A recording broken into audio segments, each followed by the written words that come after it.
Okay. Hi, everyone. How are you doing today? Happy Friday. We have the other daughters testifying right now. This is the eldest daughter of Terry Sanderson's. Her name is Shay. And the reason why we're so interested in her testimony is because in that email where Terry writes, "I'm famous," there's a meetup link. Shay's the one that responded, "Oh, wow, Dad, I can't believe you caught all that on the GoPro." And everyone's wondering, GoPro, is this a footage that captured the crash? Where is it? What happened to it? How come no one knows anything about it? So we're in the middle of her testimony right now. We're going to watch the rest of it through. They're going to take a very long lunch break, and then we're going to go back, watch from the beginning, and then maybe watch some other testimonies as well. So hello, everyone. I hope you guys are doing well. And hi. Oh, let me just do my stuff really quick. All right. So I've already listened to most of this in 2x speed, but definitely want to listen to it again and then take some notes this time. Okay, so we are. Oh, are they taking a lunch break right now? Thank you. You're welcome to go take lunch or whatever, but you're still under the exclusionary rule as a witness. What perfect timing! They're doing a lunch break right now. Okay, well, since they're doing a lunch break, to discuss the case with other witnesses. Hi, Dave. Hi, Gwendolyn. Thank you. Thank you so much. Yay, lunch break. Okay, perfect timing. So let's just watch her testimony from the beginning. Oh gosh. Oh man. All right. Let's get the chat up. But how are you guys all doing? Pop this out right here. I can see you guys there. And okay. Oh man, what a day. What a day today. Because I was looking forward to her testimony. I was like, I need to know what she's gonna say about this GoPro footage. Are they going to say like, "Oh, hey, I actually did click on the link and it was just a picture. It wasn't anything." Or maybe I misspoke. Maybe it wasn't a GoPro. And then you have to remember, GoPro not only takes videos, but GoPro also captures photos as well. So it could just been like a picture of something, right? But, God. So it seems like so far we have no explanations. No. You tried sending clips from yesterday, but the files are too big for Discord. Oh, no. Wait, what clips were you trying to send? Are they just like clips from this trial? Is there like a link or something maybe? Or like, can you upload it on YouTube? Oh gosh, sorry. Yeah, because I don't have Discord Nitro. That's why. Okay, let's go to the beginning of her testimony. And then they're on lunch break right now. Okay. Lunch break. Might be easier to upload it on YouTube and then just send me the links. That might be better. Lunch break. Reviewing Terry's daughter's testimony. Shay. The one who responded about GoPro in email. Okay. All right. Yeah, I think the GoPro was a huge barrier for me. For the most part, I would say I feel like Terry did suffer concussion, and I do want to believe that, it did affect his life in some sort of way where he felt cognitively impaired, even though he was able to like travel and do stuff like that. But, maybe he did feel slower and he didn't feel as bright and as quick as he used to be. And, I feel like the testimony so far from the family members or friends and like that, they seem pretty okay. There's just some weird stuff, red flags here and there, but nothing too major. And then they have experts that came on. I watched one expert that came on, the one who was bald, and, he seemed to know what he was talking about. But the GoPro thing, that's a big one for me. I need a good explanation for this GoPro thing. I can't have a bunch of people telling me, I don't know what was on there. I don't remember clicking on it. I don't remember seeing what was on it. Like, you don't remember? If it was maybe a collision with a non-celebrity, maybe. But the fact that I feel like people even if you're not starstruck, even if you don't really care about celebrities, you should be like, oh wow, that's really cool. Like you crash into a celebrity, that's really interesting, And it's not like Gwyneth Paltrow was like a no-name celebrity back then. Like she was like an Iron Man. Hi Jan, how are you doing today? How's it going? The doctor from the deposition said he initially thought Terry caused the accident. Yes, I do remember that. I do. But yeah, Brandon, let me know if you end up uploading those on YouTube or something like that. But yeah, sorry, Discord has a limit. So again, we're going to start with Shay Harith. I think that's her last name now. Shay Sanderson Harith. She's the eldest daughter of the three sisters. And yesterday, Polly testified. Polly was the middle sister. And then I'm going to do 1.5. Mr. Sorensen? Thank you. And nothing but the truth, so help you God? I do. Thank you. You can have a seat. Hi, Shay. Morning. Would you start by getting your body toward the microphone position, and then give your full name and spell your name, please? My name is Shay, S-H-A-E, middle name and maiden name Sanderson, S-A-N-D-E-R-S-O-N. Last name is pronounced like Harris with a lisp. It's Hereth, H-E-R-A-T-H. Hi, Shay. Hello. I'm going to slow down really quick because I do want to hear how she talks normally. She sounds really nervous. Just as a little preliminary matter, as we're talking, just remember to say yes or no instead of nodding or it's okay. Yes, sir. I know you're nervous. Yes, I am. So that's okay. But what I say is less important than what the jury hears you say. Okay. So we're talking right now, but if you wouldn't mind addressing the jury when you're asking your questions or when you're answering your questions. Yeah, it sounds like she's heavy breathing a little bit. Sounds good. Thank you. Why don't we start, since you've already said your name? You got this, Tell us where you Shay. went to high school. I went to high school in Soda Springs, Idaho, and it's a small little town. And then where'd you go on to college? I started at Utah State University in Logan, Utah.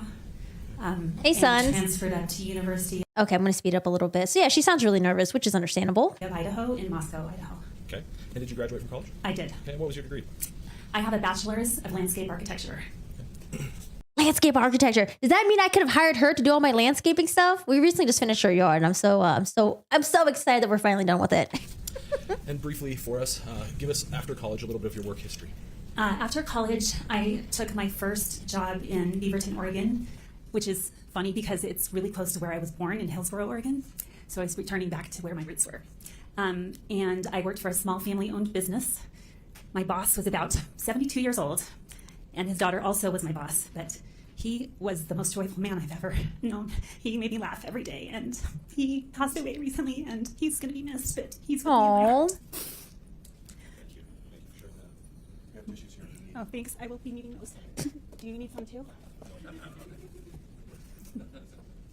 You are one of Terry Sanderson's daughters, aren't you? I am. Okay. So give us the birth order if you wouldn't mind. Yes, I am the eldest of 3 girls, and my middle sister, Polly, has testified already. She's 3 years younger than I am, and I call her my baby sister, but she's not a baby. Her name is Jenny B, and she is 9 years younger than I am. That's a And huge age I gap. was a mom to her, essentially. And would you describe your sister relationship as a close one? She needs therapy? Why? Oh, because someone close to her passed away. I mean, sometimes you're just sad and you're really close with them. So Very, very I close see why she relationship with cried. my sisters. More so with Polly because she was only 3 years younger than me, and I missed out on about 9 years of my Hi, little Pam. sister Jenny B's growing up. It was kind of surprising. We would see each other on vacations and in between, but I didn't get to witness her growing up. When you went to college, were you roommates with Polly? I was roommates with Polly, and she had a hard time waking up in the morning, and so often I had to go into her bedroom and shake her because her alarm would go off for a long period of time. She was my best roommate. Yeah. Dude, I don't know what it is with younger siblings. So my sister, when she used to live with me, oh my God, she had the most loudest, craziest alarm clock. And this bitch would sleep through it. It would go off for like 5-10 minutes. It would just drive me nuts. I'm like, dude, what is wrong with you? Can you get up, please? I heard my sister say this. And my sister did the same thing. It drove me nuts. And I think Polly said that she ended up not wanting to live with her sister anymore in college because she didn't want to have like another mom figure telling her what to do. She wanted that like freedom. And friend. What was it like growing up with Terry as your father? So I really idolized my dad growing up because he was an extrovert. He was gregarious. Everyone seemed to love him. He had this zest for life, and he just wanted to know so much. He loved to immerse himself in learning more and more about, especially in the health industry. He would read through his medical journals and stuff. But he was a very engaged dad. He would always show up for our events and usually stay and talk with everyone in the community afterwards for hours and hours. Hold on, I'm going to slow down really quick because it kind of sounds like she's about to cry, but I don't know if it's just like maybe just that's how she sounds. So luckily it was nice I could just walk home because otherwise I would be there forever. Let's see. Could you Okay, no, I think she's just really nervous. Okay, I wasn't sure it was like on the verge of crying. Do you want me? I think you answered my question. Okay, good enough. So- I'll keep going, otherwise It's I'll stop okay. me. It's okay. I will tell you that things did change later on as I grew up. My parents had a really good marriage the first probably 10 years of their life, but then things they started drifting apart. And so my dad became more of a workaholic towards the latter part of their marriage. So this part would make sense. You guys remember how Polly, the middle sister, said dad was always good to her. Growing with dad was great. However, when I think things probably started getting tough, maybe when Jenny was born. Because she said I'm assuming, I don't know, we don't know how long the dad was married for and how long until after marriage they had kids, or maybe it was even before. But I don't know. To me, it's starting to set like a little time frame. So, older 2 kids said that dad was great. However, it seems like Jenny, the youngest one, struggled with the dad a lot. And maybe it's because the dad was having issues with the marriage with the mom. We don't know what happened there. There was a cheating allegation. Apparently, dad thought mom was cheating with someone and dad went up to some guy and like punched him in the face or something. But I don't know when that happened. But it seems like things were getting really rocky. And then on top of that, Jenny being the youngest one, she's like 9 years apart from the eldest kid. That's a huge age gap in my opinion. And then I think about 6 years apart from the middle child. And so, Jenny, they also said has, a mental health disability or mental health issues.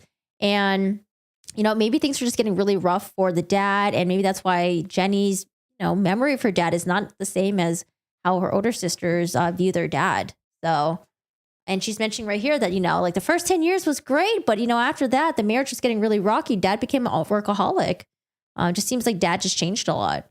That was really I think we could feel that as a family, that things weren't good between them.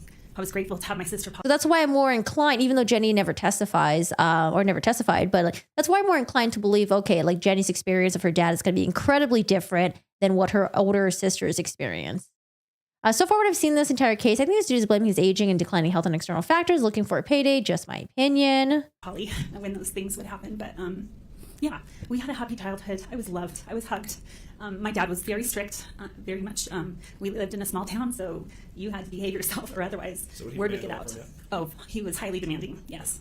Did he set expectations and He hope that you meet them? Yeah, that's exactly right. And the fact that the dad is already highly demanding, and maybe, maybe it was difficult raising Jenny, and maybe the dad wasn't as patient with Jenny as he was with the other 2 kids who didn't have any other mental health issues, right? So I don't know when Jenny was diagnosed, and it was something that she's already been. I think they mentioned that like when she was young, it was already kind of like tough raising her, but I'm not sure if I'm accurate on that. He expected a lot of us girls, and he also kept us incredibly busy, singing voice lessons and acting and dancing. And so my mom was the taxi driver, but she also had a full-time job. Gotcha. So did you have the opportunity to work with him in his eye clinics as well? I did. Actually, I was so blessed because there weren't a lot of jobs in my tiny little town. My dad hired me as a 6th grader. I cleaned his office 3 days a week. And then gradually, as I got older, he would teach me more and more of the business. And so I would work with the ladies and help them out and, verify glasses and make sure they were the right prescription, that sort of thing. And So here's what I'm at right now. I was just thinking about what Sons was saying. So you think the dad is like looking for a payday, just your opinion, and dad is like blaming his old age and declining health on like other factors. I think it's possible that the dad suffered a concussion and he really did feel like, his mind is not as sharp as it used to be. And maybe there was like a sharp decline right after the collision. So I think it's possible that he may have felt that like, hey, I'm suffering a lot. Like I'm entitled to this money. Also, I think it's also possible that, yeah, he is aging. And that maybe, now that like he's aging, he's losing friends, not as close as family. Well, what does he have left, right? It's the obsession with suing Gwyneth Paltrow. So I think it's possible either way. I'm not really sure where I'm at right now. I keep jumping back and forth in between the two. But then we also don't even know if Gwyneth Paltrow really did hit him. cleaned lots and lots of glasses when I was a 6th grader and probably 7th and 8th grade. So you got to know your dad from a father perspective, but also see him interact in a business perspective. I did, and he was amazing. So well organized. He ran that office like a tight ship. He just, everyone had a job to do, and they Hi, did it with a Chemo. smile on their face and love in their heart. And MDR, and hi. I learned a lot working with him, just about character, really. And I remember him one time, I was going down the hall, and he said, "Shay, you need to walk with purpose. When you go somewhere, walk like you know where you're going and what you're doing." And I thought, that's a good way, to live your life, instead of stumbling through life or, I don't know. We've heard. I think your sisters have your sisters testified about his desire to mentor. So did you feel that same feeling growing up? Absolutely. My dad was all about trying to fill our we sisters' heads with as much information as we could. Every road sign that had information on the history, we were pulling over and reading that. Going to museums. He really. I think he was very much about character development in us girls, the importance of honesty. Just being a good human being. I think that's most. I mean, he sounds like a great dad, but again, it's possible that when he had Jenny by that time, maybe Jenny didn't live to his expectations, even though she was a very young child, and maybe he was really frustrated with her. So, poor Jenny. Oh, thank you so much for the 2. I appreciate it, Chemo Andrews. Thank you. I appreciate it. See what I have to Just say. a little bit. What was your dad like physically growing up? Did you ever notice him to be deficient in any way? My dad could do anything. In fact, he tried doing a backflip on the trampoline after I had shown him how I could do a backflip. It didn't turn out so well, but he could do almost anything except for a backflip. How old was he at the time? Hi, Katara. Frames like 10 years ago, 20 years ago, because this all is just like historical. Yeah, just Okay, I know I mentioned, we talked about Gwyneth Paltrow yesterday, and I kind of felt for her because, a lot of people were making comments about her facial reaction, and how she carries herself while being in court. And apparently she had like a notebook that she was carrying with her that was trying to like block her face and stuff like that.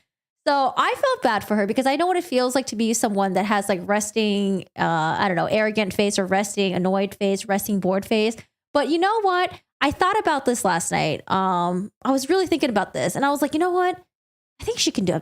I think she can do better. Like, she doesn't have to be like this all the time, but I think she can do better. She just seems like she just doesn't want to be here. She's agitated, annoyed, which I can understand because, if you were her and you feel like this guy's trying to take advantage of you, that he was the one that did hit you, and now you're dragged like years later to go to trial and you're annoyed, but like, at least like, just at least try a little bit, I guess, for the jury. Cause like the jury can take this the wrong way. But I do want to mention that Gwyneth Paltrow is getting a lot of shit for her demeanor in court. Well, you know what? I'm pretty sure Terry Sanderson is not even in court. Someone mentioned that like, oh no, I see Terry in the back with a notebook. I don't think he's in court. And to me, that would just look bad. If I was a jury, I'm like, man, we're all here for this guy. He's trying to sue Gwyneth Paltrow. Where are he at? Why is he sitting here? Maybe his mental health conditions are so bad that he can't sit in court for a long period of times, but at least show up a little bit. Like, where is Terry Sanderson? Oh. to establish its relevance.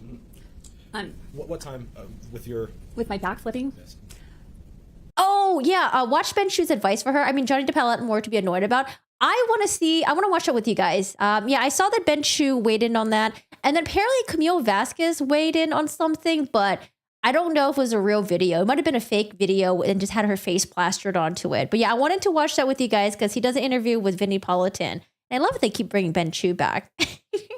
I grew up in a broken family. I totally understood why she's so emotional. Family things are traumatized me until this day. Therapy will help.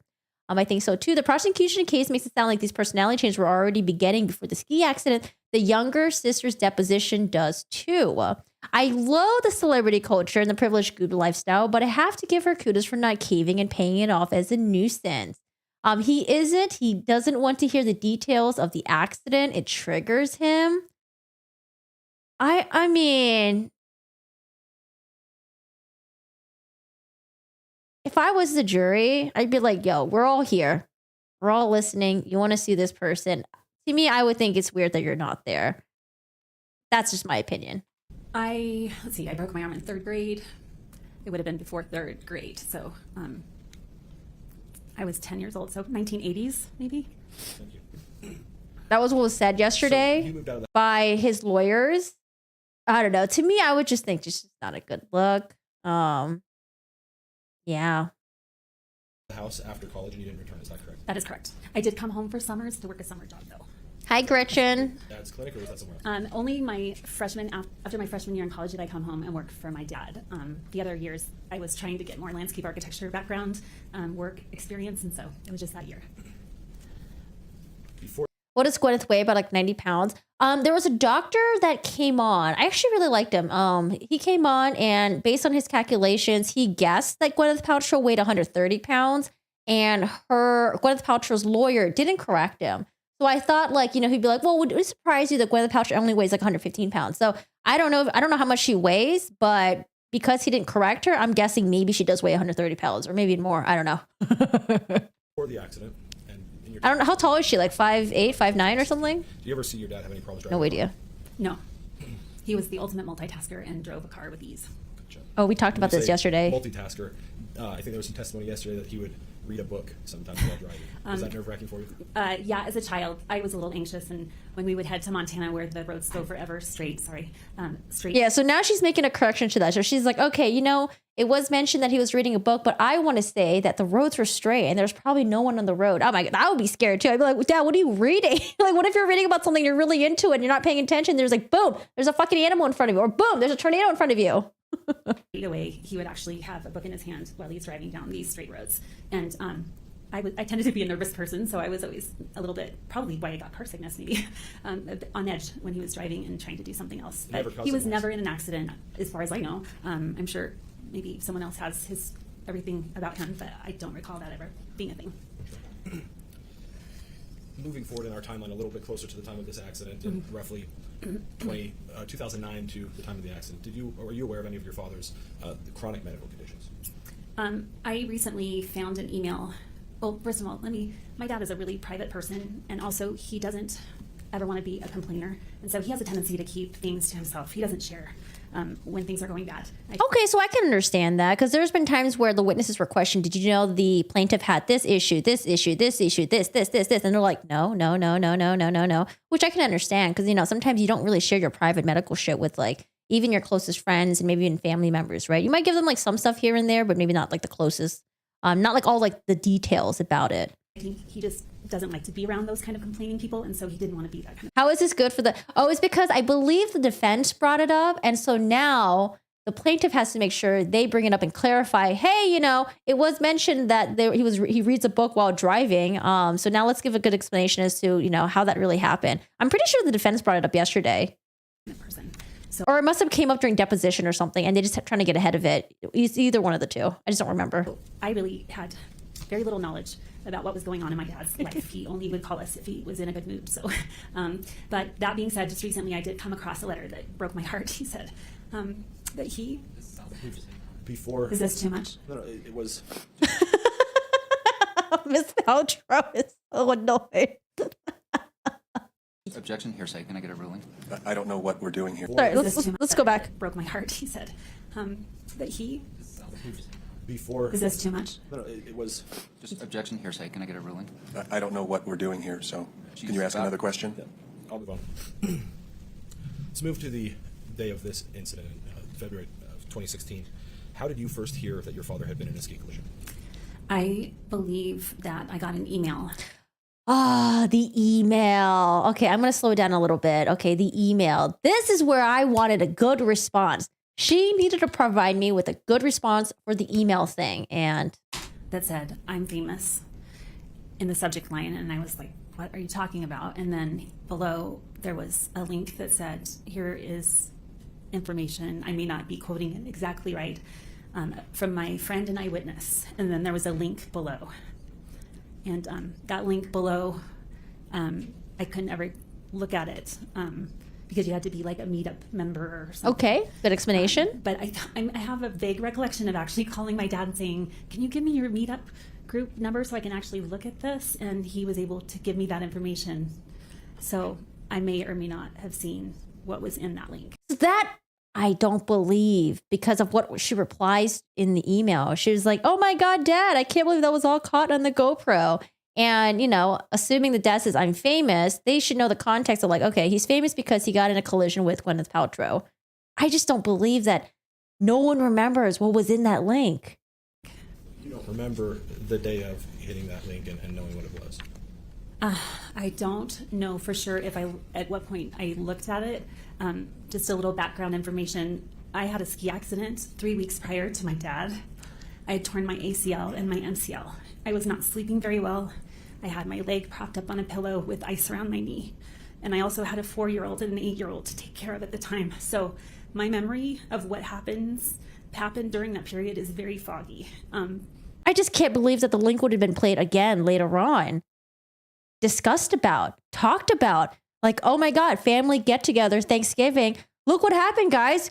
Gwyneth Paltrow ran into me. I got it on GoPro. Guys, look at it.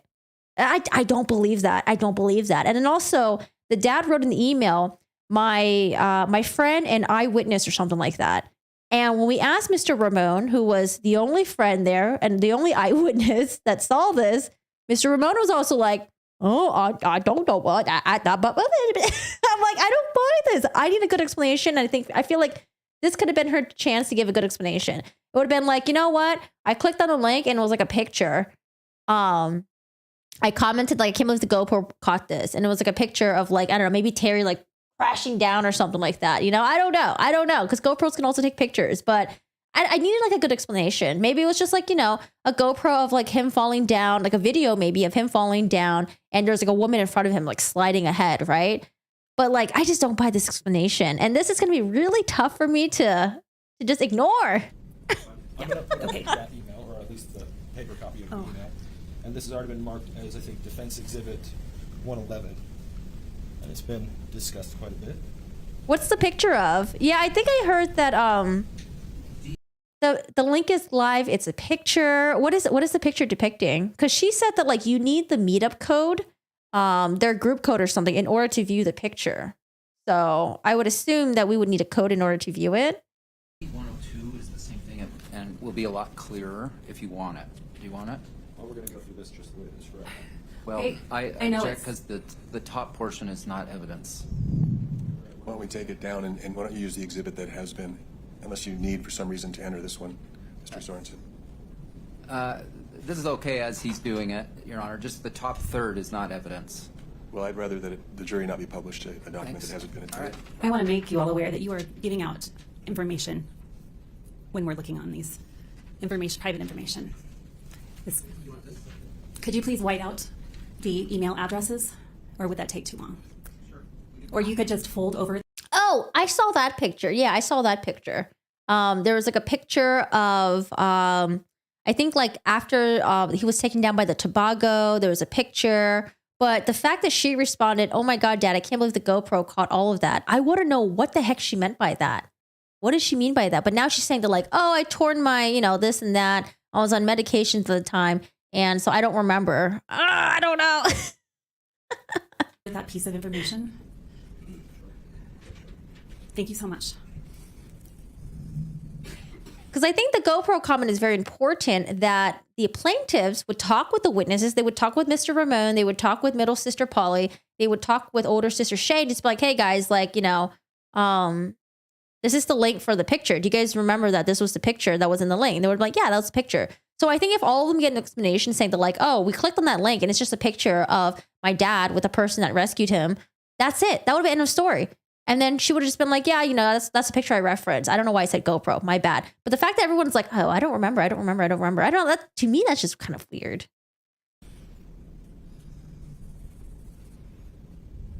Like I would have bought that, you know, older sixth sister misspoke and said GoPro when she didn't know what the fuck she was talking about. Like I would have bought that. But the fact that everyone's like, oh, I don't know. I don't like that answer, I guess. All right, what's going on? We blacking out the emails. Are you the Shay hair that's right up here? I am. Okay. Yeah, so right here. Dad, I cannot believe how unlucky and how crazy this all is. I also can't believe this is all on GoPro. What are the chances? Shay needed to give me a good explanation for this. I'm so glad you're okay. How are you feeling this evening? Love, Shay. And even though she was like heavily medicated this time, it seems like she was able to craft a pretty okay email right there. But yeah, maybe she misspoke and she didn't mean to say GoPro. And she didn't mean to say, I can't believe it was all on GoPro. And then what are the chances? Before we get into kind of content. Does this appear to be the email that you were talking about with the link that you described earlier in your testimony? At least a copy of it. I believe so. I can't remember the time, but I trust that more than I do my memory 7 years ago. So. Okay. And who's Jenny B. Sanderson? She is my baby sister, or my youngest sister. Okay. She's not a baby. She appears to be the first person that this email is addressed to, correct? I agree. Okay. And then we've heard from Polly. Yes, that is my second sister. Okay. And then we're hearing from you right now, correct? Correct. So those are the three people that this was sent to. Yes. Then going up, we've talked a lot about this, but what is that line right here that I'm 22 say? It says, "I'm famous. At what cost?" Okay. And do you recall, because there's a difference here between I am famous here and I'm famous at what cost, who wrote that at what cost? I added the "at what cost" Okay.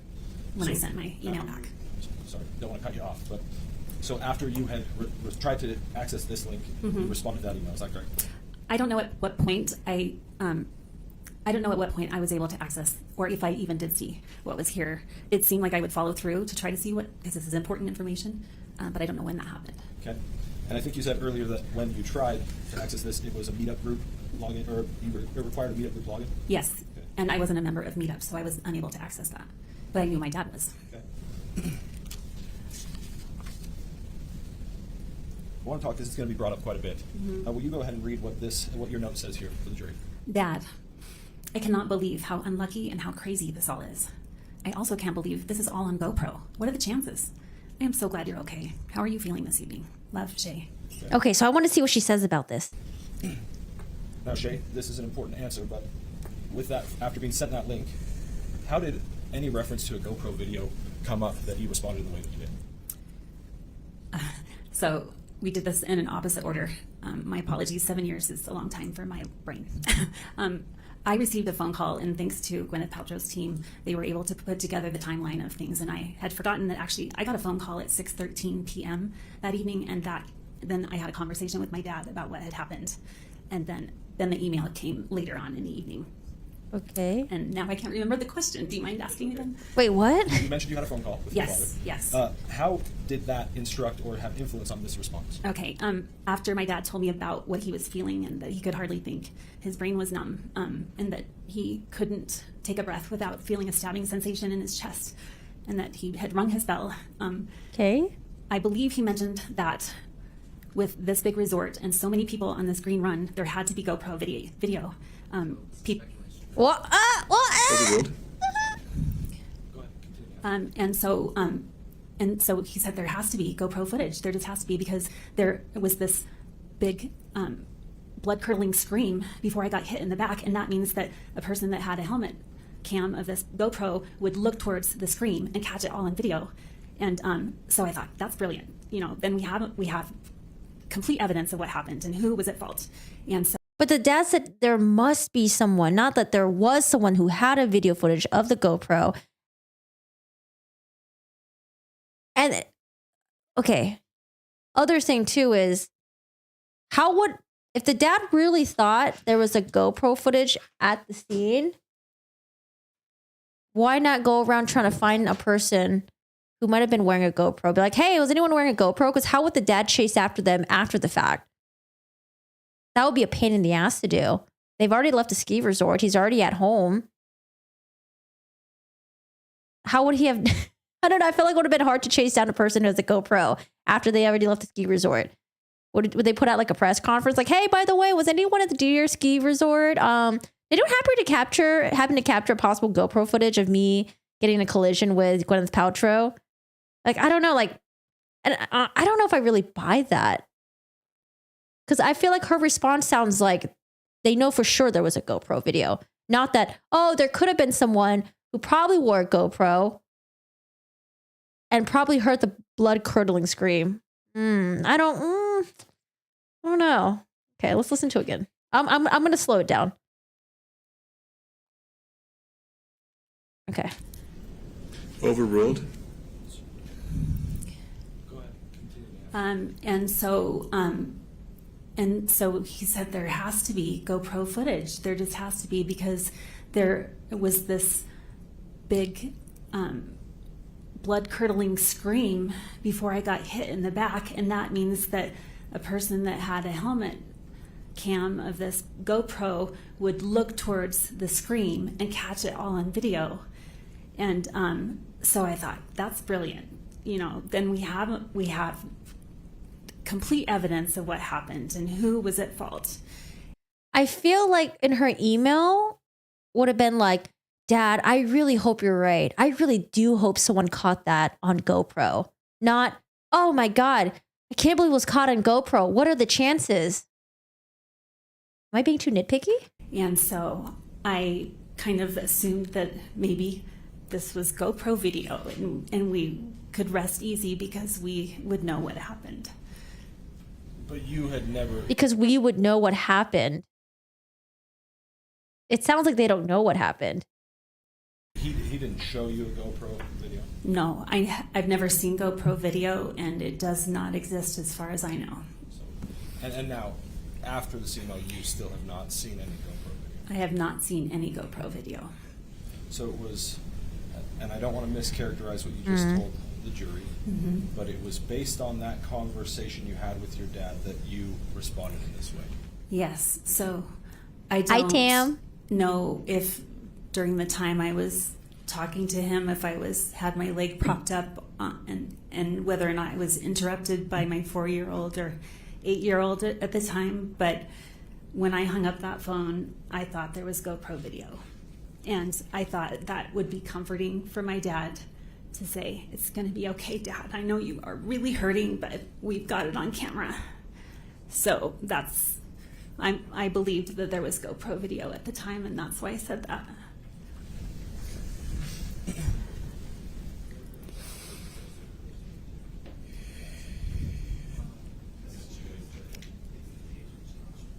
I don't know. I give it a meh.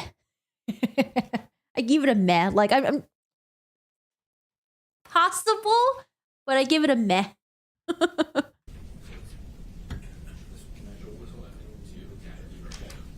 right.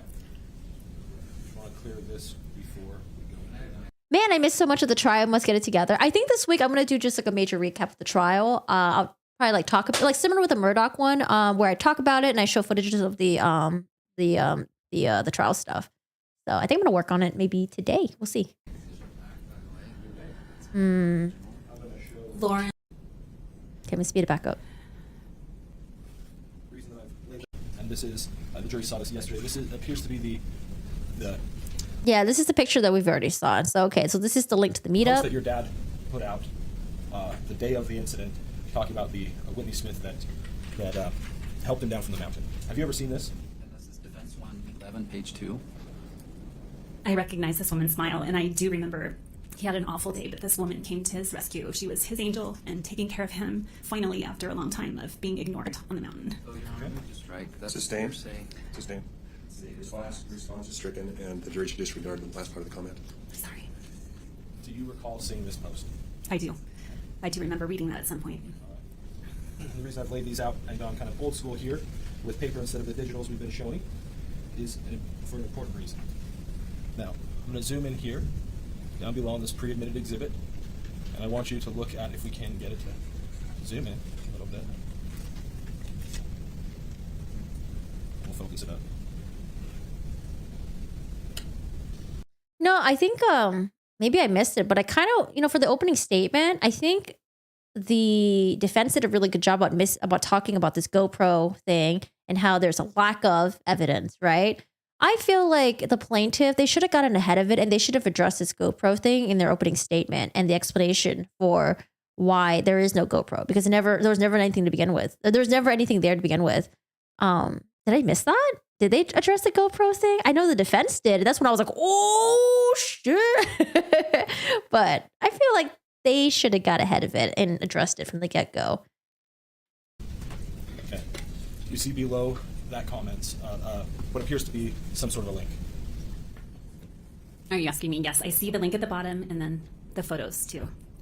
And that appears to be from Meetup, the website your dad was posting on. Is that Yes. correct? Do you see these numbers here? Yes. Okay. You see photos, then slash, and some numbers. Yes. Okay. Now, I want you to look at this. I want you to look and see and tell me. I mean, it's a lot of numbers, but do the photos at the numbers at the end of that exhibit, this exhibit here, do these numbers correlate or match any of these numbers down here? No. I'll give you a minute to look at it.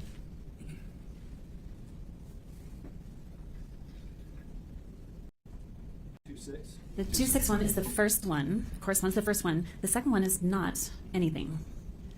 And this? And the last one matches up with the exception of the last digit, which is a 2 instead of a 0. Okay. They're close, is that correct? They're very close. Okay. One's right on, the other's close.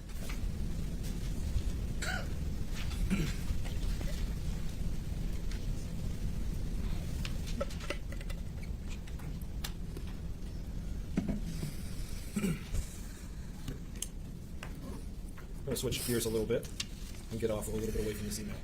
You've given your explanation for why you wrote about a GoPro video. Is that correct? I have a question. So the fact that the numbers matched up just means that those two are correlated.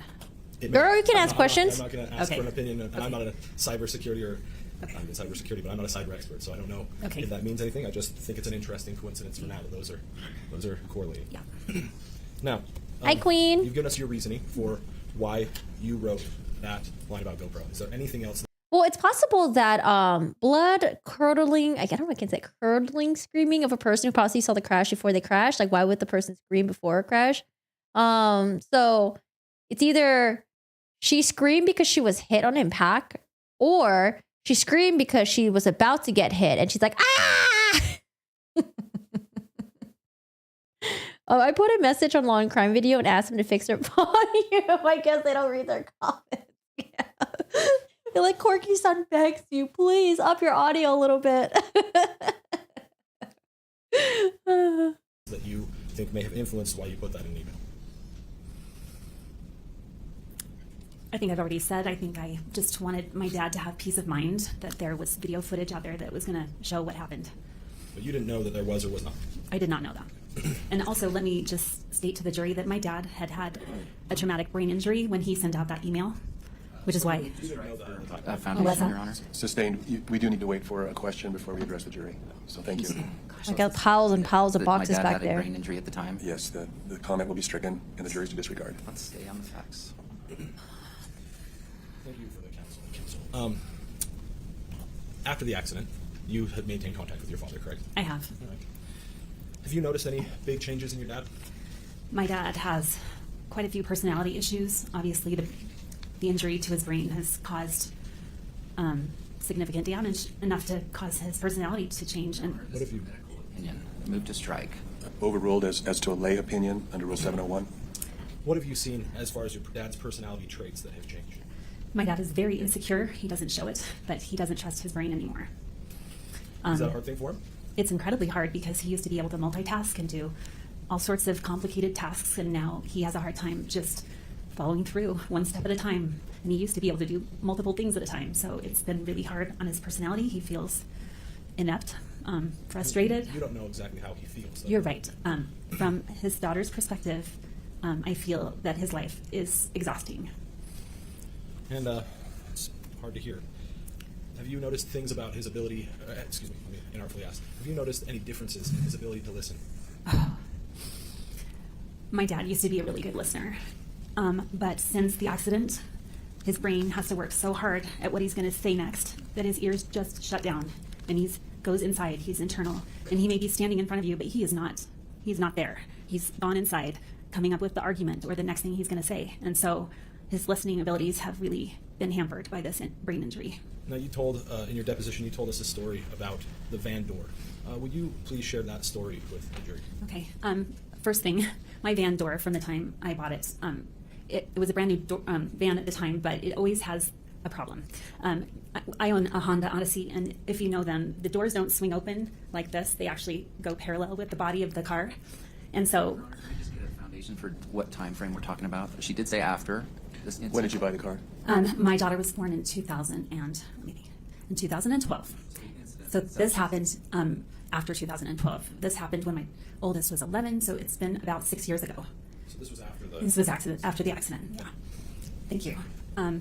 So this van door, because children sometimes ride in it, has an optical sensor that will back the door up. The door will not close automatically, mechanically, if it senses there is something in the way, and that's to prevent a kid's arm or something getting caught in the door. But my van door has had a problem with it thinking that there's something there when there isn't. And there's a really easy fix. You just go to the driver's side, and there's a manual toggle on the dashboard where you turn off the electronics part, and you can manually shut the door. Okay, that should be enough background information. My dad and I have picked up my daughters from school, and we're going to the dance shop to get some ballet shoes for my daughter, Tia, who is about 11 years old. And that means her sister is roughly 6 years old. Okay. So we go into the car. Oh, my dad happens to be in the passenger seat as I'm driving the van to the dance shop, and we pull up to a parallel parking position right in front of the store. And because my 6-year-old is in a booster and there's oncoming traffic, I'm paying close attention to get her out. That's not important. What's important is as we came out, I noticed that the van door on the opposite side So on the curbside had been left open. No one had shut the door. And it's downtown Spokane, so I was a little concerned that we had been robbed or something. But I took a look, and everything was where it was supposed to be. And so my older daughter, Tia, jumped in. Grandpa Terry's right there with her to buckle herself in. And she goes to push the button. And meanwhile, I'm actually with my 6-year-old trying to get her into her car seat. Hi, Ashley. This is the oldest daughter. This is Shay. And the reason why I was looking forward to Shay's testimony is because Shay was the one who responded, oh my God, I can't believe that was all caught on GoPro. What are the chances? So I want to know what her explanation was for this GoPro comment. Yesterday, the middle child testified, and that was Polly. So she pushes the button, and it does this funky thing, which is it backs off and refuses to close. Well, Tia's known that there's an easy fix for this. You just have to hit the button. And my dad's like, oh, I could do it. I didn't know exactly what was going on at the time. I could see through, and I could hear a heated argument and anger and frustration. And my little daughter is like trying to explain to Grandpa Terry, no, my mom can fix this. And my dad's like, I know what to do. I can get it done myself. I'm the adult here. You're just a little kid. You don't know anything. And he was really laying it down hard on her. Anyway, what happened is with all this commotion going on, I figure out what the problem is. And I look over at my dad as he is with all of his might, like a football player trying to push one of those heavy padded things, pushing that door closed, and it is like barely moving. He finally gets it to about 2 inches closed, and I was like, oh, and I switched it to manual, so he was able to close it. And he's like, see, I told you I could do it. And he was just belittling my Tia, my oldest daughter, and just going, I know what to do. I'm the adult here, and just being so awful to her. And it's actually damaged his relationship with her because he was so awful to her. And I got in the front door and closed the door, and I looked back at my little daughter, and she's just red-cheeked, and her tears are streaming down her eyes, and she is just so belittled and made to feel like she's stupid, and I just thought this didn't have to happen. If he had just listened to her, and said, okay, you're the adult here. Why didn't you step in and tell your dad to, Dad, chill out, go over there, I'll handle this. Like, separate the two of them. Did she just like sit there and let the dad berate the daughter, and then like, okay guys, let's all get in the car, act like nothing happened? Then she looks in the rearview mirror and the daughter's like crying and stuff. Mom can fix this. And he was like, I knew he was going to break the door, Mom. I knew he was going to break the door. And he didn't, luckily, but it was an awful experience. And I've never known my dad to raise his voice or scream or belittle or do those sorts of things. It was just very uncharacteristic of him. And how has Tia told you how she feels about this relationship? She does not like my dad. She doesn't like him.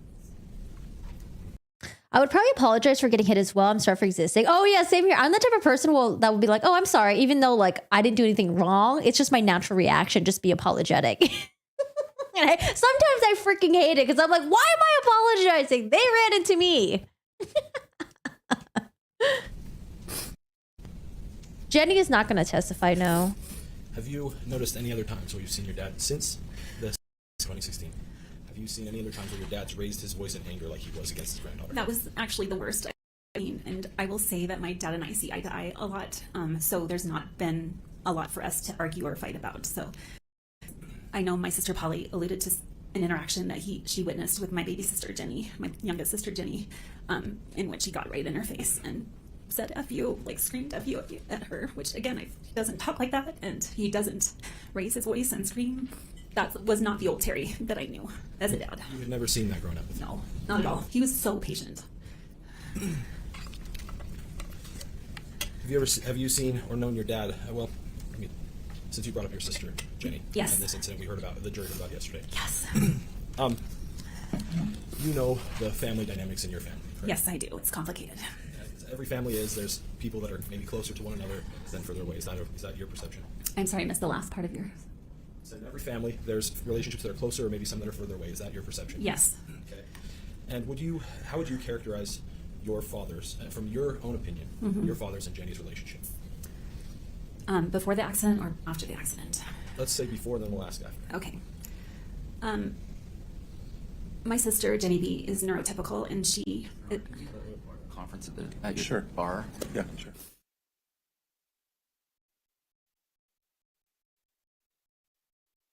Time to take our lunch recess, so we will do that at this time, returning at 1:30.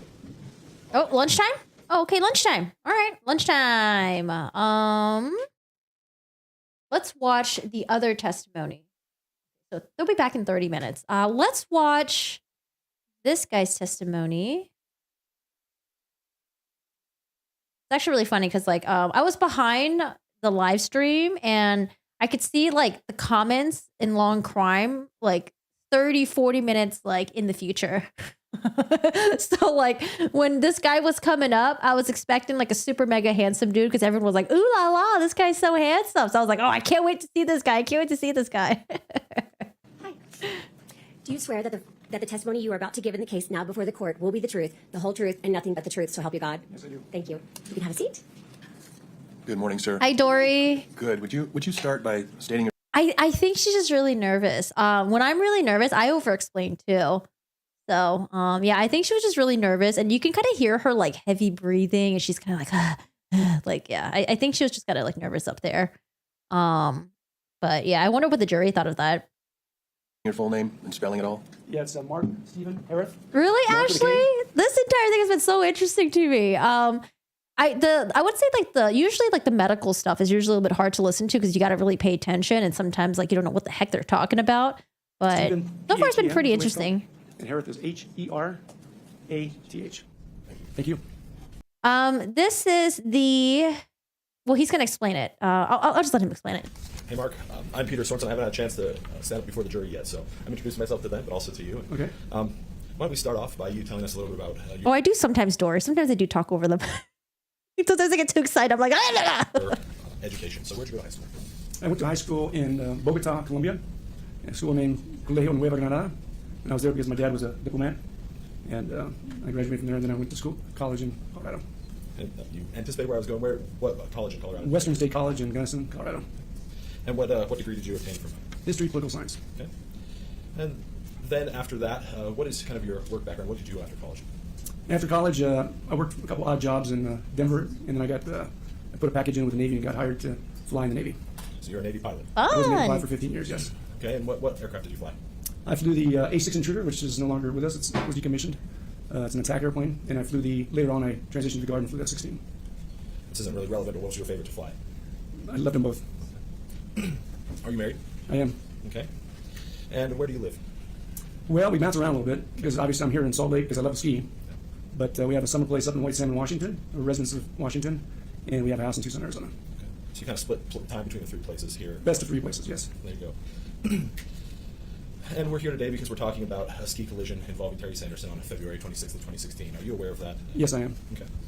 So let's give a little bit of background. How did you first come to know Terry? I came to know Terry because my brother married Shay. And that was around the 2000, I think it was October 2004 they got married. And it was So his brother married the woman that we were just watching, and that's Terry's daughter. So he is in relation to Terry. He is Terry's daughter's. No, he is okay. He is Terry's daughter's brother. No, Terry's daughter's husband brother. So Terry. So I'm so sorry. I'm getting so mixed up. So to Terry, he is the son-in-law's brother. Okay, we go a little bit far from the family tree right now. soon after that I met Terry. And I'd already been coming to Salt Lake, so it was a natural thing to, when my brother came to town, that I met him that way. Gotcha. So you are Terry Sanderson's, this might get a little confusing, his son-in-law's brother. That's correct. Okay. Son-in-law's All brother. right. And so how long have you known Terry? Over 15 years. And over those 15 years, how did your relationship develop? Well, we started, I met him because my brother and I and one of my sisters used to come skiing. And so At least it's not like the Elon family tree where it comes back into a loop. So this would have looped back if this guy had married one of like Terry's daughter's like kids or something like that. Like something weird like that. That's like a whole Elon Musk thing. So luckily it's not a loop. It just goes out into a twig like that. So we're good. So then, Not like a Targaryen family tree. At Terry's because it made sense.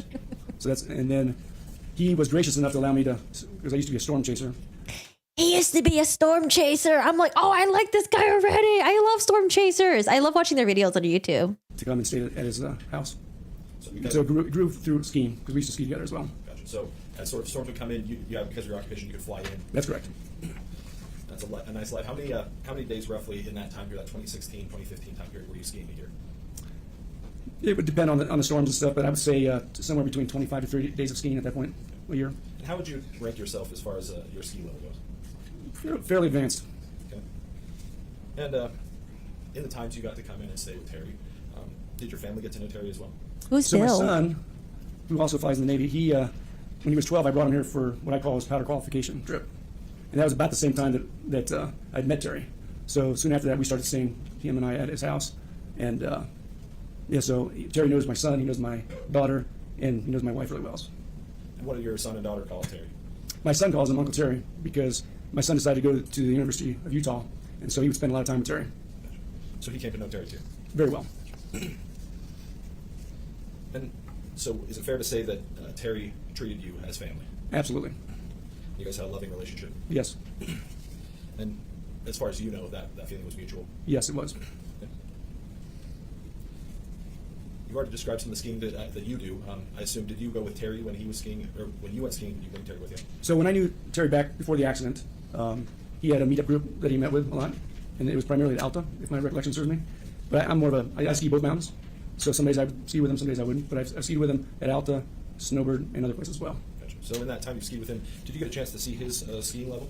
Yes, I did. And how would you rate that? Advanced to intermediate. Did you ever notice him did you ever see him get in an accident or have any collision or crash? I did not. Describe Terry's personality a little bit for us before the accident in that time period of 2014, 15. Before the accident, very outgoing, loved a good conversation, very conversational. Just really enjoyed being around people. So I mean, he had the meetup group that he did. He'd go out and go dancing. So he's very, very, very active. Go to concerts, stuff like that. Did you ever do any of those events with him or participate in any of those activities? I was too busy skiing. That's fair. So you found him to be intelligent? Absolutely. Intelligent, witty, sharp, always interested in what you were doing and asking questions about what was going on in your life. So he's interested in you? Yes. Were you ever present at his house when he was having any sort of parties or social gatherings? I wouldn't call them parties. Maybe, like, he's a big basketball fan. March Madness, really big on that. In fact, I know he has a group of guys that they used to go to March Madness games. So they travel to go see that? Travel to see March Madness games. And so he enjoyed watching football. So you might have 3 or 4 people over the house, but I wouldn't call it a party. Gotcha. So you'd watch the games with him and just Right. gather together? Have a barbecue or something like that? Right. Gotcha. Dweezil, thank you so much for the 50. I appreciate it. Thank you, thank you. It's in In Crohn's, those right? times, did There's you something see I think. Terry being social and interactive Thank with these you. kinds of people? Oh, absolutely. He was completely social. That was one of the strong suits. Roughly how many days before the accident do you think you spent staying at Terry Sanderson's house? But if you do just basic math, it's got to be somewhere over 50. Yeah, So you got to observe him from kind of sun up to sundown when you weren't skiing. absolutely. And you've got to know him pretty well. I did. Would you say it was a pretty close friendship? I would. Did you ever worry about Terry when you went skiing with him? I did not. It was clear to me that that he had been quite the athlete when he was younger because he was a very strong skier. Did he ever tell you about any of his younger athletics? He did not. But you saw him to be very capable of anything that the mountain Yes. would throw at him. Yes. And prior to the accident, did you ever see Terry being forgetful? No. When you guys went packing up, Terry forget anything that he needed to go skiing that day? I have no recollection of that, but we all forget stuff when we go down. But he could make do if he did forget. Mhm. Yeah. Nothing like that stands out to you. No, it does not. We back up just a little bit. You've got, and I mentioned it kind of in passing, but what do you currently do for employment? I currently work for FedEx as a pilot. So you retired from the military and now you're working for That's FedEx. correct. And so you're able to come in and chase those storms, as you said earlier. It's one of the benefits, yes. Gotcha. Evening. How did you first come to hear about the ski collision? I actually got a call from Terry that evening. He told me he'd been in an accident. Didn't Okay, I thought this part was a little bit weird. So he got a call from Terry about the accident that evening.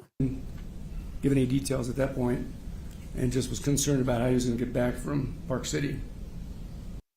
Isn't that kind of weird?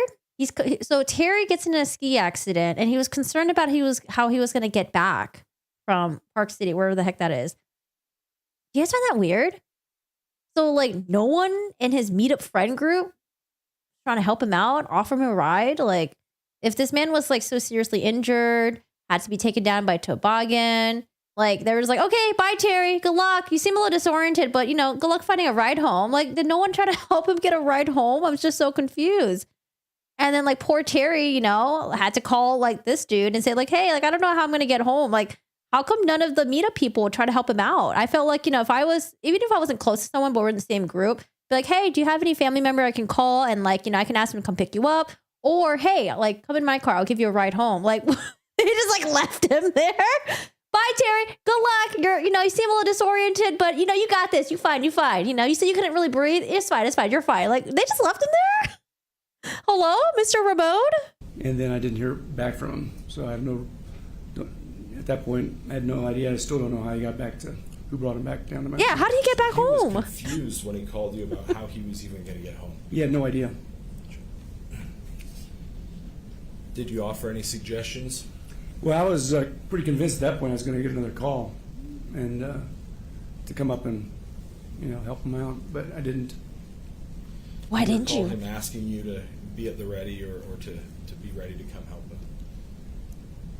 I don't recollect the exact verbiage. He may have said I might need a ride, but yeah, I just was kind of anticipating that might be the case. And was it a long phone call or was it relatively Very brief? short. Just kind of informing you about the accident and that he might need a ride home? That's correct.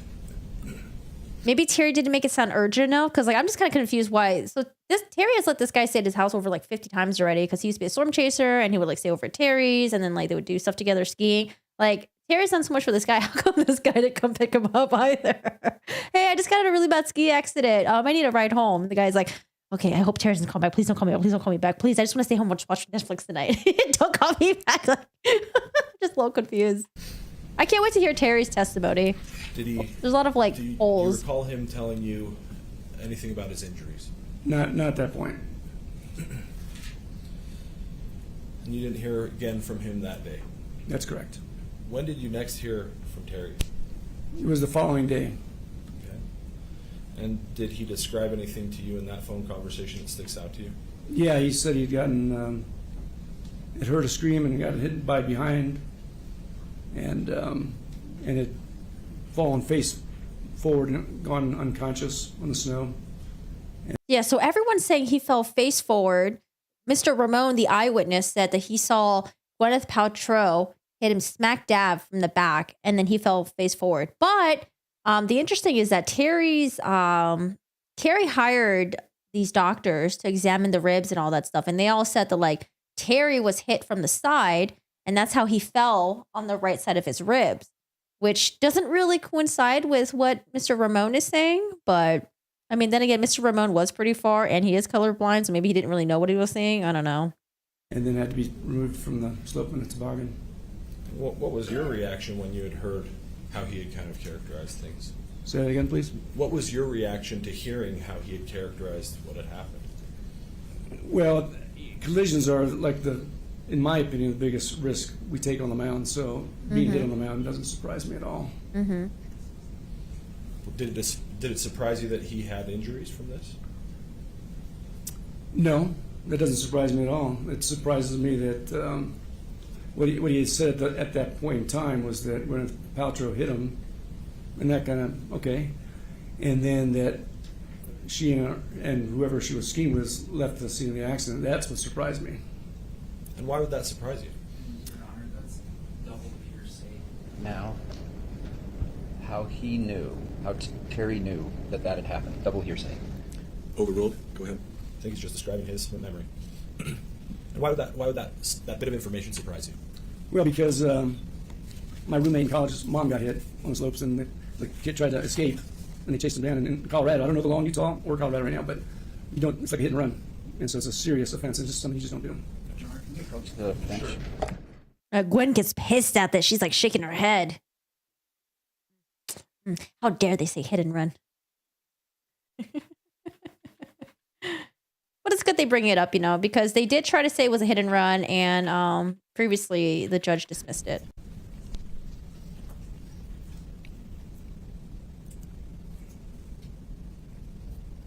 Okay. Thank you for your patience, sir. No problem, sir. So, members of the jury, there's no claim in this lawsuit based on a so-called hit and run. There is no claim before the jury based on a theory of hit and run, and the witness should refrain from using that terminology. The term is stricken from the record, and the jury should ignore the witness's use of that term. Thank you. Let's move on a little bit. Did you ever notice that Terry had problems with his eyesight? Yeah, I was aware of he had some problems with one eye. Okay. Did you ever see that that affected his skiing at all? Negative. Did you ever witness him making decisions on what days to ski based on his eyesight? Well, I think he preferred to ski on nicer days like we all do. Sure. Yeah, because visibility can be challenging for anybody. But you never saw, for instance, a time where he said, I'm not going to go up today because No. of my eyesight. Okay. So going back a little bit, when Terry finally did describe what happened to you, or what happened to him, excuse me, to you, did he ever tell you that he lost consciousness? He did. Okay. Did he ever tell you that, I think you said this already, but that he was taken off the mountain in a toboggan? He did.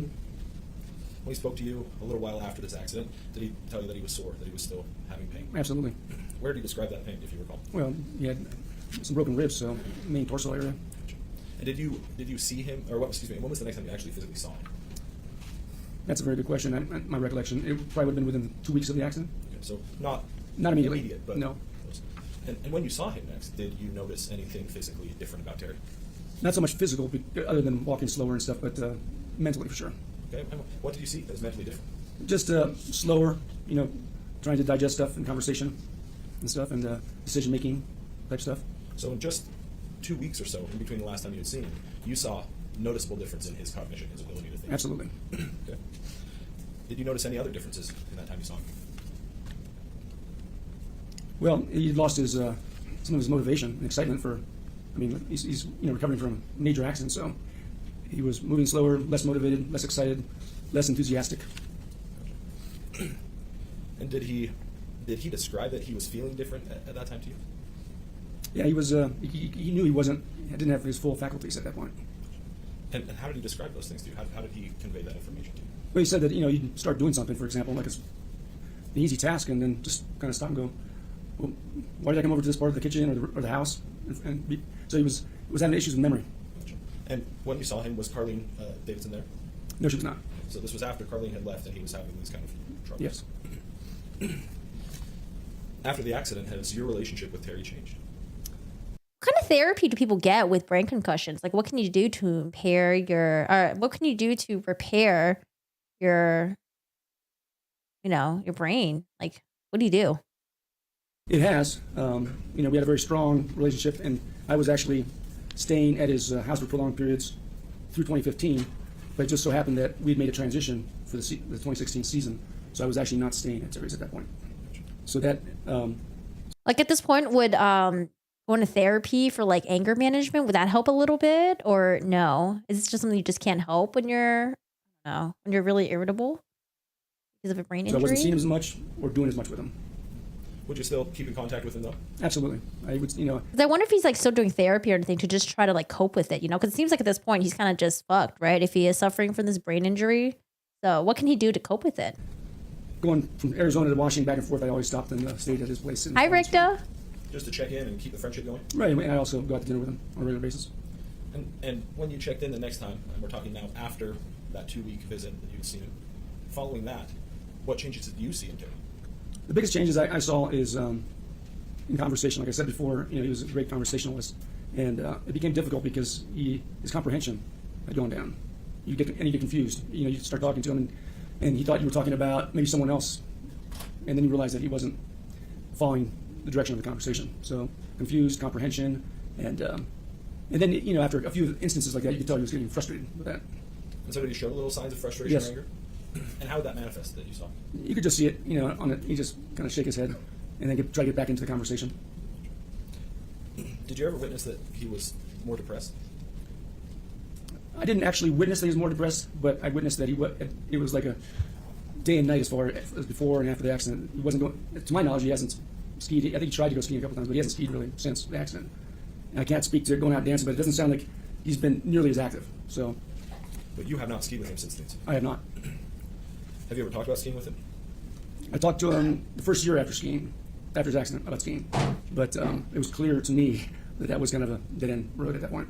Just because he wasn't interested in it, or He wasn't mentally prepared to ski again. No. did he ever describe to you how, you said you think he may have gone a couple times after the incident, did he ever describe to you how those times went for him? No, he didn't. Did you ever see him be more paranoid after the accident? Yes. Describe that for us. Tell the Well, jury. very basically, visiting his house, coming through on our trips to the north and back to the south, all of a sudden there were cameras in the house, multiple cameras in the house, and it was clear that he was videotaping both, visual and audio, and it was just, I found it to be unusual and a little disturbing from my end. Gotcha. So he didn't have those cameras in the house before. No, Did you ever see him be have problems with headaches or dizziness? I didn't witness that. Do you ever say that he was having those problems too? I can't recollect that he's ever said it to me.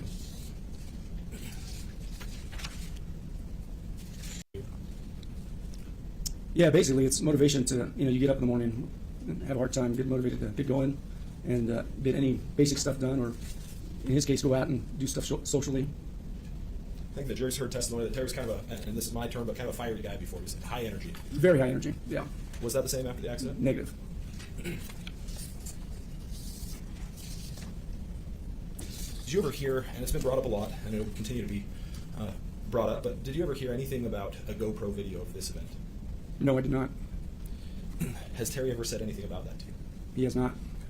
So to your knowledge, there's never been a GoPro video of this event. That's correct. To my knowledge, there isn't. I feel like they should have gotten Shay to testify first. Maybe Shay had like scheduling issues, but she should have testified first and she should have addressed the GoPro. Because like the fact that she didn't go first, it feels like all the witnesses before are just lying about not seeing this GoPro. But now that we have Shay's so not so great explanation, I mean, maybe the jury could be like, oh, okay, maybe this GoPro didn't exist to begin with, and maybe Shay, was telling the truth. And all the witnesses after that, when they bring up the GoPro, they're just like, I don't know what it is. I don't know. I've never seen it. I've never heard about it. It would make it seem like, oh, it didn't exist. Not because, oh, it did exist, but then we all hid it and, we all deleted it or something like that. Shay should have went first.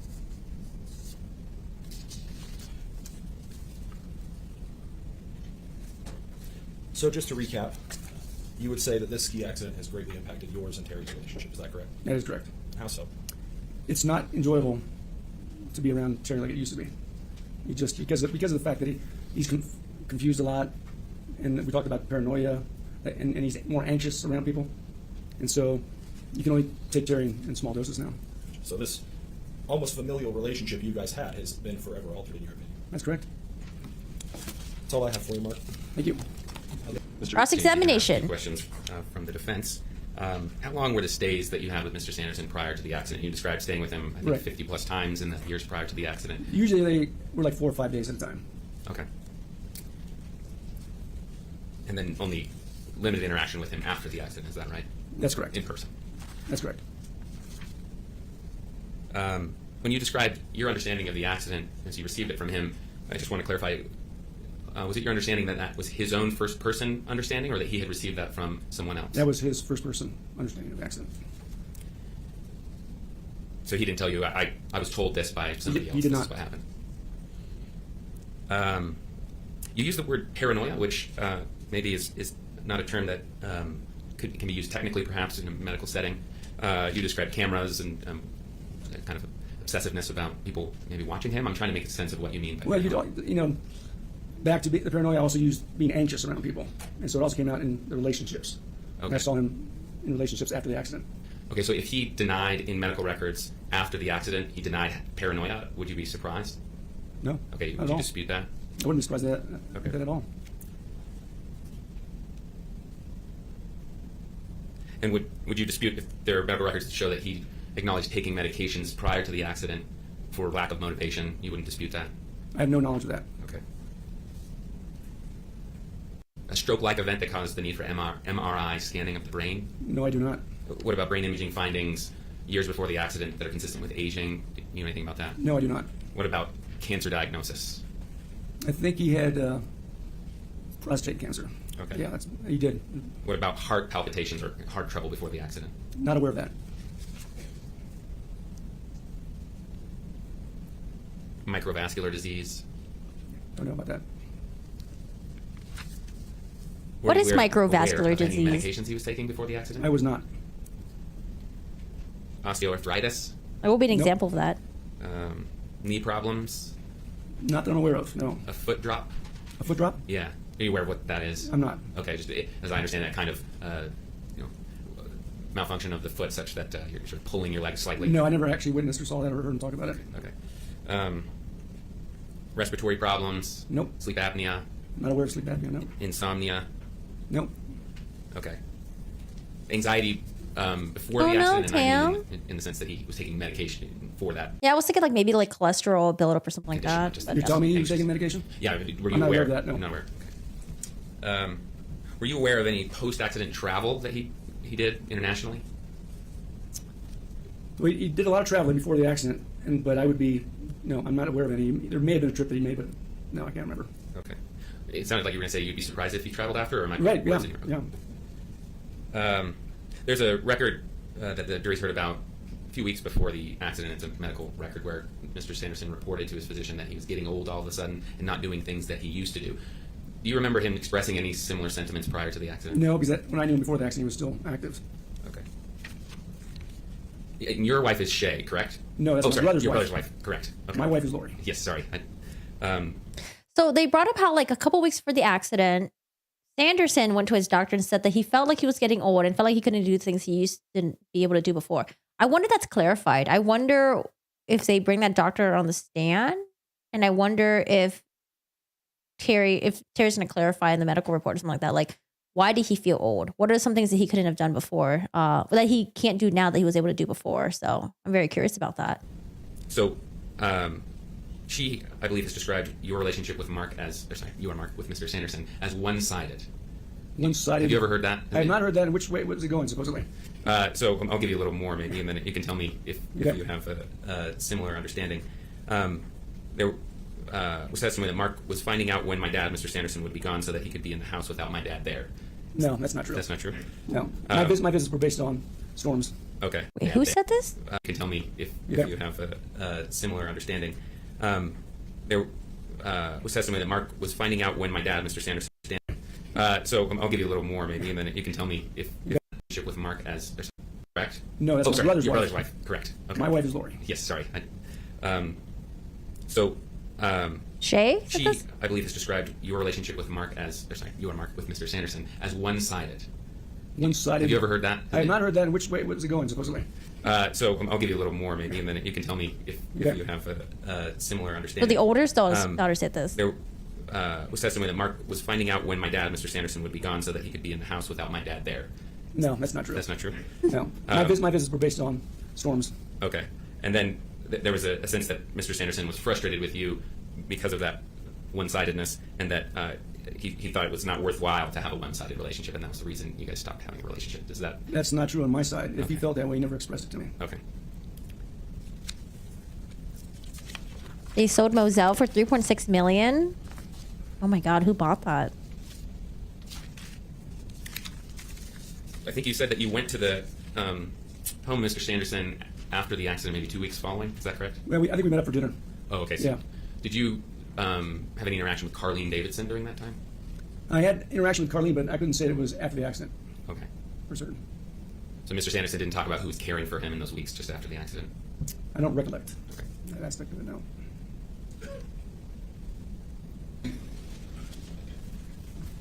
Mr. Harris, do you, or Mark, do you discuss medications and medical conditions with all of your friends? No, I think it's a very personal thing, and I don't think I should be discussing or asking that kind of question with anybody. Do you ever read your friends' medical records? I do not. Okay. And would it surprise you, and I know that there were some questions about this one-sided relationship, just barely, would it surprise you if Shay Harris actually said, I don't know if I would call it an estrangement. I don't think Mark knows why my dad hasn't been reaching out towards him. My dad would be similar to Mark, I believe, so it wasn't like a horrible thing that happened between them, as far as I know. He just thinks, I think my dad has forgotten how much Mark has really been there to help him through all of this. Would that surprise you? No. That's all I have for you. Mr. I read this book recently. I don't know if it's considered like a textbook, but I think it's called like The Body Remembers. And it's about like CPTSD. And I thought it was a really good read. You get anything else? It does get a little bit dry at times though, but I did enjoy reading it. It's one of those books I feel like you got to buy it physically and you got to like highlight some of the passages. All right. And is this witness under subpoena? So we can release him from the exclusionary rule? Okay. You're free to go. All right, we're back live. I'm going to use the restroom really quick. Let's get up and stretch. The court is going to be back in session in 45 seconds. I'll be right back. Is it my rum and coke or is it Rum and Coke, what time is it over there?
You guys want to say hi to Steve?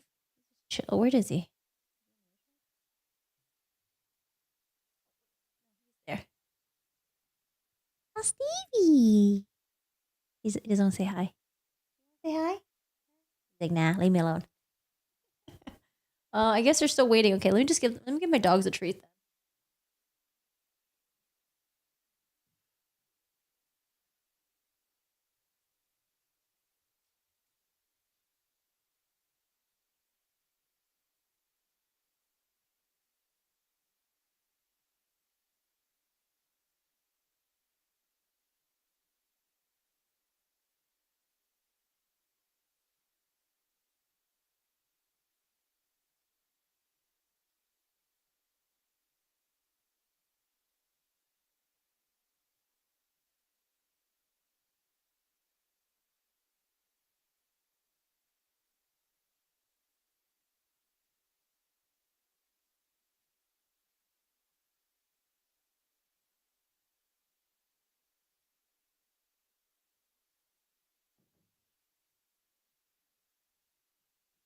Oh. Steve's just chilling. Chilling. I don't know where I put the annoying around here. He's got this really annoying squeaking toy. Ugh. Okay. All right, we're just waiting. They should be back live soon. So yeah, I think this weekend I'm going to spend some time to do a whole recap of the trial so far. I'm going to have some like video excerpts of like the trial and then just some explanations and where my thought is at with this. I think it's a tough one. It's a tough one for the plaintiff in my opinion. I do believe that he suffered a concussion. I do believe that there was a huge decline in his mental well-being after the crash. It's just that, you know, I don't know if I completely believe that Gwyneth Paltrow smashed into him. Even though his experts, I think two of them say that they believe that since he suffered the fractured ribs, they believe that Gwyneth Paltrow smashed into him. And then since she fell on top of him and he fell down, he landed on the right side and then cracked the 4 ribs. But I don't know. It's like, I don't know if I 100% believe it. It's like, okay, I could see that happening. But yeah, I don't know. I'm not sure if I'm like thoroughly convinced that she was the one that crashed into him. But we'll wait and see. I do look forward to Terry testifying though, because I do want to see what he said. Because in my opinion, right now, it seems like Terry didn't even know what happened to him. It seems like Terry just got hit, and then he kind of just, you know, may or may have not lost consciousness, and then he didn't even know what even happened to him.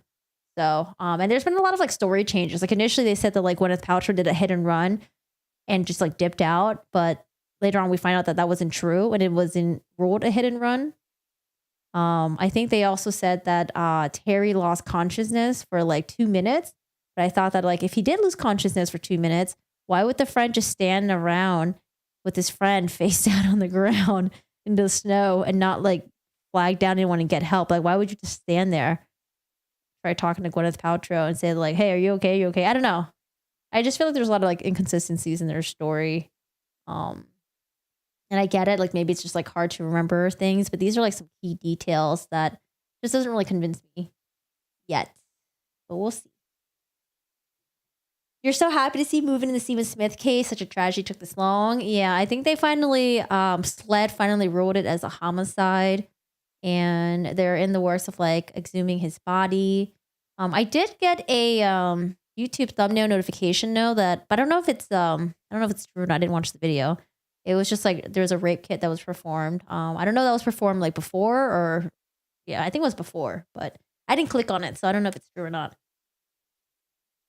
I don't think you can include anything about who caused it from broken ribs. No way. And I've been in a few ski collisions myself. Like I do believe. I found the doctor. I found him to, like it makes sense from what he says. I found him to be credible, but I feel like there's also other ways that like he could have just broken his ribs. But I want to hear from. I think on Gwyneth Paltrow's side, I think they're gonna bring in like a ski.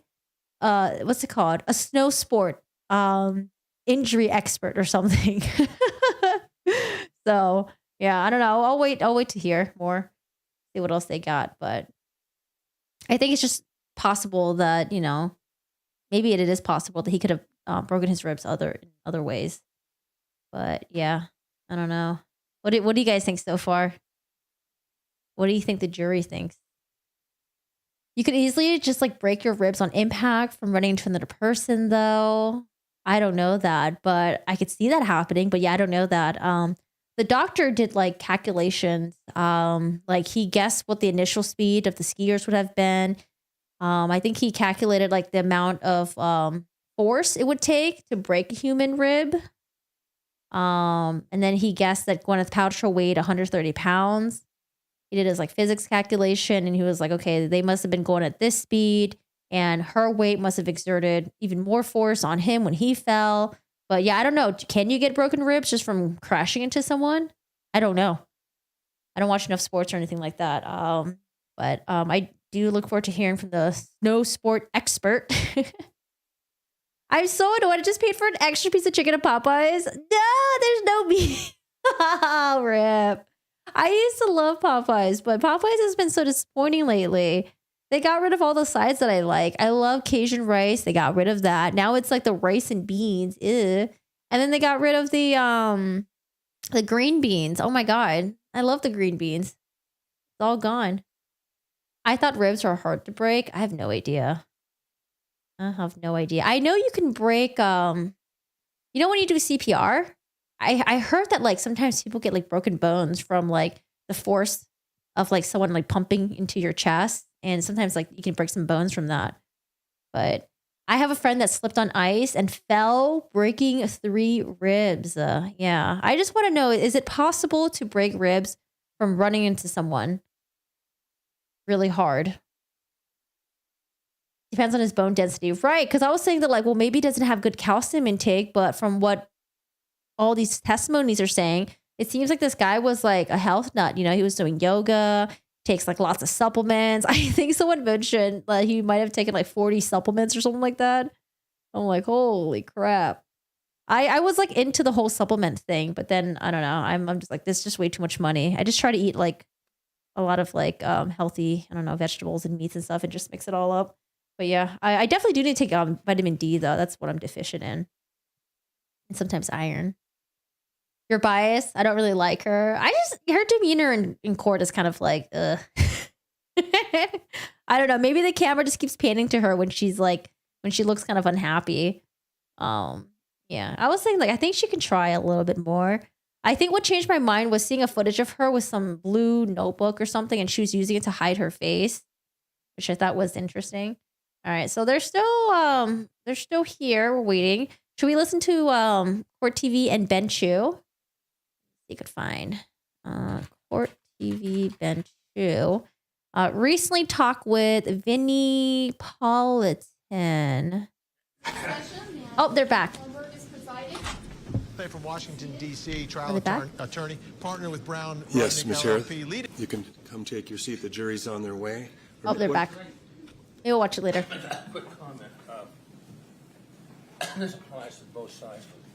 Sometimes someone's running to the bathroom like Steve Owens. I don't think we should start without him or start without me. It may just be a 30-second delay, but I just hate to come running in and the jury's over. Each time that I do start without all the lawyers here, I'm getting an okay from the tables. Like it's okay to begin. So I guess let your table know. Don't start without me if you have to leave. Go judge. Go judge. Absolutely. Yeah. At any time. Yeah, just turn to me and do that. Sure. Let 'em know. Here comes Gwen.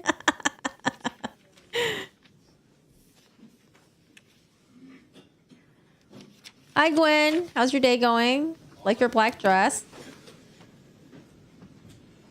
Oh, she's smiling. She's laughing. Okay, there we go. There we go.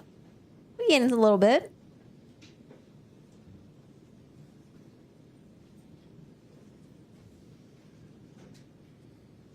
Johnny was like, "This will help my career." She's not an actress anymore. She's just been focusing on her like entrepreneur Mr. shit. Sorensen?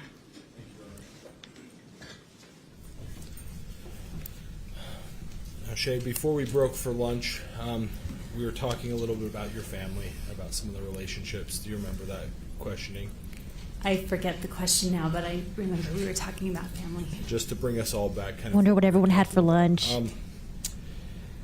Have you ever observed, and I'm not going to ask you for any sort of medical opinion or any expert opinion, I just want you to tell us what you have personally observed in your family and the family dynamics between your father and Jenny. What are those? I think they have a hard time communicating with one another. I think because of my dad's traumatic brain injury, and I'm speaking of after the accident. Before they also. Just objection to making causative connections to the accident, which are medical opinions. So if we could say factual. Sustained? You can certainly use the accident counsel as a demarcation point in time. Sure. And the witness can as well. Okay. So let do you me wanna- ask a question, please. Okay. So after the accident, what have you observed about your father and Jenny's relationship? Again, not any sort of expert opinion, but just from a sister's perspective, what have you witnessed? I have seen that my dad and my sister do not get along. Are we going to They talk about have a Jenny now? hard time communicating to one another. She thinks very differently than you or I may think, and she really comes from the heart. And also, my dad is a bit of a fixer, and so he wants to help Jenny, and Jenny doesn't believe she's broken. That's not true, Mace. That's not true. And I don't believe she's broken either. She just sees the world a different way. But that causes a lot of problems with their relationship. And also, I think after the accident, my dad has a hard time hearing, in that he is always thinking about what he's going to say next. And so oftentimes he doesn't hear the other side of the story. And a person feels like they are not being listened to in that case. And that is a big frustration, not just with Jenny, but with other people in the family. Thank you. And you mentioned the way that Jenny sees the world. Have you ever had a situation where the two of you have viewed an event and your perceptions of that same event, a shared event, was totally different?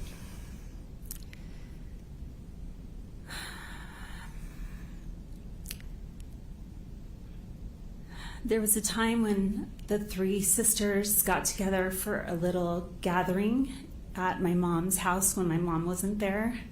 Your Honor, can we just clarify pre-accident or post-accident in the time frame? Let's see. This is a good question. I don't have a clear recollection, counsel, on what the exact. It's probably around the time. No, I feel bad for Jenny because it wasn't the defense that mentioned Jenny's diagnosis. It was the plaintiff side.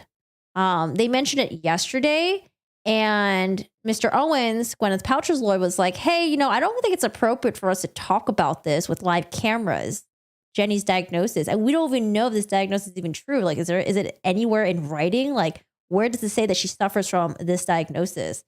So I thought that was interesting too.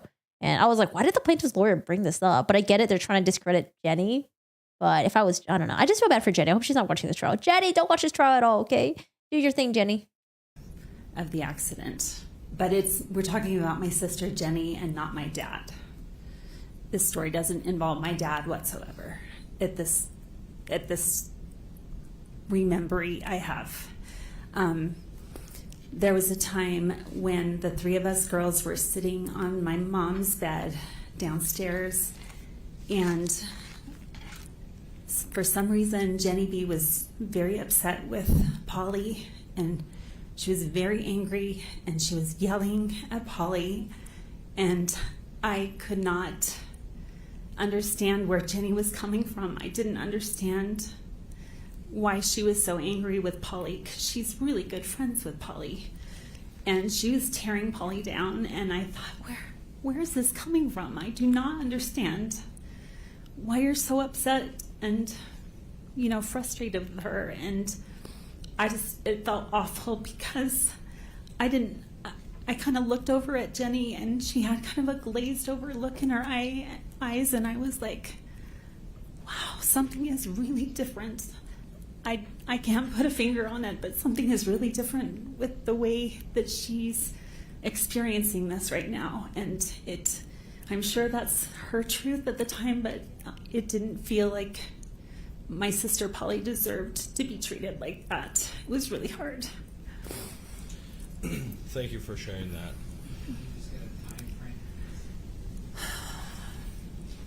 that. Can I phone a friend? No. Not right now. I think we can do that on cross-examination. She already said it was around the time of the incident. I'm going to move on a little bit. Okay. Last little bit of questioning here for you. You mentioned that your father was very organized before he ran clinics, and you watched what he did while he was running those clinics. Yes, I did. Comparing that time before the accident to how he is now today in his I want to make a comment about Jenny really quick. While I believe the sisters that, Jenny may have some mental health issues and she might have these unreasonable blow-ups and stuff like that. But I still don't think it invalidates how Jenny feels about her dad and how her dad treated her. It's possible that maybe Jenny could just be, I don't know, over-exaggerating about how abusive, mean, berating her dad was. But I think just because Jenny had other issues, I don't think it completely invalidates her experience with her dad.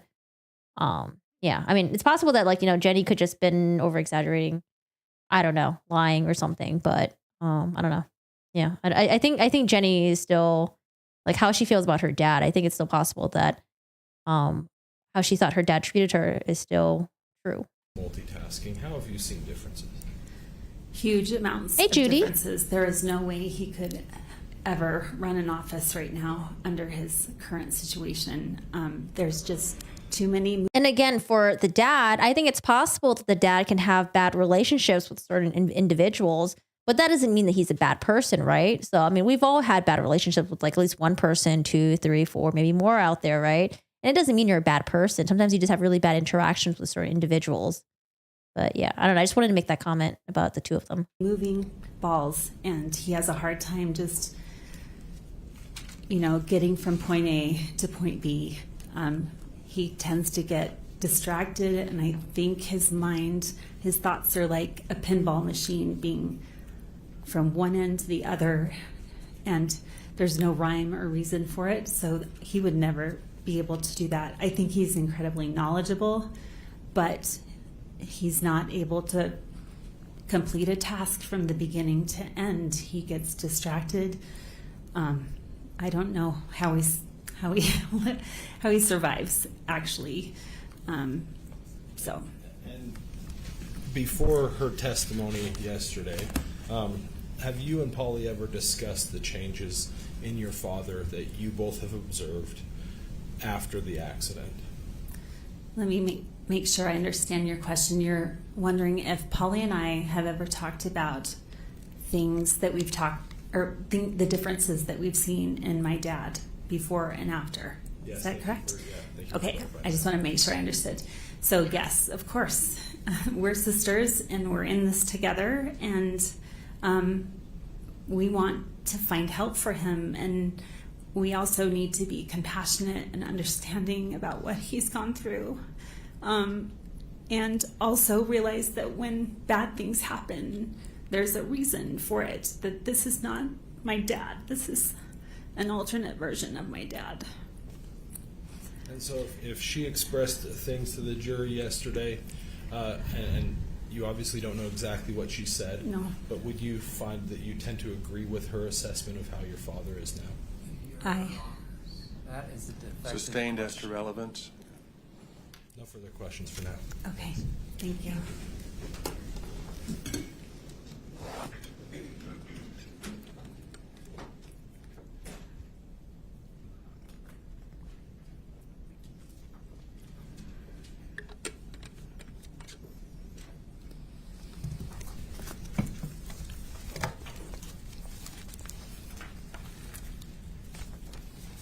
We're going to take a minute to get set up. Is that okay?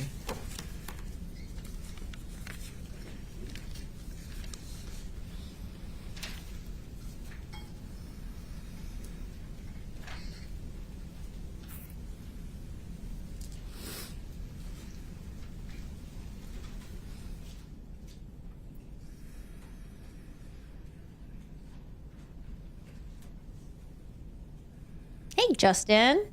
Yes, this is the daughter, Justin. Her reply to that was a 4 out of 10 in my opinion.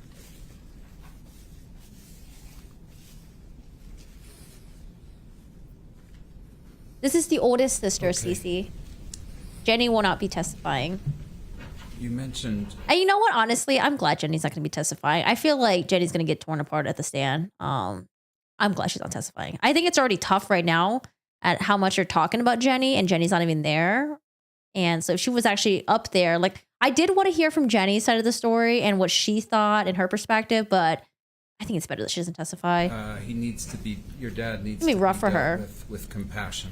Did you say that? Because I don't know if Jenny has like a significant other and she has anyone that she's with. All that's mentioned so far is that Jenny is like on disability. I think Jenny doesn't work. So like, I don't know if Jenny, if all she has is her family, and her maintaining a good relationship with them is the only thing she's got. Like, I don't know if Jenny has friends. I don't know if Jenny has like, you know, significant other, kids or anything like that. I don't know.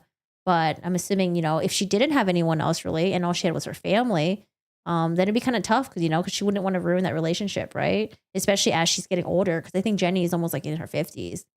So tough. That my dad needs compassion. I think every human being needs compassion. All right. Mike, you understand my client says your dad plowed into her back? I did hear that. Now let's catch up. 1.25. Do you agree that if she's been falsely accused, she deserves the jury's compassion? Sustained. Help me out. Are you saying your dad's, everything about your dad's personality was good before the ski accident, and everything about your dad's personality was bad after the ski accident? Yes or no? I am not saying that. All right. So let's slice that in half now. There were problems with your dad's mental health prior to the ski collision. Do you agree? I don't know that. All right. There were defects in his personality prior to the ski collision. Do you agree? I do not know that. All right. So I am trying to sort of reconcile these answers. So I heard you saying you're not saying your dad's personality, everything about him, was perfect before. True? Could you restate that question? It was confusing. It is confusing. Sorry. I feel like the wet blanket in your family, exposing unpleasantries because your family is painting an unfavorably positive view of your dad before the accident. That's the preface. Overruled. Do you understand why I would do that? I'm not you, and I can't be in your mind and in your situation, so I don't know your perspective. Do you agree, though, if we're saying the ski accident utterly changed his life? You're saying that, aren't you? Utterly changed his life. Are you saying that? Yes or no? I can't answer that. All right. Is it fair in your mind, at least, to look at your dad before versus after the ski accident? Like in terms That's of... not a question, I'm sorry. Is it fair? Like on anger, on emotions, on relationships, on all these things you've been saying are different. Do you agree that we ought to at least look at how things were right before the ski collision and then talk about what they are now? Okay. That's a portion of the time, yes. Okay. So those, I'm trying to do that in my next hour or two. I'm just letting you know. Oh God, 2 hours cross-examination.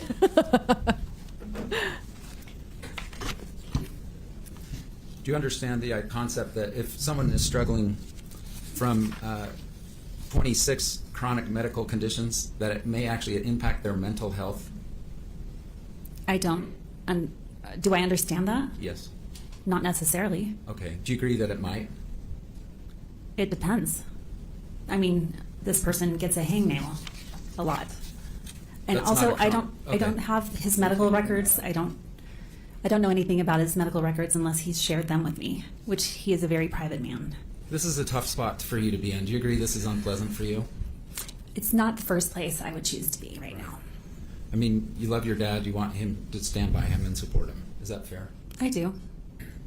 Even still, when you heard that he was demanding $3 million, you were shocked by that number. Do you agree? Those are your words, not mine. They are your words in your deposition. Do you recall Ooh. this?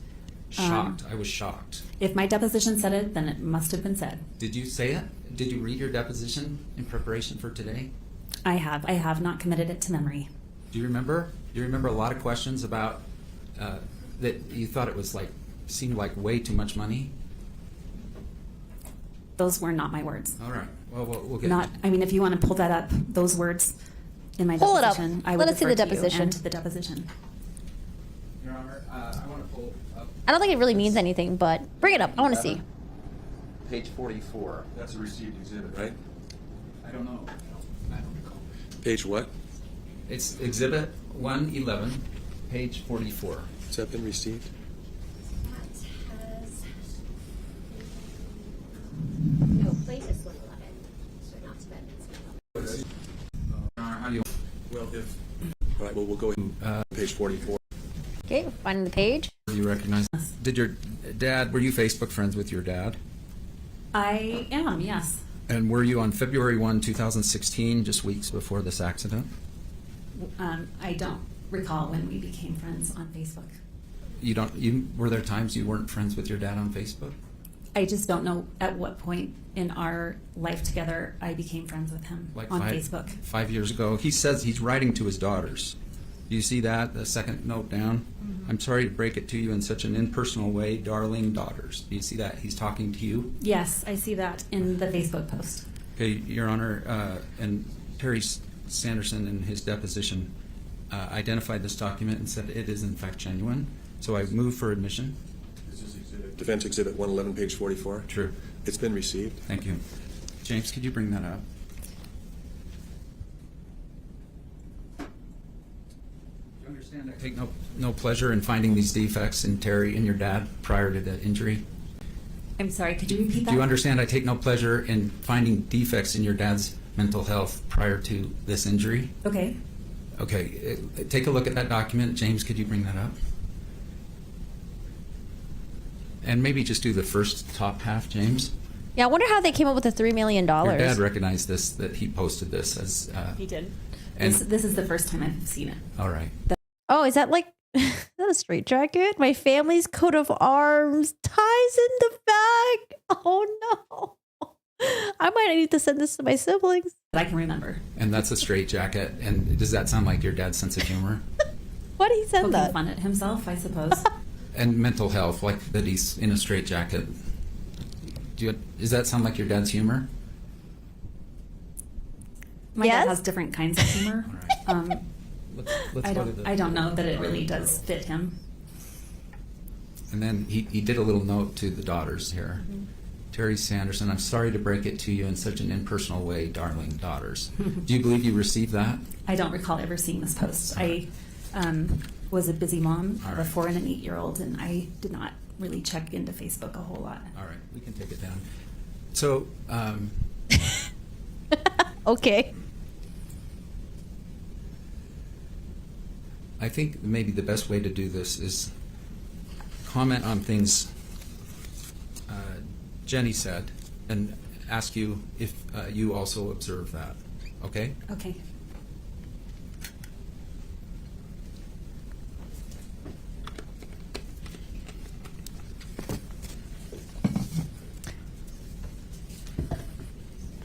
Aren't we taught to not move people after an accident? Okay, so that's what I was thinking too, because like the friend is like, Terry is face down in the snow and he's unresponsive. But what I didn't hear was, hello, Mr. Ramon, the friend that witnessed this, saying that his friend was out of, he was like knocked out of conscience. Like, I don't think Ramon ever said that he'd like check for Terry's pulse. So if Terry was non-responsive, is face down, wouldn't you check for his pulse at least? All right. That's why I don't know if I believe that he lost consciousness for 2 minutes.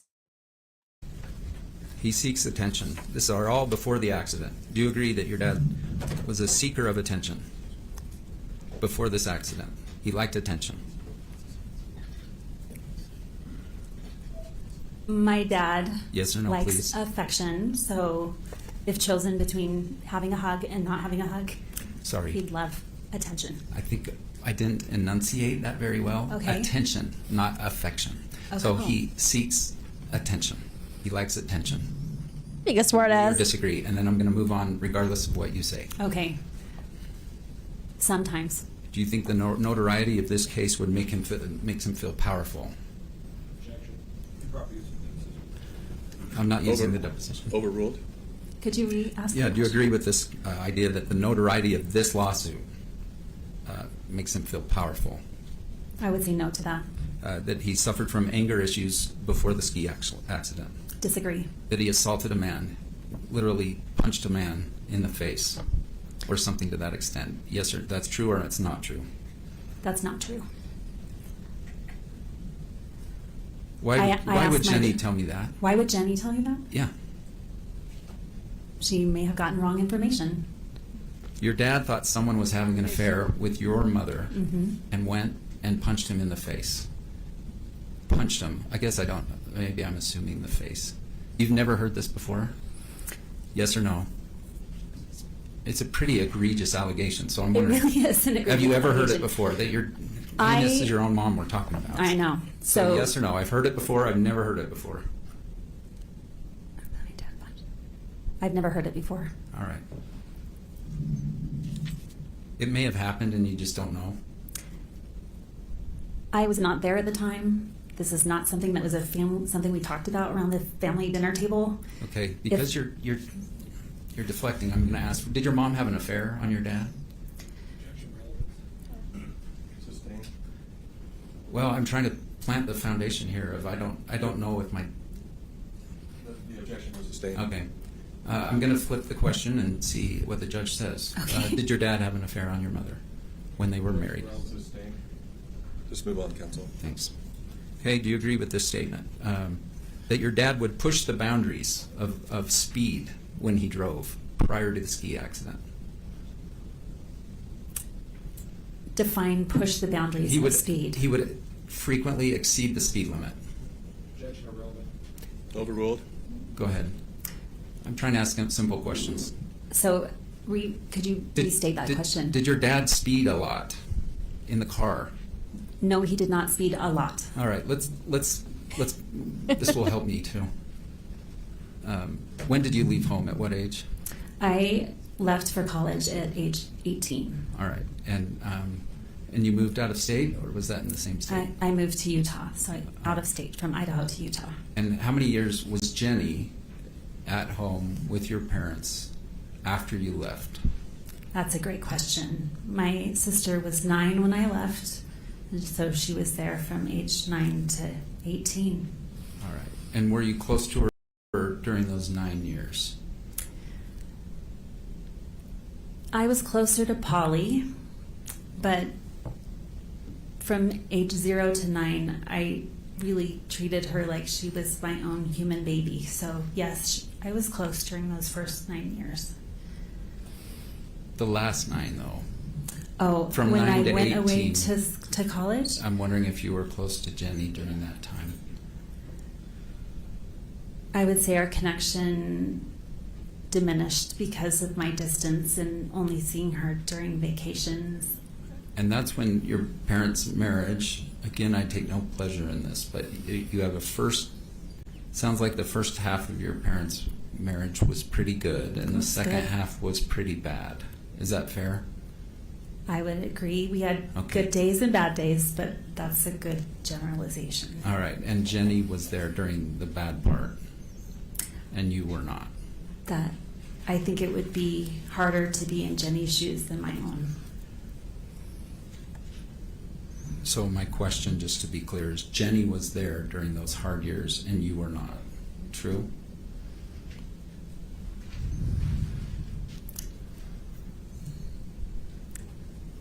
I can't say that for certain because I wasn't in her shoes. I wasn't experiencing what she was experiencing. Did you ever observe your dad being domineering prior to the ski incident? No. Jenny describes your dad as being domineering before the ski accident. Do you disagree? That was her truth. So, what's the answer? I disagree, or I don't agree. I can't speak for my sister. Okay. Was he ever emotionally or verbally abusive to you? I mean, I just find it hard to believe that the sister didn't confide in her older sisters. I'm sure she did. I'm sure she did complain, saying like, "Oh, dad is being, dominating or domineering or whatever the term is." Because I honestly think the older sisters don't know what the younger sister went through because there's such an age gap, and they left the house when they turned like 18 and plus. And so, they did mention that the first half of the marriage, everything was good. Second half, the marriage was crap. They were dealing with a really nasty divorce, and Jenny was the one who was still in the house dealing with all of that. Prior to the ski collision? No. And after? Yes or no? No. Okay. And then Jenny describes your essentially emotional and verbal abuse to her prior to the ski incident. You don't dispute that, do you? Could you rephrase that question? Sure. Jenny describes your dad being emotionally and verbally abusive to her prior to the ski collision, and I'm wondering, you do not dispute that, do you? Objection here, sustained. If you have information that would tell me that's false, I want to hear it. I guess I'm not following your question. I'm really sorry. I'm going to say a statement, and you tell me, I know that's true. I don't. My staff is telling me Jenny never used the word punch. She used assaulted. So I'm going to put that on the record. Thank you for the clarification. Another clarification. If I asked you the same questions about assault versus punch, would your answers be the same? Wait, is this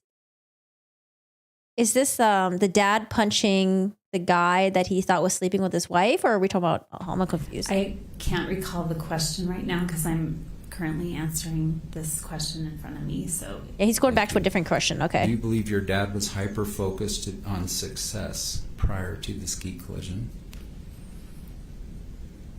Wait, why are we going to a different question? no. Okay. Do you believe that he was controlling of Jenny in an unhealthy way? No.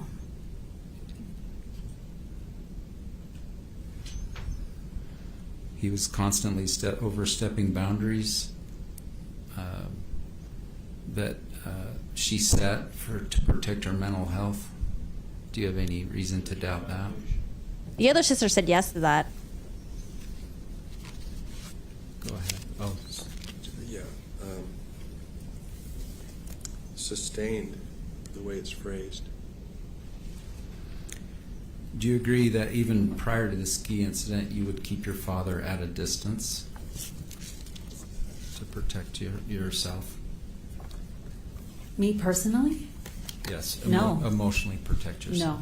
No. Okay, so let's be clear. After high school, each of the daughters moved out of state. Is that fair? When I graduated from high school, I moved to Utah. And I believe my sister was a junior in high school when she took a job as a page at the White House, not the White House, obviously, at the Capitol in Boise, Idaho. So I'm not certain on this, but I believe Polly left when she was 17 to go to Boise. Out of state. No, she was in gotcha. state. How about, let's say, the 1 year before the ski collision? All the girls were out of state. I should say women. All the daughters lived out of state from your dad. That 1 year prior, yes, we all were living in a separate state. I heard you say he was a very good multitasker when you lived with him. True? He was excellent. Yeah. And how many years ago was that? Well, I have to count on my fingers, sorry. Sure.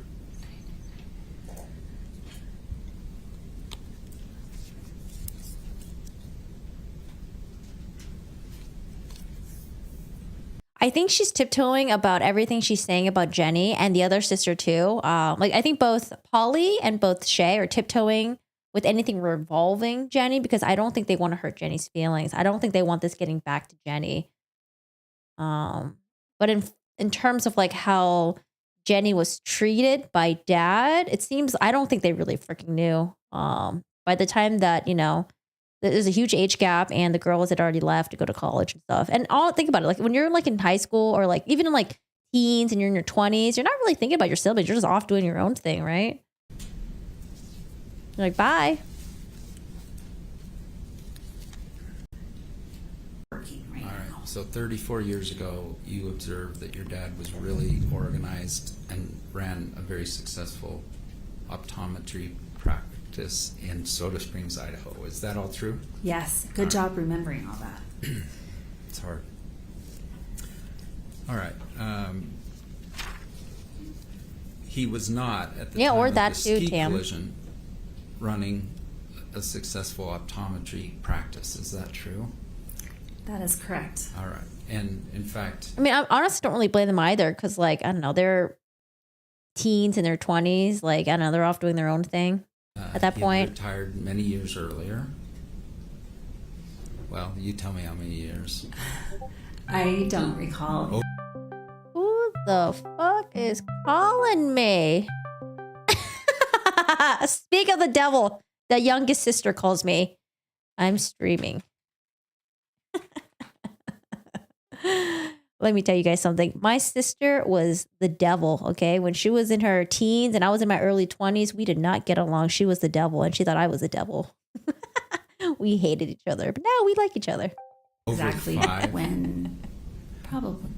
I'm not certain on the date, so I can't tell you. But it feels like he's maybe been out of practice for 10 years. Right. That's my thought too. It's kind of 2010-ish or thereafter. Sounds about right. You can talk to my dad. He will know. And part of the reason he retired was because he lost vision in one eye. Do you agree? Okay. Would you be surprised if he told me that in his deposition? Would I be surprised? Yeah, I guess so. All right. Do you recall him being in a major dispute with his business partner when he left his? Oh, give me a second. Let me let Steve out. Hi to her.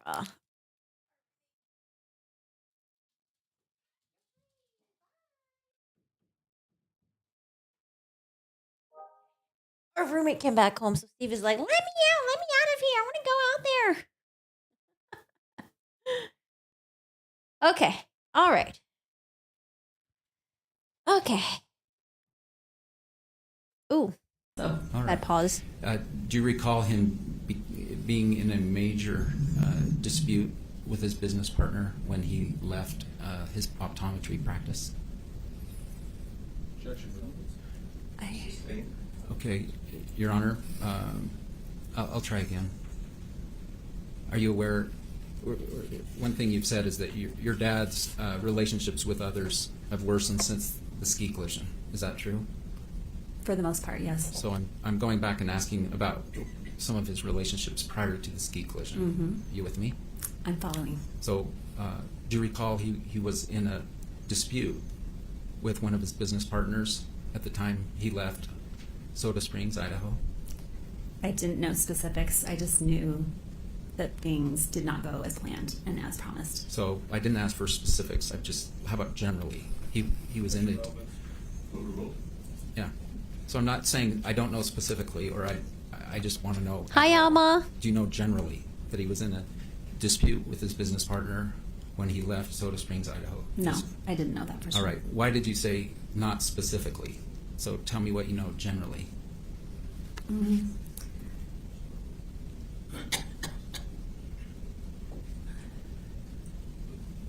I don't know enough about what was happening to make any sort of judgment. Tell me what you know. That my I know, Justin. My God, they get into all your personal business. Never sue anyone. Yeah.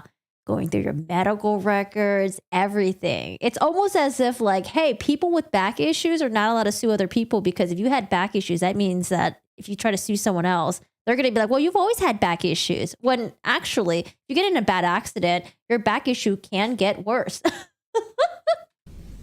But damn, Yes. okay. gotta be perfect. So could you That's tough. restate that question? I don't know if I can. I said, what do you know? What do you know about a business dispute with your dad? I didn't know it was a business dispute. I knew my dad was having troubles with Mr. Brown, and I didn't know much more than that. Do you recall he actually That too, Mimi. wrote a letter to the editor in the Soda Springs, Idaho newspaper? Do you recall anything in that regard? No, I did not. Overruled.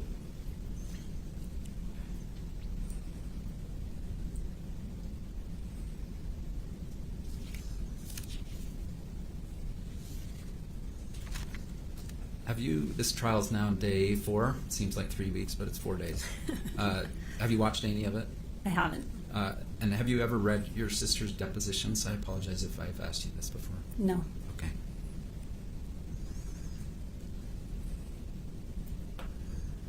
Are you staying with your dad literally like last night, tonight? He is running a VRBO, yes, and A I'm what? staying with him. He's got great reviews, 5-star reviews. Are you saying he personally or the place you're renting? I'm trying to be funny, and it's not coming across as Nope, being no funny. problem. I'm staying with my dad. He's letting me stay there. No problem. Okay. Oh, okay. I was The really GoPro confused. Email. We're getting sick of looking at it, so I'm not going to pull Yes, it up. you're right. But your understanding after talking to your dad was Wait, can I just make it clear that that whole VRBO thing, 5-star reviews, that was all just a joke, but Yes. I'm under oath, and he is not actually doing that. So I just want to make it clear for the record that that's not happening. Thanks, ma'am. I didn't get your joke. okay. Humor, and I don't know. especially dry humor, doesn't come across on the transcript very well. I know. So I understand that. I that's fine. apologize. Is it fair to say that after your call with your dad on the date of the incident, you understood that there was a GoPro video? That was my understanding because that's what I wrote down in the email. And you also wrote, "I'm so glad you're okay." Did you write that? I did write that. All right. So after talking to your dad, I think the incident was just before noon, and your email was like 9:30 at night. Does that sound right? I think the phone call came through at 6:13. Right. And I only know this because of the deposition. Okay. And then the email, I think, came through at 8 o'clock or so at night. His did, and yours maybe 9:30. Okay. But I think we're on the same page. So Okay. when he called you about 6 hours after the collision, your understanding was he's all right. Is that fair? What I was trying to get across. Can you say yes or no and then explain? Okay. Can you ask the question again? Sure. At about 6 hours after the collision, You talked to your dad, true? True. And then your impression was he's okay. I didn't know enough at that juncture to know what was wrong with him. So yes or no? Your impression was, I'm glad you're okay. That he's okay. I'm glad you're alive. No, it doesn't say that though. It doesn't say I'm glad you're alive. All right, I'm going to That's try a little one. morbid to say I'm glad you didn't die, Dad. I'm gonna try one I was more trying to time. lift his spirits. Okay, we're not allowed to argue, and I don't want to argue. Okay. So let me just ask a question. Mr. Owens is I patient assume today. at 6 p.m., 6 hours or so after the collision, one of your first questions is, "Are you okay?"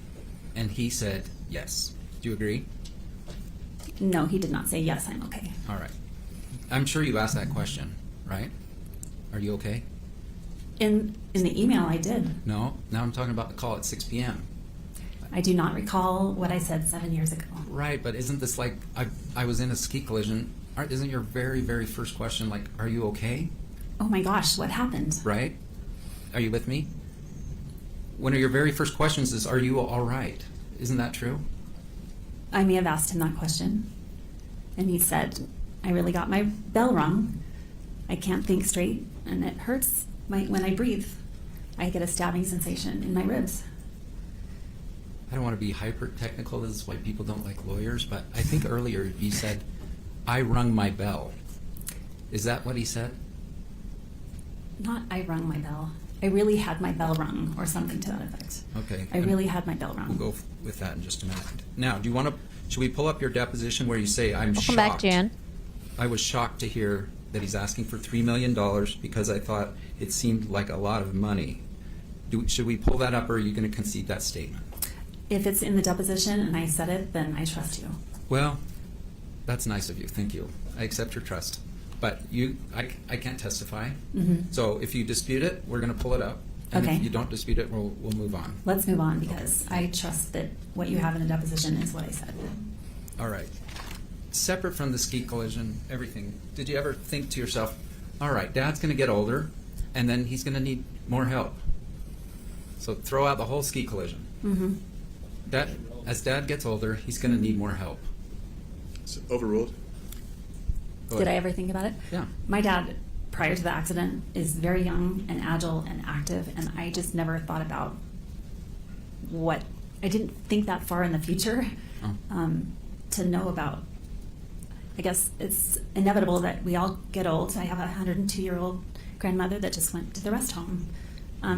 But at that point in time, I had never thought about my dad's, what will happen in the future for my dad. I just thought he would live forever. For instance, well, that's not a healthy thought, though, is it? You're right. It could be disappointing in the end. It's always going to be disappointing if you think my dad's never going to die. Isn't that true? Setting myself up for failure. Is the 102-year-old, by the way, is that on your mom's side? That is. Yeah. She's my Native American link. Now, your dad had two unhappy marriages that ended unhappily, ended in divorce. Do you agree? I can't agree to that. Not the way you stated the whole question. All right. Did he ever? He did have two divorces. Well, do you know any event where actually police were called with the second marriage? Do you know anything about that? What? No, I do not.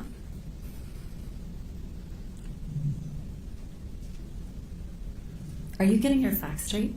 I'm I have a asking you question. about facts, and I have to have some basis to ask the I facts. know, But let me keep going. Okay. Is this the second marriage where the second daughter was like, Mr. Owens was getting under her skin, and Mr. Owens was like, do you know how that marriage ended? And she was getting a little defensive. He asked her again, and she was like, I don't know. And I felt like she was only saying that because she was getting really defensive, but like, I didn't believe her though. I didn't believe her. I feel like your dad would tell you like, oh yeah, that marriage ended horribly, or no, we're good friends now, we're cool. Like, that's like, especially how they say that, like, oh, how close they are with their dads and stuff like that. So I feel like the dad would be like, yeah, the marriage was, it ended okay, or it ended horribly. She's a horrible person. So I wonder if this is the second marriage that they're referring to. Maybe there's something going on with the second marriage that ended badly and the cops were called. I want to know what happened.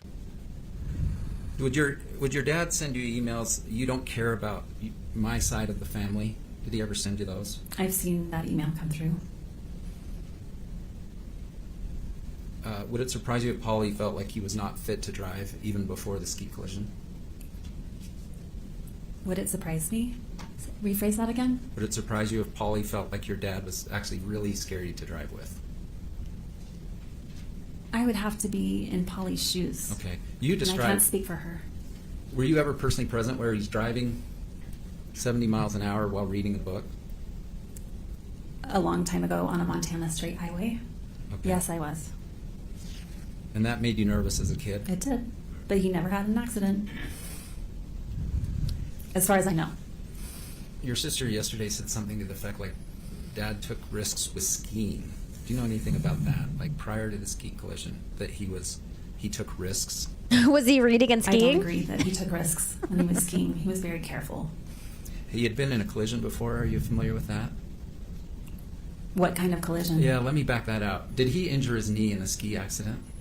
I know he has an injured knee. I did not know how it happened. All right. How about throw out the knee? Do you know of your dad ever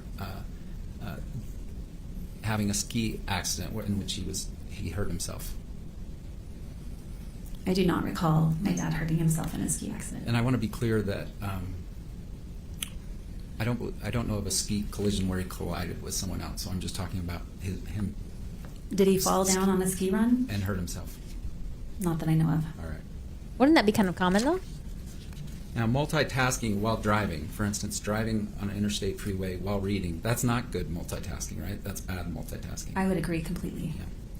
And as people get older, it's not uncommon, is it, for them to need to focus more on an activity instead of multitasking? I think it's just general common sense. Overruled? Do you Could you agree? re-ask the Sure. question? Do you agree that just as people get older, they might get less good at multitasking and have to focus a little bit more attention on doing one thing?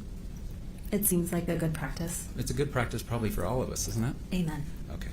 Yeah, initially I was like, well, maybe we'll give him a benefit of the doubt. Maybe he was reading one of those like big old maps that we used to have. Do you guys, man, back in when we didn't have cell phones with data on them, back when we didn't have the GPS thing, we had these books, these giant books of like folded maps. You would have to open it back up to figure out where you were on like what interstate and all that. So I was like, maybe he was reading one of those maps or something while he was driving. But nah, he was reading a book.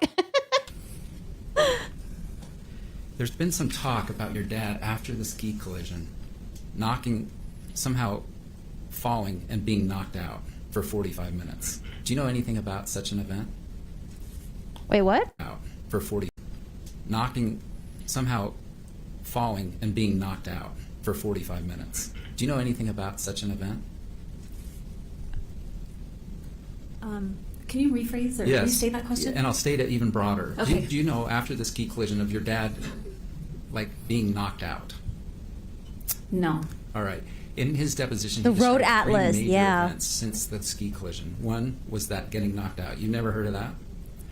Getting knocked out. No. Another was cutting himself by accident. I have heard that. And he said it looked like a crime scene. There was blood all over the place. Is that what he said?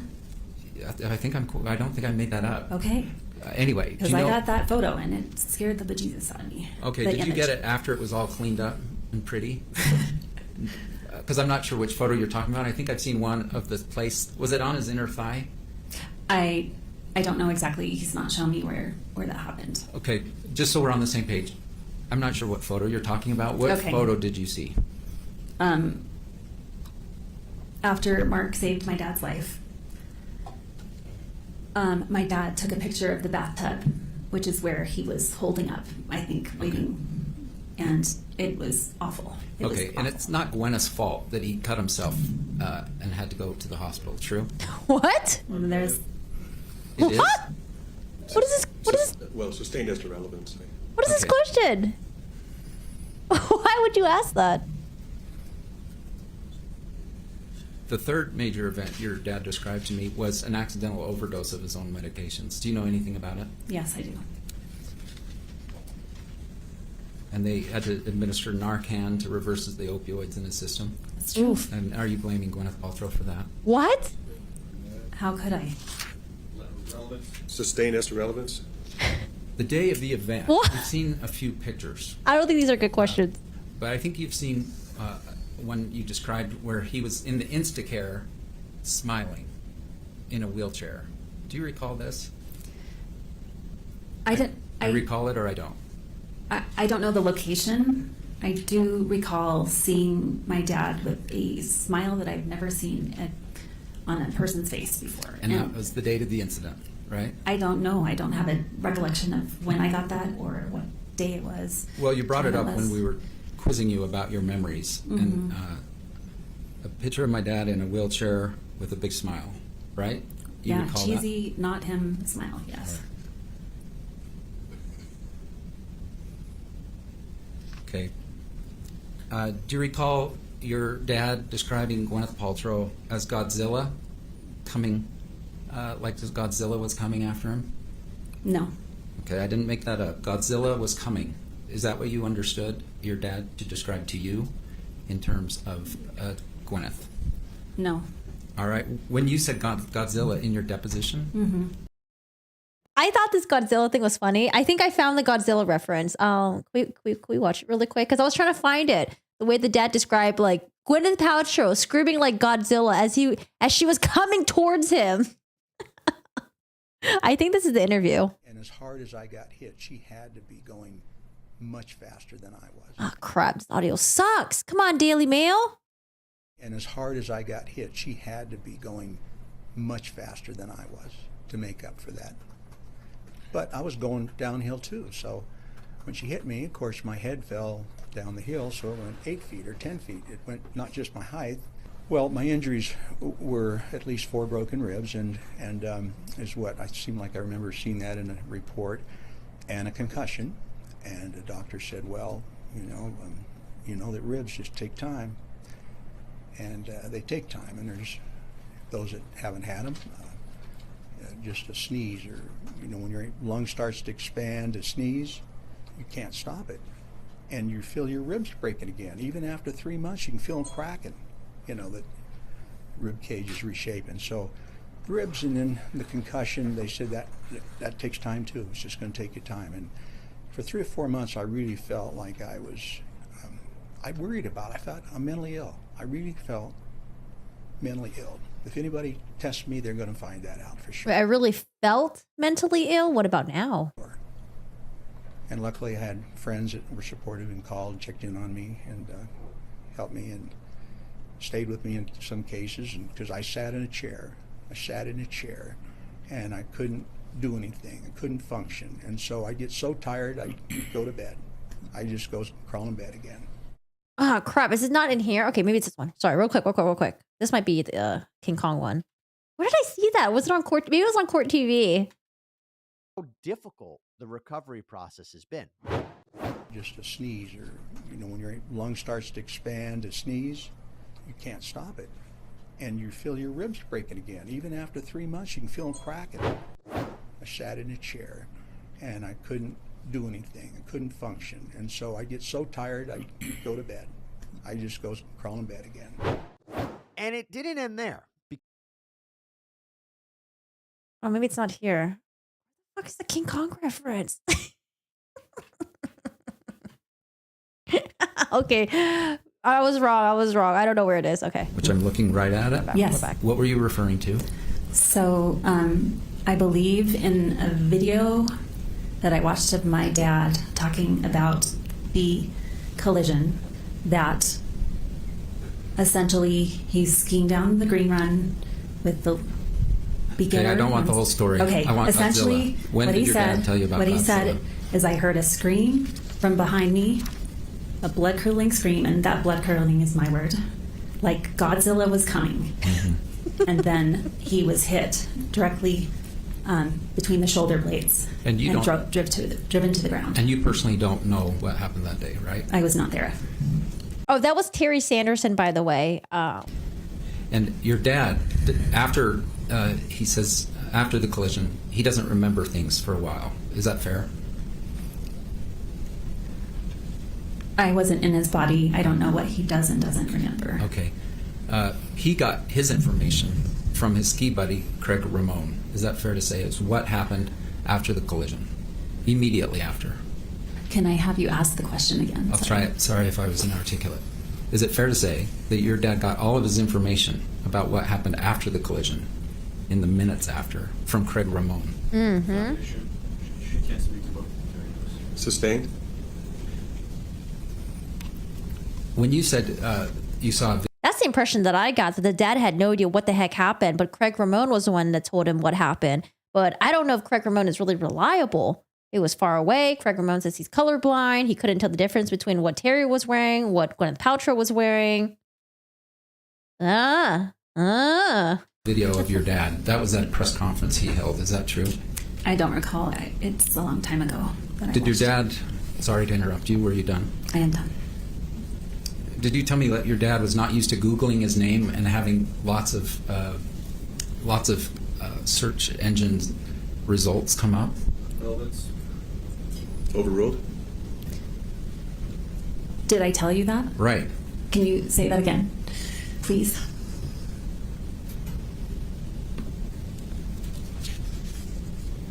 Your dad would send you links after he filed the lawsuit about press that was mentioning him. Do you agree?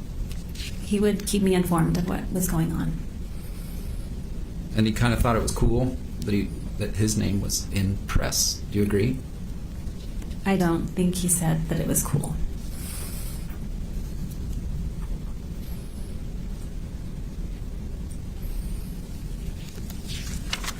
He told me he thought it was cool that he was in a ski collision with an accident with a celebrity. He told me that in his deposition. Does that surprise you? That surprises me that he would say that. Me too. Would you remember what he said? Do you agree you would have a better memory of how your dad was doing immediately after the accident at the time you sent the email 9 hours after the accident? I can't find this press conference of Terry Sanderson. Where the heck is it? Than you would like today? Have a better memory? Right. Most likely. Has your dad told you that even now he comes up with new memories of what happened about the accident that he hadn't had before? Overruled? Could you please ask the question? Would it surprise you to hear that your dad said that he still comes up, well, last time when I deposed him, he's still coming up with new memories of the accident? improper use of deposition. Sustained? I'll just move on and ask your dad that. So it's a little hard to It's hard get for through me to you. know. Okay, Terry is testifying. Let's listen. I want to hear from Terry.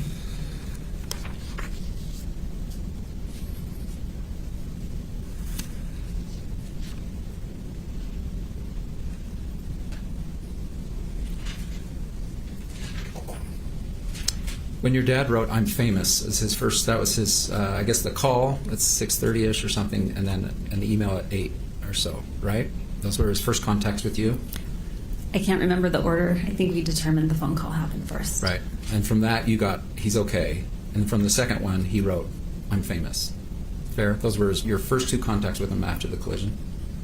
I can't remember exactly without looking at the deposition, and you guys figured that out for me. So I just want to clarify. Terry Sanderson's side of the story is that a friend heard a scream, turned around, saw Gwyneth Paltrow go straight into Terry's back, and the two of them fell forward with Gwyneth Paltrow sliding a couple feet ahead of Terry. And Terry was spread eagle in the ground, face flat. Gwyneth Paltrow, it seems like her side of the story is that she was skiing. All of a sudden, she feels a man slam behind her, and they didn't fall immediately right afterwards. Seems like they skied together for a little bit, like slowly, and then they both fell on their side. I think that's what this lawyer said in this opening statement. So one side is saying Paltrow smashed into Sanderson, they both fell forward. The other side is saying Sanderson smashed into Paltrow, and they both fell sideways, which, you know, falling sideways, maybe that's how Terry broke his ribs. Or maybe Terry broke his ribs because Gwyneth Paltrow was on top of him and he smashed into the ground, and that's how he broke his ribs. So, yeah, we have very different stories. Very different stories. You mentioned your dad was an extrovert, and does that generally mean he likes people, he's outgoing? He gets energy from being around other people. But also, he likes attention. You told me that. Is that true of your dad even before the ski collision? That's an answer. Sustained? Thank you. I forgot that. He likes to look, even before the ski accident, he liked to always look the best he could when interacting with others. He took some pride in that. He took good care of himself. And have you seen in your dad's some measure of... The ribs were broken on the right side. So I don't know how broken bones work. I just thought if he fell face forward, the ribs would, maybe other things would be broken, not just the right side, right? So the doctor says that he thinks Gwyneth Paltrow hit Terry from the left side and then Terry fell on the right side. But the eyewitness said, no, Gwyneth Paltrow smashed from the back and he fell forward. But it's possible that the witness may have didn't know what he saw. Maybe he was incorrect about that. I don't know. I feel like sometimes these things happen so quickly that you can just have bad memory, even though it just happened. And when you're trying to recall it, you might have remembered something different than what actually happened. So I don't know. Human memory is really tough to rely on. To me, honestly, I think the most reliable would be the Gwyneth Paltrow, because you might not remember the sequence of events, but you remember how you felt. So in Gwyneth Paltrow, she must have, even though this lawsuit happened years later, she must have remembered how she felt at the ski accident, right? At the ski trip. So she went out to try to take her kids to go skiing and everything. But then she must remember how she felt when she was hit, and she was probably angry, pissed, irritated, and that she was annoyed, and that she was so annoyed and she was so hurt that she was unable to ski for the rest of her day. So I don't know. For me, I feel like Gwyneth Paltrow seems the most credible. Seems like Terry didn't even know what happened. Seems like he claims that he was knocked out unconscious. So maybe he didn't even know what even happened. But I mean, Gwyneth Paltrow, can we really believe her? Because of course she's only out to protect herself, right? But yeah. Pride as his limitations, the physical right side and of the mental ribs limitations have increased with aging. I'm having a hard time understanding your question. Sure. I believe Gwyneth Paltrow is like 130 pounds. You understand generally this concept of as people age, there can be limitations imposed on them physically and emotionally. Is that fair? As a person ages, that's correct. All right. And have you observed Maybe in they'll your dad, clarify separate that from later. the ski collisions, some measure of sort of loss of pride in as those things have occurred? We're talking about before the ski accident, correct? Sure. Yes. No. All right. Did he consider himself like I'm never gonna grow old? I'm gonna be as active as I ever was.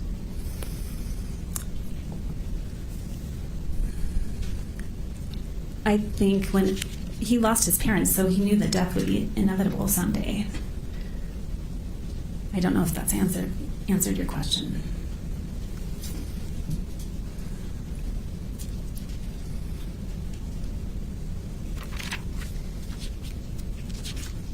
I'm getting long, so I'm going to try to move this along. I do have a plane flight to catch too. Okay, Yeah, and thank he you. was 69, I think, when he got hit. Do you believe your father has a clear recollection of who hit who in the ski accident? No. He has a clear recollection of hearing a scream and getting hit from behind, So this and he is- was knocked out. This is literally the question from your deposition, so I'm going to read it and see Okay. if your answer Okay. is yes. Do you believe your father has a clear recollection of who hit whom in the ski accident? And your answer? And my deposition was yes. Okay. And would it surprise you if he takes the stand in like 2 hours and says, no, I don't? I Would have that to be surprise honest. you? When would it surprise you? If he contradicts you in like 2 hours. Actually, as I reread my deposition, I thought, you didn't even answer that correctly. Of course he doesn't know who hit him because he got knocked out. But So that was your belief when that it was my posted. belief at the time, and I was like, I didn't read that question or hear that question correctly. And you did have an opportunity to make corrections to your deposition, did you not? I did. And you did not make that correction. I actually Did you make that correction or not? I made the corrections, and I did not submit that in time because I was told by my dad's attorneys that will be a red flag and to just drop it. What? And I did not submit that revised. So did you make other corrections to your deposition that your dad's lawyers told you not to submit? I had made Yes or no? Did Did say you that make again. other corrections to your deposition that your dad's lawyers told you not to give me? Yes or no? I made corrections. The answer is yes. It's not a simple yes and no. Yes, it is. Well, I'm not happy if you made corrections to your deposition that were never sent to me. So I'm wondering, you made corrections to your deposition and you gave them to your dad's lawyers? Is No, that I did true? not. I did not give them to my dad's lawyers. Mr. Owen said, oh boy. Can I rely on your deposition here? Can you rely on it? At the moment in time, I believed that my dad knew who hit him. As I reread it later at home, I thought that you answered it wrong, Shay. All right. So what are some other corrections that you've made to your deposition that I've never heard of until this I moment? can't remember. I think one was that they kept calling Zakia Jackie. Wait, which guy witnessed, Mace? The guy witnessed that he fell on his right arm to the ribs and the right were broken when he fell forward. Are you talking about the bald-headed doctor? I remember the bald-headed doctor said that had Terry knew he was about to be hit and fall, he would have braced himself by using his arms as cushion. But because he wasn't able to use his arms as cushion, he fell, and that's how his ribs were broken. Oh, the meetup dude? The meetup dude gave so many different versions. I'm like so confused what he said. I know he initially said that Terry was spread eagle. And then he was like, no, Terry wasn't spread eagle. His arms were by his side. And then later on, Owens was like, was Terry spread eagle? And then he was like, yeah, he was spread eagle. So I don't know. I don't know if the guy was just really, really, really, really, really nervous and he would give contradicting answers, or he's just like, doesn't remember what the heck really happened. I don't know. I so far I do like Terry's witnesses. I think they're, they seem to be credible to me. They seem to be okay people, but I just think that some of them, especially with the friend, just has, I don't know if his memory is reliable. He just keeps giving me like flip-floppy answers, and he's just really nervous on the stand. Poor guy. The sisters, I like the sisters. I think they're okay. It's just that, some parts where, they get a little defensive and stuff. I think it's normal, but the GoPro thing, I wasn't happy with the explanation. Like, I wasn't satisfied with it, but I don't know if it's I don't know if I can say that it's 100% lie. I'm just kind of like, don't like the explanation, but whatever. I'll move on. Let's see how it goes. But yeah, I don't know. It was like spread eagle, not spread eagle, spread eagle, not spread eagle. But maybe I will, if I do the YouTube video this weekend, I'll show you guys. Some mostly were just minor clarifications. Do you understand why I might be a little irritated in hearing that you made changes that I never got? Yes, no one got them. They never got submitted. Wait, what happened, Joe? Your dad was a workaholic. Is that fair? Later in my life, he became a workaholic when my parents' relationship was not as good as it used to be. Your dad, prior to the ski collision, forgot to tell you that he loved you very much. Do you agree? I'm going to have you restate that. These are your words. Your dad forgot to tell me that he loved me very much. Is that true of your dad prior to the ski collision?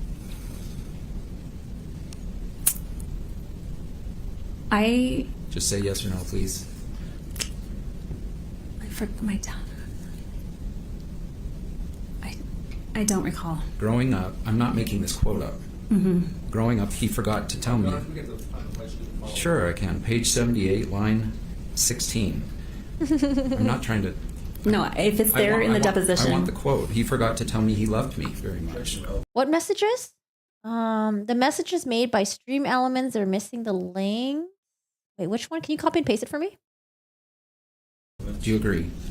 This goes to his level of affection after the ski collision. Overruled? So just say yes or no, and we'll move on. Okay, I'm sorry.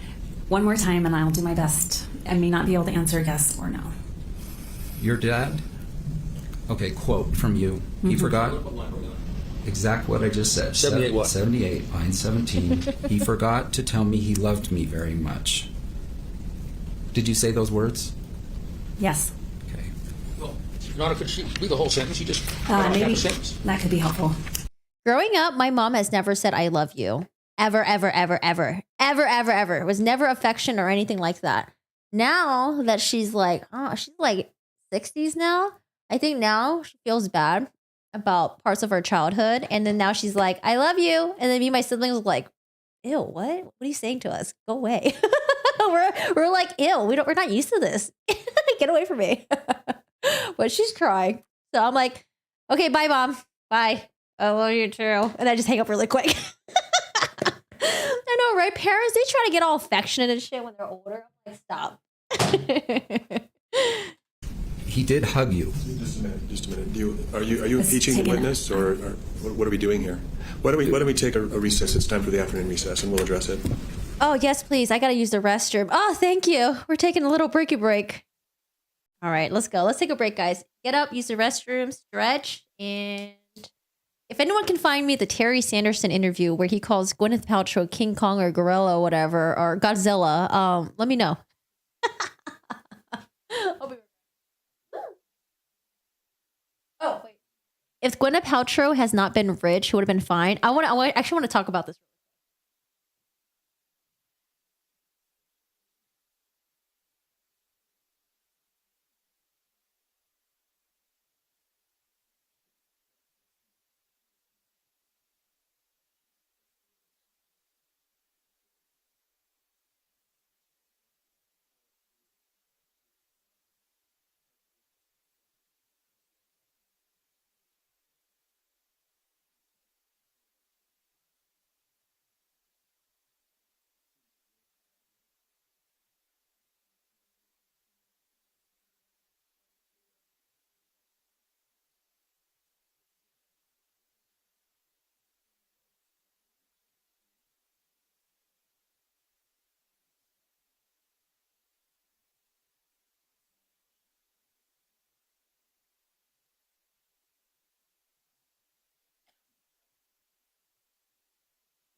Mr. Owens, you may proceed. Thanks. We left on a sour note.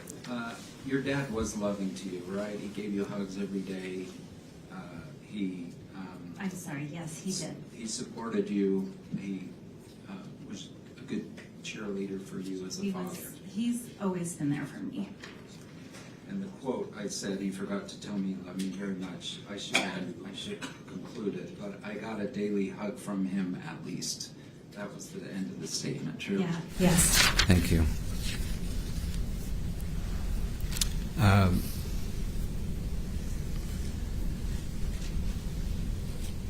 Did you tell me earlier in your deposition that your dad was well respected in the community until he had the point of an affair? Objection, relevance. Overruled. Go ahead. Did I tell yes you or that? no? Did you tell me your dad had an affair and he was respected in the community until that point, and then he was not? I did tell you that.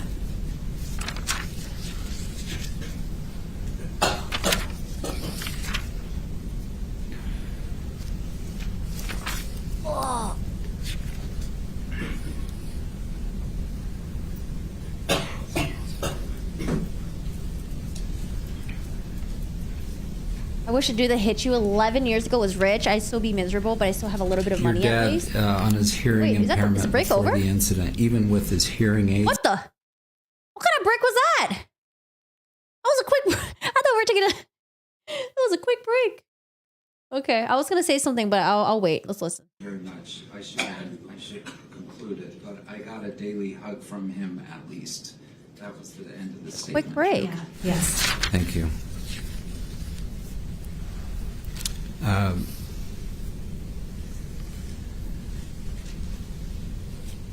Did you tell me earlier in your deposition that your dad was well respected in the community until he had the point of an affair? Objection, relevance. Overruled. I know I didn't even get to stretch. Go ahead. Did I tell yes you or that? no? Did you tell me your dad had an affair and he was respected in the community until that point, and then he was not? I did tell you that.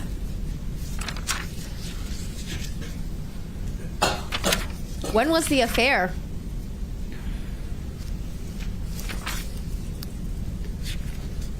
I also want to make a comment that when your family's dirty laundry is being aired out in front of everyone, and not just everyone, but on stream in YouTube in front of like I don't know, tens of thousands of people, probably hundreds of thousands, because there's gonna be VODs and stuff like that.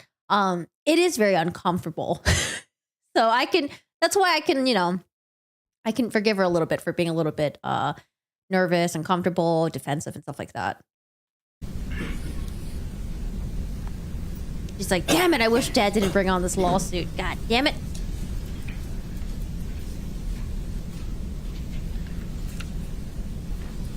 Your dad, on his hearing impairment before the incident, even with his hearing aids, he would need to lip read. Is that fair to say? I don't know that. My client tells me to land the plane, and so I am quit. I'm done. Thank you. Thank you, counsel. Wait, what? That's that was it, Mr. Owens? Mr. Owens is very interesting. I feel like he could have prepared a little bit better. Thank you. I don't hate him, but I like Mr. Owen. Just that he seems a little bit all over the place. Does the defense have any reason to call her back? No. Okay, so you're completely released from any legal obligation here. You're done, Shay. Thank you. Good job. That was tough. You may call your next witness. Thank you, Your Honor. We'd like to call Gwyneth Paltrow. Thank you. Oh, for real? Gwyneth Paltrow going up right now.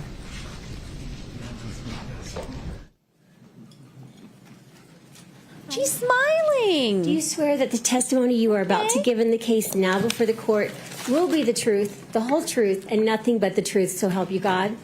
Thank you. Good afternoon. Good afternoon.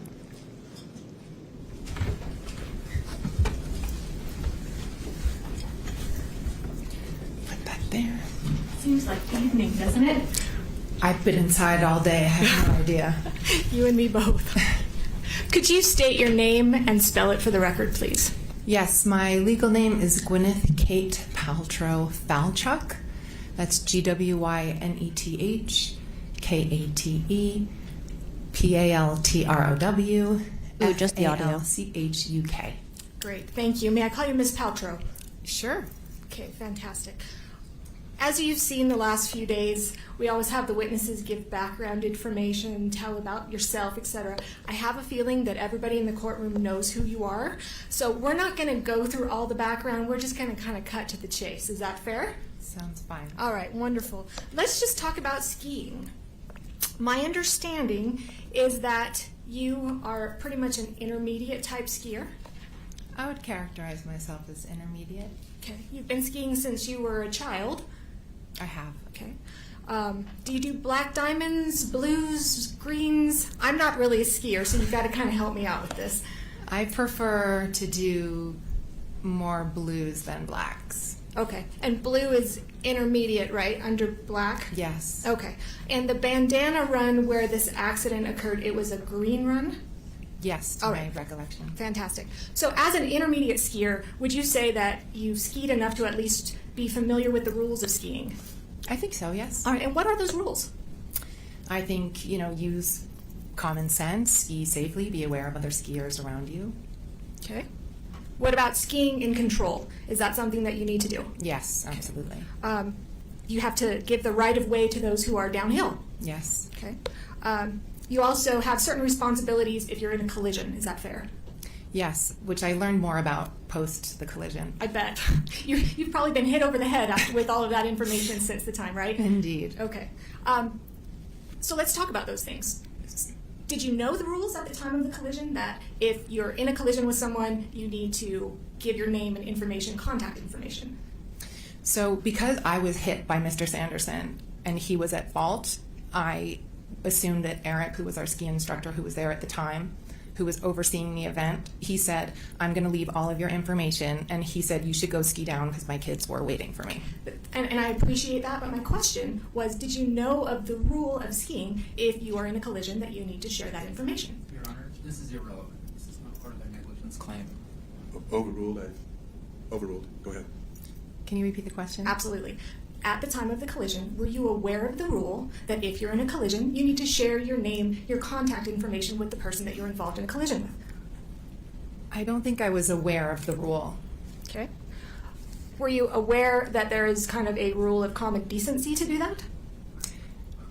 I would not have left the scene without leaving my information, and my information was left. Did you provide that information? No, Eric Christensen, who was the ski instructor with us, said he would leave all the information. You don't know if he did or did not, though, do you? You weren't there when he did. Well, subsequently, I know that he did. I'm not asking that. I'm asking when you were there at the collision, you didn't ensure that it was given. You weren't there when it was given. I was not there when it was given. All right. And it's also, I think you even admitted in your deposition that it's the rule of common decency to make sure that everybody's okay, exchange information, and to follow those skiing rules. Is that fair? Yeah. Okay. All right. So let's talk about that day after I get a drink. Okay. I'll have one as well. Do you have one? Oh, you have some. I do. Thank Okay, you. Great.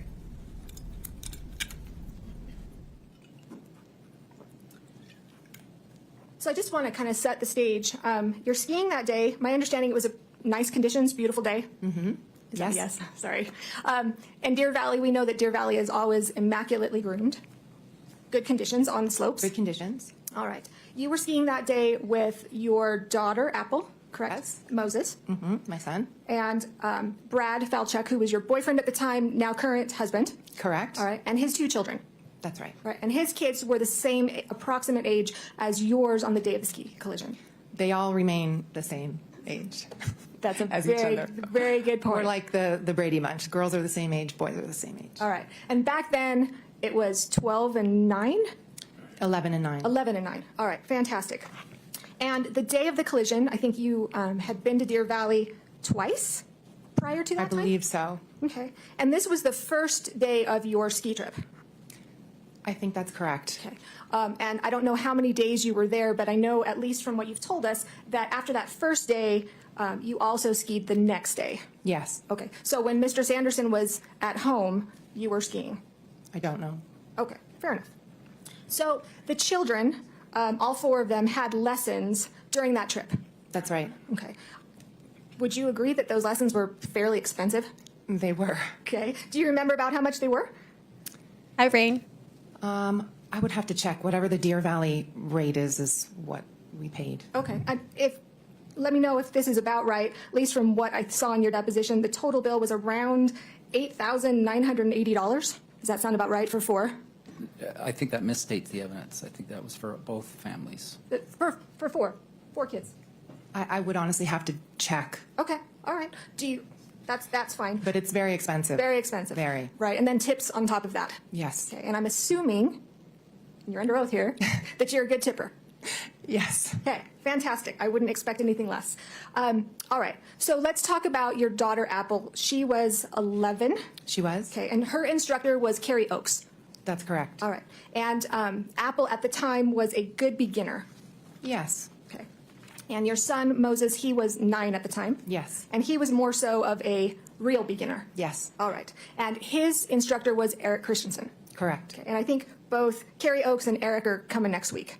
I believe so. All right, fantastic. So 3 days ago, can you believe it's been only 3 days? No. Me neither.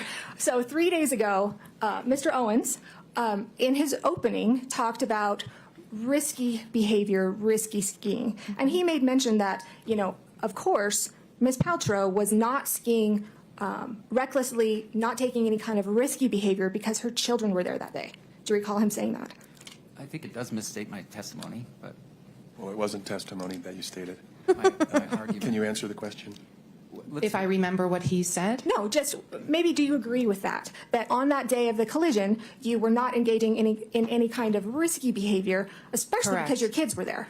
I was not engaging in any risky behavior. Okay, but also, and I think your counsel made mention of this in opening, that especially because your children were there.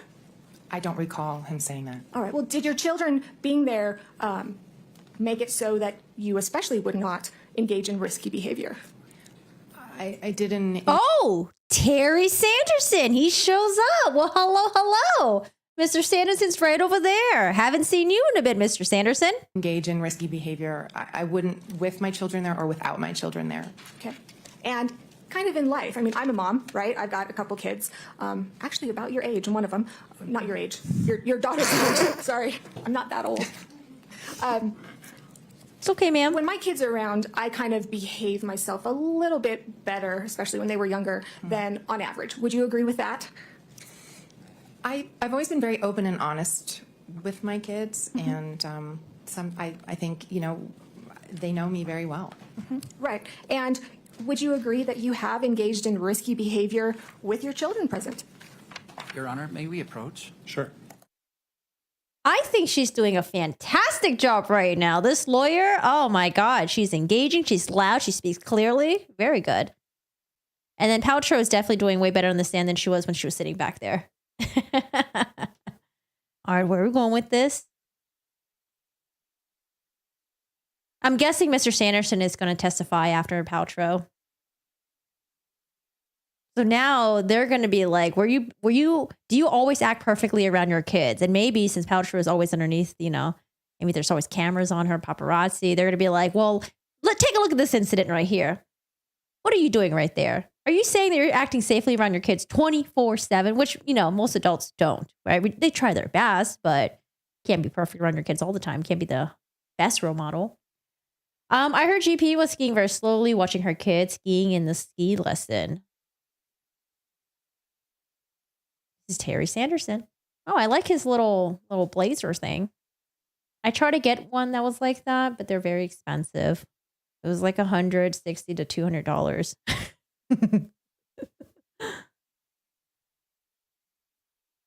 Oh God, no. Family YouTube channels are just like there's some YouTubers that I love watching. And it's cool that they now have kids, but like since they're plastering their kids all over the YouTube channel, I'm just kind of like, I don't know. If someone smashed into Gwyneth Paltrow, Deer Valley would have done everything to smear that man, but instead they just let her leave the scene of the crime. The lawyers are good, but her tactic may not work for the intelligent witness like Paltrow. I think she's doing okay so far. So I wanted to make a comment. I wonder, so apparently Eric Christensen, one of the ski instructors, yelled at Terry Sanderson and his eyewitness, did you know what your friends just did? Your friends just smashed into Gwyneth Paltrow or something. I wonder if Eric Christensen had not said that. I wonder if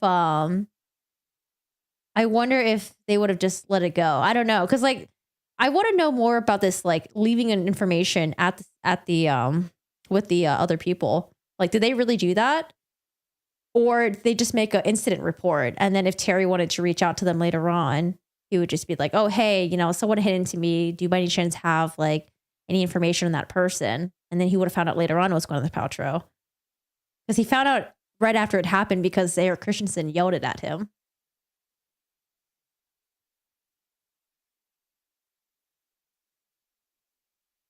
What I find highly implausible is that the guy claims to have been knocked out for a few minutes, yet he knew what had happened. That hardly makes sense. It's disputed about how long he might have been knocked out for. I think Paltrow's side is saying that he wasn't knocked out. Terry's saying that he was knocked out. The friend is saying he was knocked out for 2 minutes. But I thought it was kind of weird. If your friend was knocked out for 2 minutes, wouldn't you and they were unresponsive, wouldn't you, one, maybe like check for the pulse, and then two, like flag down ski patrol and not just like stand there? I don't know. I think there's a lot on their side of the story that changed. They also said the ski patrol never came by, but I think they're going to have the ski patrols be like, oh no, I came by and I asked if everyone was okay. Everyone said they were fine. And then I guess a little bit afterward, Terry wasn't really fine. And that's when they'd call the toboggan. Bone broth. Dude, bone broth is a thing in like Asian cuisine. Except it's not like fucking expensive. Like we drink bone broth all the damn time. But I thought it was funny. I was with my friend and we're at fucking Whole Foods. She's like, I'm going to go buy bone broth. I'm like, oh, okay, cool. And I was like, oh, cool. Like, that sounds pretty yummy. Dude, it was like $9 for a little tiny thing of bone broth. And I'm like, bro, what the heck? What a waste of money. But I feel like, just go to the Asian grocery store, buy some bones, and just cook them yourself. And you'll get like a whole like pot full of bone broth. Unless there's something special about Whole Foods bone broth that I don't know about. But I don't know. I feel like Asian people, we've been drinking bone broth. But man, it's so crazy how they're selling bone broth now in these like little shops. And they're so expensive.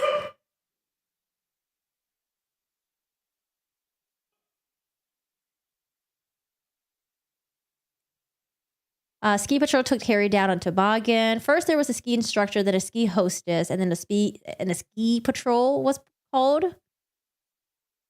I heard that. We're all back. Thank you. So the objection is sustained, and the jury should disregard the question. About the kids and how she acted. I feel like the jury doesn't remember what the question was. Okay. So you're on bandana, correct? It's a green run. It's true you were relatively familiar with that run, correct? Yes, my children especially like that run. Okay. And the accident happened towards the beginning of the run. Is that accurate? Not at the top, but... Sure, but yeah. not at the bottom? Correct. All right. And it sounds like, from what I have heard and reviewed, you had done about 4 to 5 runs that day, and you and kind of the group were going to go get some lunch with everyone. Correct. All right. So let's talk about, as you're skiing down, Apple, we've talked about she was 11, Moses was 9. Did your children, when they were skiing or doing anything that kids do, like to ask you to watch them? When they were very little, I remember, watch me jump in the pool and things like that. When they were more like 4 or 5 years old, that sort of age.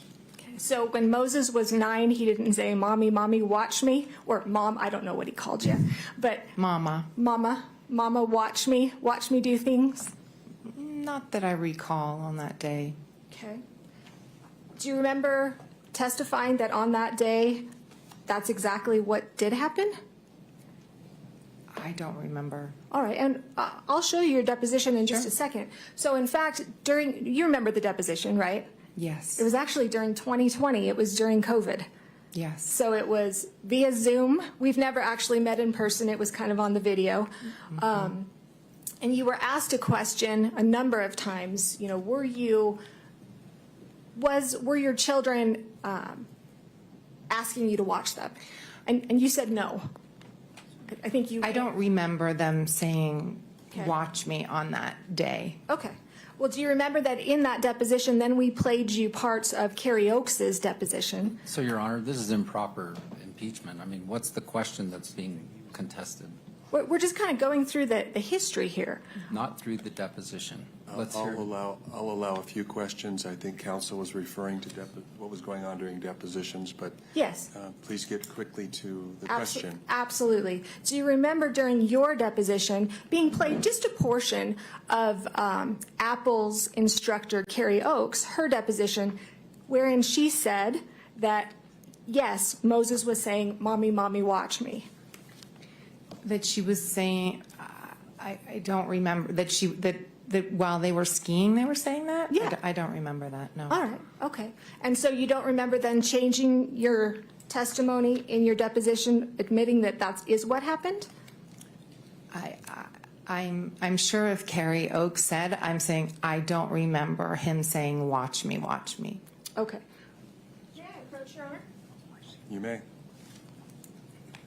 going to hand you a copy of your deposition. I'm going to need my reading glasses, unfortunately. Sorry about that. I don't think there's a contradiction here, Your Honor. She said she doesn't recall that Carrie Oakes said something. So I don't know why we can't just move forward. Overruled. Go ahead. Thank you. Could you turn, let's see here, to page 122 of your deposition? Oh, I hate when people do that. Yes. Okay. And I'm going to read the question that was given by Mr. Sykes everybody's going to know it's Mr. Sykes who asked the question when I read it. Then I'm going to have you answer. Now, Ms. Paltrow, and this is, I'm sorry, I apologize, I'm starting on line 4. Okay. Okay. Now, Ms. Paltrow, isn't it true, I'm just a country lawyer here, okay, isn't it true that your kids wanted to watch you ski? Or, pardon me, that the kids wanted you to watch them ski. Isn't that true? And your counsel, he objected. How did you answer that question? Let's read the objection, Your Honor, if we're going to do this. The objection was vague as to time. Is the, do you want me to rule on the objection? I mean, If we're going to read it, then we should read the objection. Okay, read it. Yes, the objection said vague as to time. Yes. Yes, and then how did you respond? I said I can still watch my children ski and be skied directly into my back by someone. And then you continued. Which is what happened. Exactly. So you were watching your children when you alleged that you were skied directly into your back by someone. My daughter was down the hill. My son was to my left. So I was skiing. My eyes were not fixated only on my son when Mr. Sanderson skied directly into my back. Okay. And so when Miss Oakes, who's going to testify next week, said that your son Moses was saying, "Mommy, Mommy, watch me," that's who you were watching, right? That's vague as to time, Your Honor. Right. Yes. Just overruled. Go ahead. Thank you. Sorry, what was the question? When Moses is saying, "Mommy, Mommy, watch me," that's who you were looking at when you were when you were skied directly into your back. I do not recall Moses saying, "Mommy, Mommy, watch me" on the ski slope. Okay. Well, Apple was down further, right? Yes. She didn't see it. No. Okay. And Moses, he was the one, at least according to Carrie Oakes, was calling your attention. Okay. Okay. 9-year-old, did he want more attention to have somebody watch them rather than 11? Not necessarily. Okay. Moses was skiing above you, though, right? He hadn't gotten down as far as you. He was on my left. And up. I was on the right. He was, oops, sorry. He was on the left side of the slope. Yes, I believe kind of a little bit uphill. Okay. And that's where your attention was when you were hit, allegedly, in the back. I don't know where my attention was the moment I was struck in the back. I'm sorry. Okay, well, that's what you said, which is what happened. He struck me in the back. Yes, that's exactly what happened. Okay, I know, but you said, "I can still watch my children ski." Yes, and he's meaning directly into my back by someone, which is what happened. Yes, exactly. What's the pending question? It sounds like they're saying the exact same thing. What's the question? The question is, you were watching your children ski when you were struck in the back. So that's asked and answered, Your Honor. Overruled. I was skiing and looking downhill as you do, and I was skied directly into by Mr. Sanderson. And your 9-year-old son, you will admit, was on your left and up a bit. To my recollection. Okay. All right. And Carrie Oakes is the one who says that he was the one calling your attention. You'll have to speak to Miss Oakes. We will. All right. So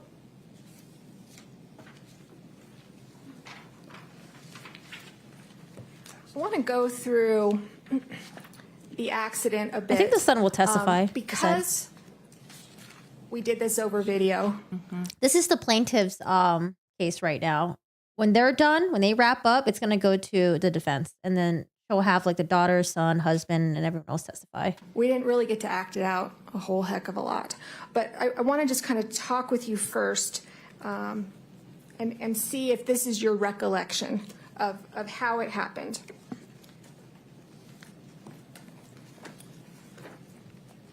Your Honor, I think this is improper. She should just ask her what happened. Then if she testified contrary to that earlier, then she cross-examines her with the deposition. And what's the objection? Improper use of deposition testimony. It's a party. Under Rule 32, it can be used for any purpose. You may proceed. Thank you.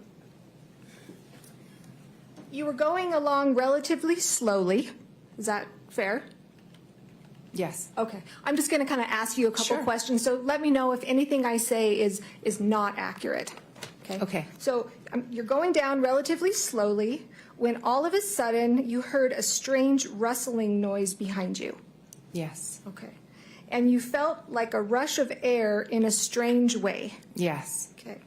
And two skis slid in between my skis. That's correct. And all of a sudden, there was a body from the whole front of a body pressing into my back. That's right. Okay. Like, we'll talk about this in a minute. And there was a man behind me pressing into me. How did you know it was a man? Because he was making some strange noises that sounded male, and he was large. So I assumed it was a male. Okay, he was large? I felt all my back Okay. pressing. Okay. All right, there was a man pressing behind me, pressing into me. I was extremely upset.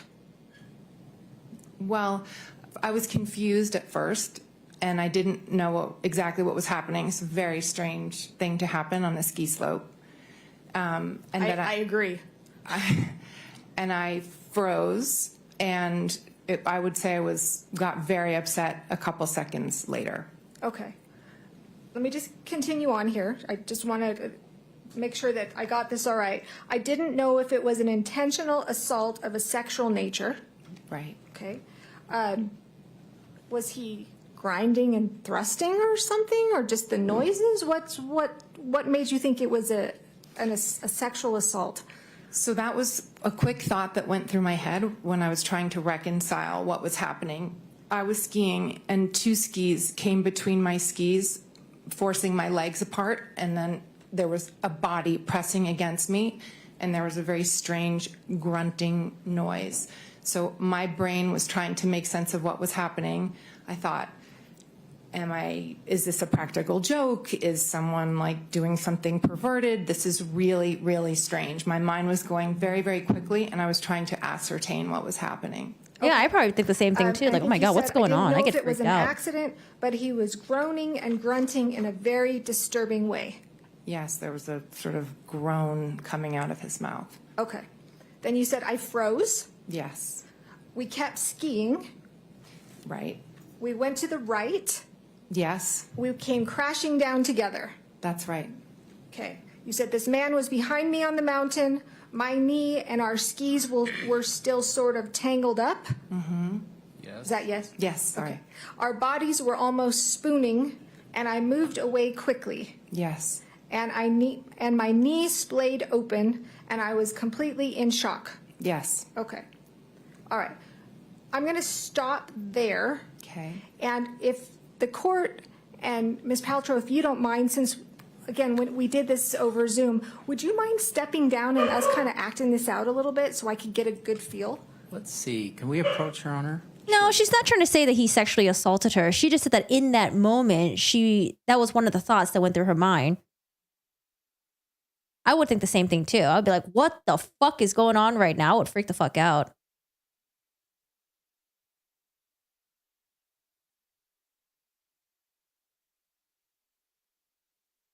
Can we get her some skis, please, so she can act this out?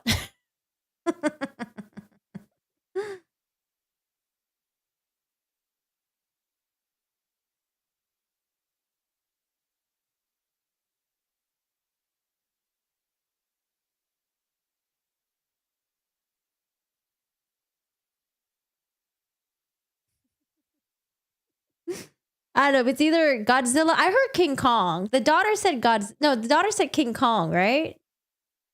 I heard Godzilla. All right. So just a reminder. Let me update the pin message. We're not on lunch break anymore. Gwyneth Paltrow on the stand. Called by the plaintiff.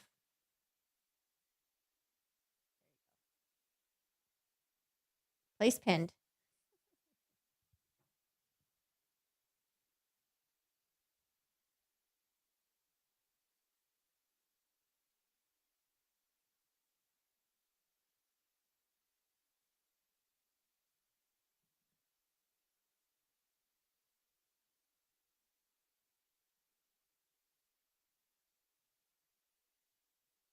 I am curious though. Someone mentioned in chat that Terry Sanderson said he didn't want to be in court because it's like PTSD for him to listen to the testimonies. Well, why is he listening to Gwyneth Paltrow's testimony? Wouldn't that be the worst testimony to listen to? Wouldn't that be the most triggering? From his perspective, having a woman go up there and essentially lie from his perspective about everything, wouldn't that be more triggering for him?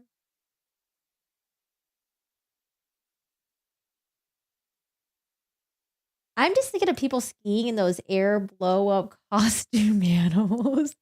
You guys remember Microsoft Windows would always have this like ski game. I could never beat it. I freaking hate it.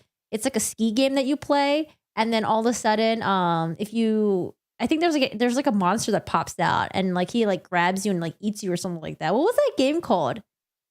Is it Ski Free? I hated that game so much. But it was the only thing that was like visually stimulating because solitaire sucks duck. What's the one where there's like mines where it like blows up? I hated that game too. But yeah, I would play Ski Free and I freaking hated that game.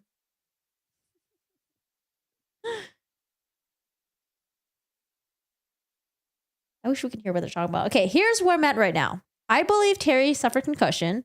I don't believe Terry knows what happened. I believe Terry's relying on the words of his friend. I don't think the friend's reliable. Doesn't mind if I act it out, correct? Let's what? get a sustained. Yeah, the objection was sustained as requested, but you're welcome to move around the courtroom. Wonderful, thank you. Microphone? Yes. This is a live. Testing. Testing. 1, 2, 3. Testing. Okay, Ms. Paltrow, so your counsel doesn't want you to come down, so I'm not Your going to ask Honor, you to come down. that's inappropriate. The judge sustained the objection, so she shouldn't comment on what I want. It's what the judge wants. The objection was sustained. I am going to try and be both you and Mr. Sanderson at the same time. Let's Fair? have Bob. Bob can be. Your Honor, let's have Mr. Sanderson. He's here. Let's No, have him come. I don't want to. We're not going to reenact what happened. I think you can ask questions. And No, Mr. Sanderson has if you wanna stand PTSD. in It's going to trigger parameters him, to help you with right? those questions, you can do that, but that's as far as we're going to go. That's not a problem at all. All right, so since you're not down here, may I ask how tall you are? I'm just under 5'10". Okay, I am so jealous. I think I'm shrinking though. You and me both. I have to wear 4-inch heels just to make it to 5'5". Well, so they're very nice. Well, thank you. So, all right. So, as of right now, I'm Gwyneth Paltrow. Okay. Okay. I'm skiing down. Can you tell me with my legs? I don't know. Again, I'm not much of a skier. Are you snow plowing? Are you parallel? Kind of orient my legs first of all. Sorry. I can do this. I can do this. Not snow plowing, just Okay. skis. All right. It's hard for me to see where you're standing. May she come down just to see? You can. Is that go to where okay? you can see better. Or you can walk further forward, Ms. Van. Oh, sure. Great. Wait, I can't see. All right. So, I can't see either. Go ahead and stand or move wherever you feel you need to see what's going on here. Hey, yo, camera guy, get up and move. all right. So, are my feet oriented correctly? Yes. Go ahead and tell me how to move them. I think, skiing down, going to the right. Okay. So Okay, about probably a little bit further apart. about like that. And then 2 skis slide slowly between my skis. All right. So my feet are about what, a foot apart? Would you say 18 inches? Probably. Okay. And you believe that 2 skis slid right between? That is correct. Okay. And so all of a sudden you see these 2 skis coming in between your Yes. legs. I would have freaked out too. And I did. Okay. So the skis are coming. How far did the skis get in between your legs before you guys fell? His body pressed up into my back. Okay. So I froze. I don't know exactly how far the skis would have come through. Okay. Because then I noticed his body pressing against my back. Okay.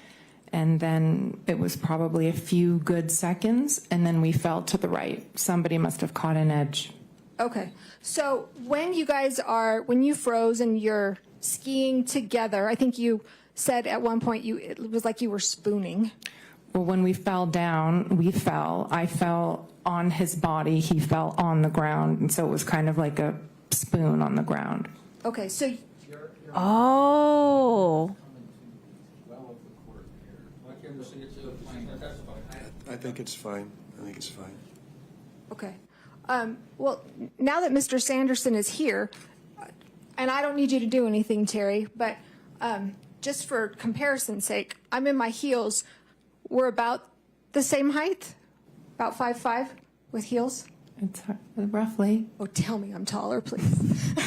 Okay, we've got Mr. Sanderson that's about 5'5" that comes in back of you, and you said that you felt something huge.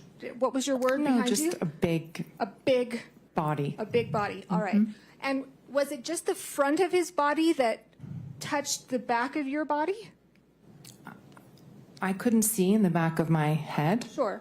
But I felt a body Right. press against my back. But there was no grabbing, like he didn't like grab your waist or grab your No, arms? not at all. No. Nothing like that? Nothing. Okay. All right. So skis slide between, you kind of freeze, you end up, maybe your skis kind of cross, you end up going down. Would you agree that Mr. Sanderson fell to the ground and then you fell on top? I don't know if it was simultaneous. I don't remember. Right. But you didn't fall and hit the ground, correct? I don't remember exactly where I hit, Okay. but I fell over All right. And with Mr. Sanderson. right. And Mr. Sanderson fell and hit the ground. Yes.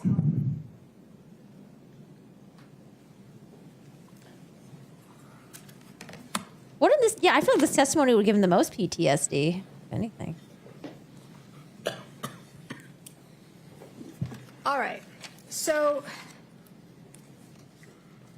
going back here, you guys are on the ground. Now you realize, right? You're not saying to the jury that this was in any way, shape. I do want to say I am basing that off what someone in my chat says because I vaguely remember why the lawyer said he's not there, but I don't remember him saying that it was because of PTSD or anything like that. I have to go back and listen to it. So if you guys remember, let me know. Shape or form a sexual assault. I am not saying that. Okay. I'm just saying what went through my mind for a split second when it was happening. All right, great. So you're down on the ground, and then you started yelling at him. Also, Gwyneth Paltrow mentions that she fell on top of him. But of course, this lawyer doesn't want to bring that up because, they're trying to say that like, oh, Gwyneth fell on top of Terry. But Gwyneth said, I fell on top of him. Now, if she did fall on top of him, then I can see how the cracked rib really happened. Because initially I was like, I don't know if I trust Gwyneth's story because she said the guy came slowly behind him and like hit from behind, right? So how would he have cracked his rib doing that? But no, it was the fall and her possibly falling on top of him and that cracked his rib. So that makes more sense to me, but okay. I don't remember if I started yelling at him while I was on the ground. I remember pushing away because I was very upset and it was still very strange to me what had happened. And I pushed down the hill and I turned around and I yelled at him. Okay. Did you scream before you went down? I don't think so. Okay. So if others heard a scream, that wasn't you? No, I froze. When he slid between my skis, I absolutely froze. And I don't remember yelling or screaming until I was very angry at what had happened. Okay. And so you guys are on the ground. And then you said to him, I think you don't know if you were up or if you were still on the ground, but he was still on the ground, right? Yes. When you said, what are you doing? Yes. Okay. Like, why did you do that? Yes. And he said, I think you skied into me. Yes. And that's when you were furious and said, you skied directly into my effing back at the top of your lungs. Yes, I did. Okay. I apologize for my bad language. And well, in fact, you were screaming that so hard, you were worried that Moses was hearing you. Yes. Okay. And after you were screaming to him, isn't that when Mr. Sanderson said, I'm sorry, I'm sorry? I said, you skied directly into my effing back. And he said, oh, sorry, I'm sorry. Right. And that was you screaming at him while he's on the ground still, right? I was yelling at him. Pretty loud, pretty forceful. I was pretty upset. Right? You're Yeah. small but mighty. Actually, you're not that small. So when he said, I'm sorry, would you agree that he kind of mumbled it? Yes. Okay. All right. And then you remember Eric came over, Eric Christensen. Yes. Who was Moses's instructor. Correct. Okay. And that was when you were concerned that, oh gosh, Moses is close by. He's hearing me yell obscenities at this man. Which is not my custom. Right. And I think you said that. And at some point, the man stood up and we were all sort of talking. Yes. What conversation did you have with Mr. Sanderson standing up? I wasn't having a conversation with him. Eric was helping him up and asking if he was okay. Okay. Eric eventually yanked him up, right? He pulled him up. He helped him up. Okay. He didn't get up on his own accord. He helped him. And were you still standing right there when he helped him? I believe I was, yes. You sure you hadn't skied down a little bit? I might have skied down a little bit. My son was down a little bit, and my now husband came over at some point. Okay. I remember moving away from Mr. Sanderson after he collided into me and we hit the ground. Okay. And do you remember, we've heard from Craig Ramone, he was the first individual who testified. Do you remember him coming to the scene? I do not. You don't remember him at all? No. You don't remember him being there or asking you, are you okay? I do not. Okay. You don't remember him asking Terry if he was okay? I don't recall. Okay. All right. And then I think what you've said is Eric told you, I'm going to handle this. And that's what I think you've said people do. They handle things for you. I don't believe I said that. You've never said that? I believe what I said was in the acting world, that's a world of representatives. So you have an agent who represents you. And so if they say, I'm going to provide information, you allow somebody to represent you. So when Eric, as an accredited Deer Valley ski instructor, said to me, I'll fill out the paperwork, he knew also that my daughter was at the bottom waiting for me to come for lunch or at the lunch place. And so Mr. Christensen handled it for you? Mr. Christensen stayed and filled out the report, made sure Mr. Sanderson was okay, and said to me, you can go ahead. Okay. How do you know that if you weren't there? Because he told me. Okay. That's what he told you? Yes. But you weren't there to see it? He told you you can leave. He wasn't there. I objected for him. I don't understand. Sustained. Go ahead with your questions. You weren't there when the paperwork or the exchange of information was given, fair? Fair. All right. And would you agree that Mr. Christensen did not see the incident, didn't see the collision? Correct. Okay. He just saw us right afterwards. Right. And in fact, nobody from Deer Valley saw the collision. Correct. Your kids didn't see the collision. That's right. Okay. The only person that, and you may not be aware of this, the only person who says that they saw the collision was Mr. Ramone. Yes. Okay. The way you answer that makes me think that you don't believe that he saw it. I did not believe his testimony. Do you believe that he saw the collision? No. I don't believe that he saw what he thinks he saw. Ms. Paltrow, why would he lie? This is a man. Goes to motive, Your Honor.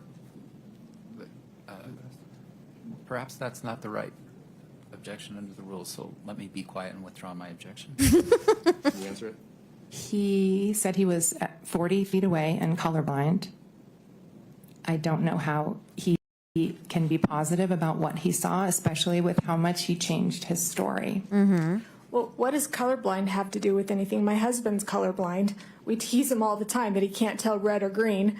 But what does that have to do with not seeing who hit who? Well, if you have two people in ski gear with helmets on and you're 40 plus feet away, I'm not sure.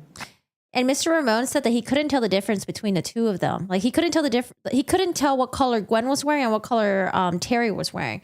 So I get it that this lawyer, she's doing a really good job with bringing like a personal anecdote up, like, oh, my husband's colorblind. What are you trying to say? But the witness did say that like he couldn't tell what color Gwen was wearing, what color Terry was wearing. So yeah, how you can that wasn't good. Discern who is who. Okay, well, and I can tell you that he didn't, because Mr. Sanderson categorically hit me on that ski slope, and that is the truth. And I'm sure that that's what you believe. I'm not saying because that. it's the truth. I'm not saying that. Let's get a question. So you and Mr. Sanderson, if you're almost 5'10", Terry's 5'5", pushing it.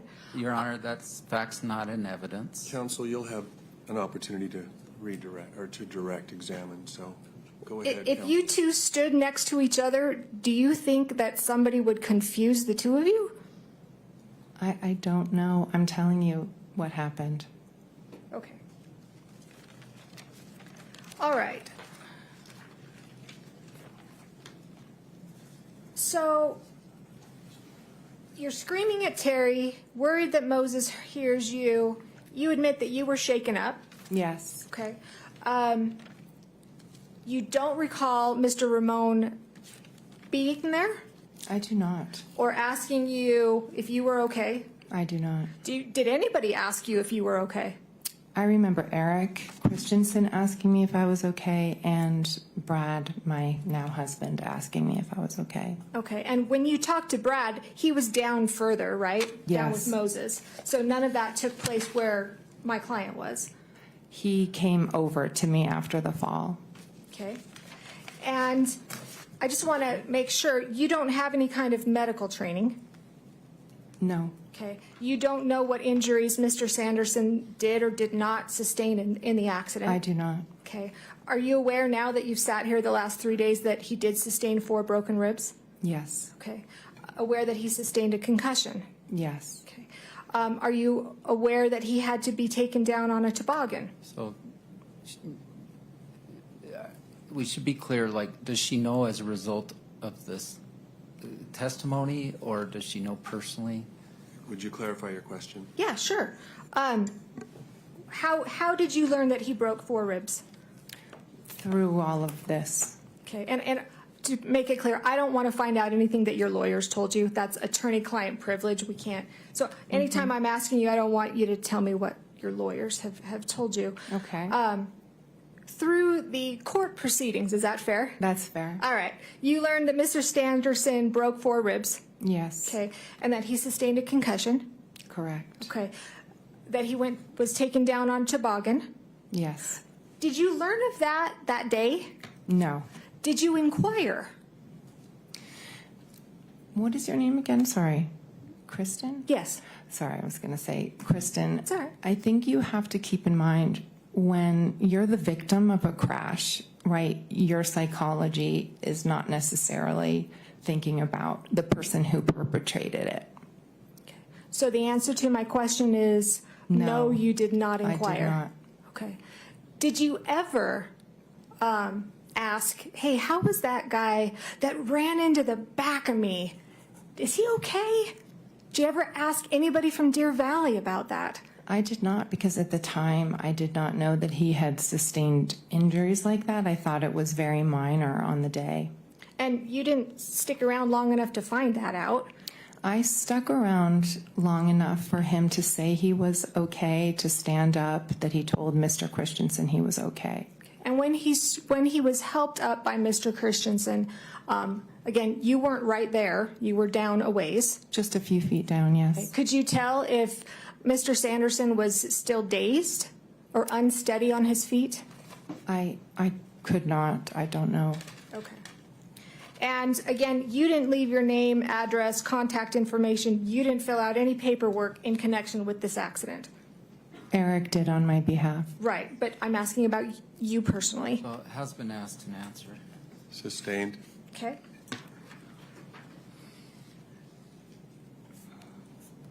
After the incident, you skied down, went to lunch, and then my understanding is you got a massage. So after the accident, I met all the rest of the kids at lunch. We all gathered. We had lunch. And I still felt very shaky, and my knee was bothering me, my back was bothering me, so I decided to go in early and get a massage. Okay. You never did seek any kind of medical treatment for your knee or your back? No. Okay. Now, at the scene, before you skied down and had lunch, there was no indication that Mr. Sanderson knew who you were. Is that fair? I don't know. Okay. I think, well, you testified there was no indication of that. You were wearing goggles, a helmet. Yes. Okay, kind of looked like everybody else on the slope. That's always my intention. Okay. Probably had a better ski outfit, though, I bet. I still have the same one. I just have one. Okay. So nobody on the hill would be able to recognize you. Is that fair? Maybe your family and friends. I have been recognized on ski slopes before. Okay. Do you recall testifying in your deposition that no one on the hill would be able to recognize me? That would be the idea. Okay. But sometimes paparazzi has a way of figuring it out, is my point. Okay. So your testimony to the jury here today is Mr. Sanderson skied into you. That is correct. All right. I find her to be likable. Craig Ramone, you said he's not telling the truth or you don't believe him. I'm telling you that what he said is not what happened. Okay. So in other words, if somebody says something that's not what happened, they're lying. He is not telling the truth. All right. I don't know if he knows he's lying, but I'm telling you what he said is unfortunately not the truth. All right. Well, in addition to Mr. Ramone, you've sat here when some of the experts have testified. Mm-hmm. We had Dr. Gibby and we heard Dr. Boehm. I always want to say Baum or Boehm. Yes. Boehm. Mm-hmm. You've heard their testimony that the only way that Mr. Sanderson's ribs could have been broken where they were is that if he was hit from behind. You disagree with that? I think it misstates their testimony.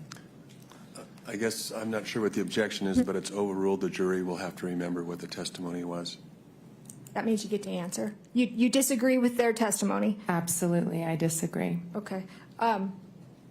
What medical training do you have to disagree with that? I'm just telling you the truth of what actually happened. Okay. That's all I can do. All right.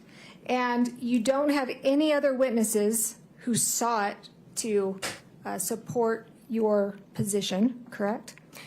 Well, I have a lot of witnesses who saw the split seconds afterwards and the positions of the bodies on the mountain, which would indicate very clearly who hit who. Okay. Do you have any witnesses who saw it? Who saw the collision? The collision? No. All right. And you're not trained in accident reconstruction? Me? Yeah. No. Neither am I. All right. So, Ms. Paltrow, isn't it true that this was an accident that you caused? No, ma'am. Okay. Would you agree that you are accident prone? So, Your Honor, can we have a bench meeting on this? Why don't we take our recess now?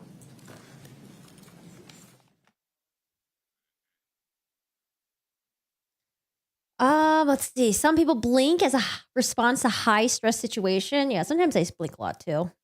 But like, not even like the natural blink, but like the hard blink where you're like, like, what's wrong with your eye, Corgi? I don't know. How are there no cameras on the ski slope? There's some people falling and getting injured. Assume they would have a lot of cameras, etc. I don't know. Mr. Owens? I don't know if that's a thing. Maybe not on the slopes. Maybe just like near like the bottom area. Do we get to hear from Terry today? It seems like we're going to hear from Terry today because they keep mentioning that like, oh, you know, your father's going to testify 2 hours from now. So I think we hear from Terry today, and that's why he's there. But I feel like I think Terry only showed up when Gwen showed up. I don't think he was there prior. Okay, so my thoughts. I think the lawyer's doing a good job, and I think Gwen is doing a really good job. I feel like sometimes when you're up on the stand and you're getting questioned by the opposing attorneys, things get really heated. But, you know, I think she's doing a really good job at standing her ground. At the same time, I think the attorney is also being really effective. Although there is some weird stuff here and there, but I think for the most part, she's pretty effective. And I have to object. Which motion?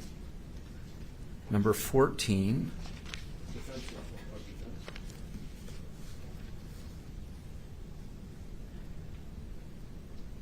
Previous unrelated injuries. The court's ruling on that was that it appears the plaintiff does not intend to inquire into the areas covered by that motion. I think it was represented to the court and the motion was therefore granted. The ruling would be revisited if the defendant opens the door to these areas of evidence at trial. What's the relevance? Let's say she's clumsy. There's been no testimony that clumsiness in any way contributed to the accident.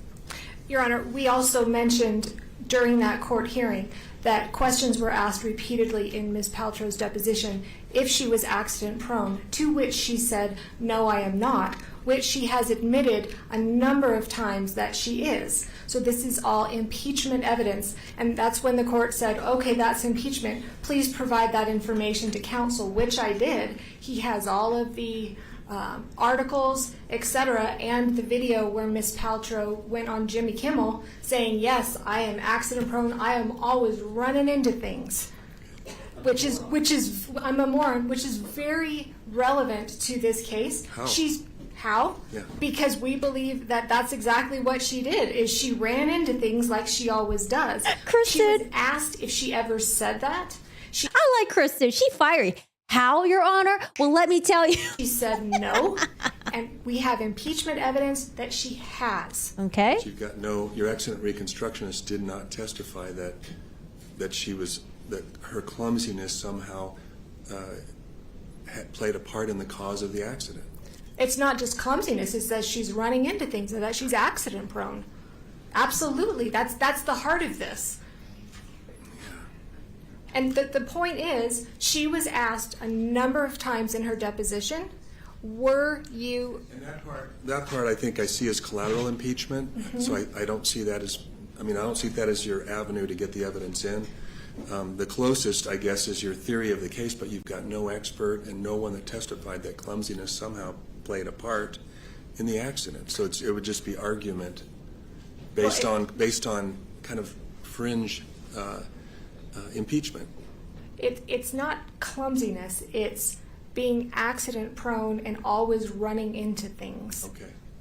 Which is what we contend she did in this case. All right. Let me hear from Mr. Owens.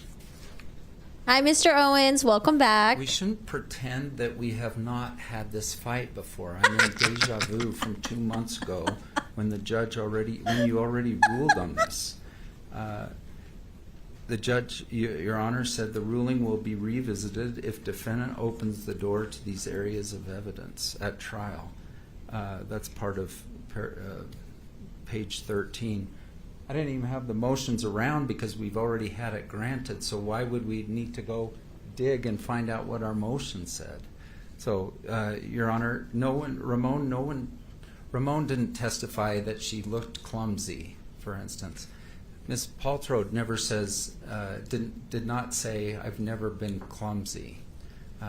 Anyway, you've ruled, and we're in deja vu here. I've ruled, under Rule 404, evidence of a person's character or character trait is not admissible to prove that on a particular occasion the person acted in conformity with the character or trait. And under the court's motion in limine decision, under gunshots or something outside. Someone's going crazy. Motion 14 pertains to her public appearances and previous unrelated injuries. That's the previous instances of that I believe that Ms. Van Orman's referring to.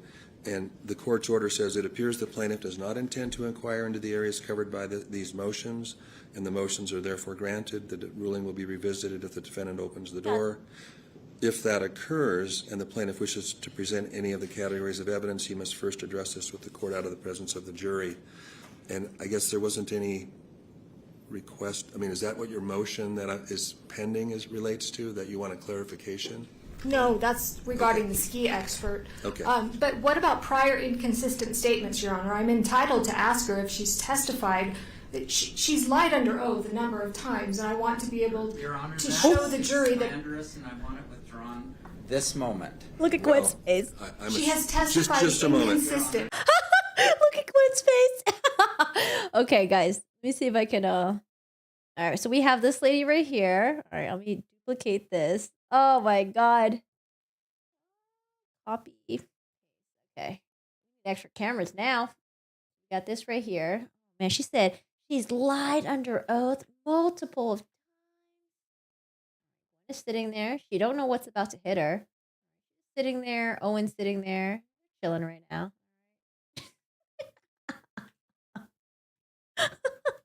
under oath a number of times, and I want to be able Your Honor, to that show the is jury that slanderous, and I want it withdrawn this moment. Well, I'm she has testified just a moment. inconsistent. Just a moment. Just a moment. not gonna sit Well, counsel, I'm talking, okay? Have a seat. Have a seat. Oh, no. Okay, the statement that you just made, do you want to rephrase that? Yes, absolutely.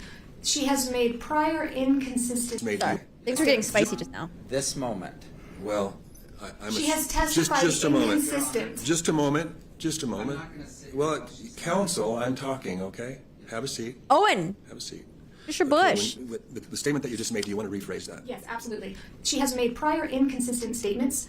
During her deposition, Ms. Paltrow was asked a number of times, 3, 4, 5 times. Okay. That may be on this issue. That Yes. may be, but to me, without some witness tying it into the essential elements of this case, or the essential issues in this case, I see it as collateral impeachment.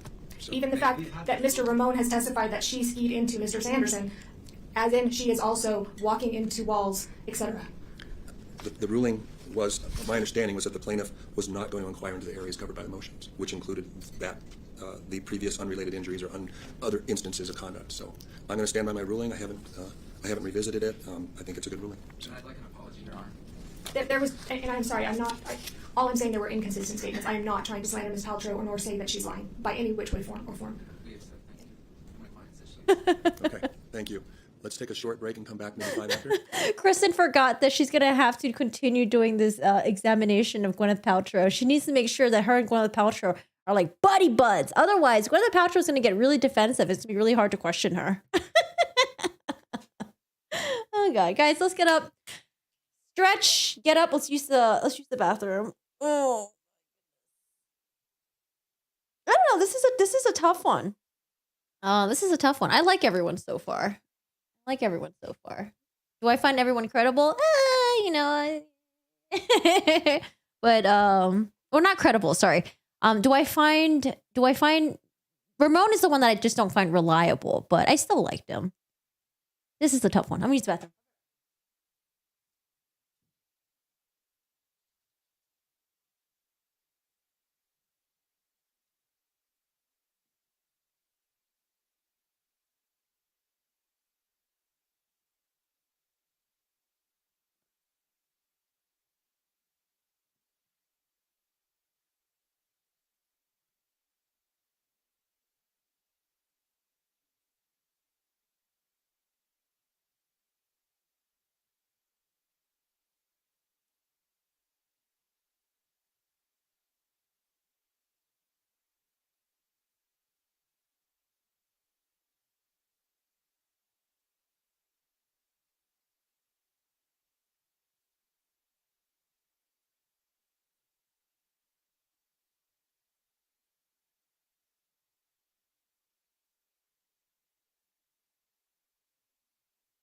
Which side do you guys whose side do you guys believe so far?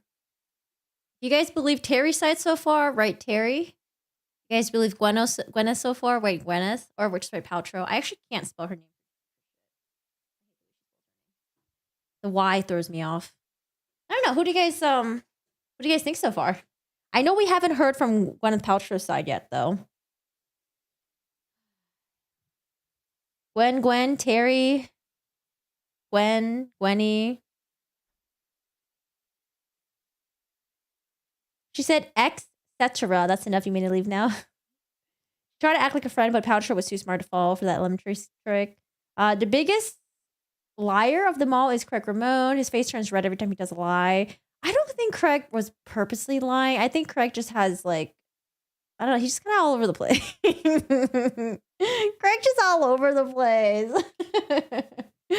Okay, so a lot of us are saying Gwen right now, but maybe when we hear from Terry, maybe Terry will change our mind. Maybe Terry will go up there and play a really good job at depicting what he thinks happened to him. It is during the plaintiff case we feel this way. Yeah, if during the plaintiff case we feel this way, then the case is dead. I mean, honestly, maybe things can turn around. I don't know. Maybe something will happen in rebuttal. Maybe. Pepper Potts. Team Terry. Okay, we got some Terrys in here. I believe Gwen caused the accident, but you think Terry's full of it? It has an unpleasant character. Okay, all right. Yeah, I don't know. Well, I don't know. There's like the line here, right? And there's like Gwen and Terry, and sometimes I just go a little bit back and forth between the two. But I'm mostly I think mostly on Gwen's side, but sometimes it swivels back and forth. But I think I'm mostly, yeah, I don't know. I think I mostly believe Gwen more. I don't know. Terry will be a witness reminiscent of no, I don't think so. Okay, I don't think Terry and Alec Murdoch are even close to each other. Some people said one of the sisters reminded them of Amber Heard. I don't think so. Amber Heard is like a whole nother species of evil. Team bone broth. I actually have to look this up. You guys are talking about Gwyneth Paltrow and some bone broth thing. Let me look it up. How do you spell her name again? Gwyneth Paltrow, bone broth. You said 600 calories? Jesus. That's horrible.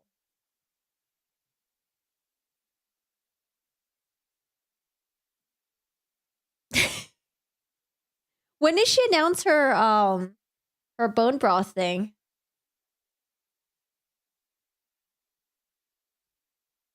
Do we have today.com? Okay. Oh God, this is whoops. Gwyneth Paltrow speaks out after backlash to the viral clips where she shares what she eats. Goop founder Gwyneth Paltrow is responding to the backlash over her recent comments on a podcast. Oh, it was on a podcast? I got to listen to that. About her eating habits. Oh, here's a TikTok video. Let's see. Oh, God.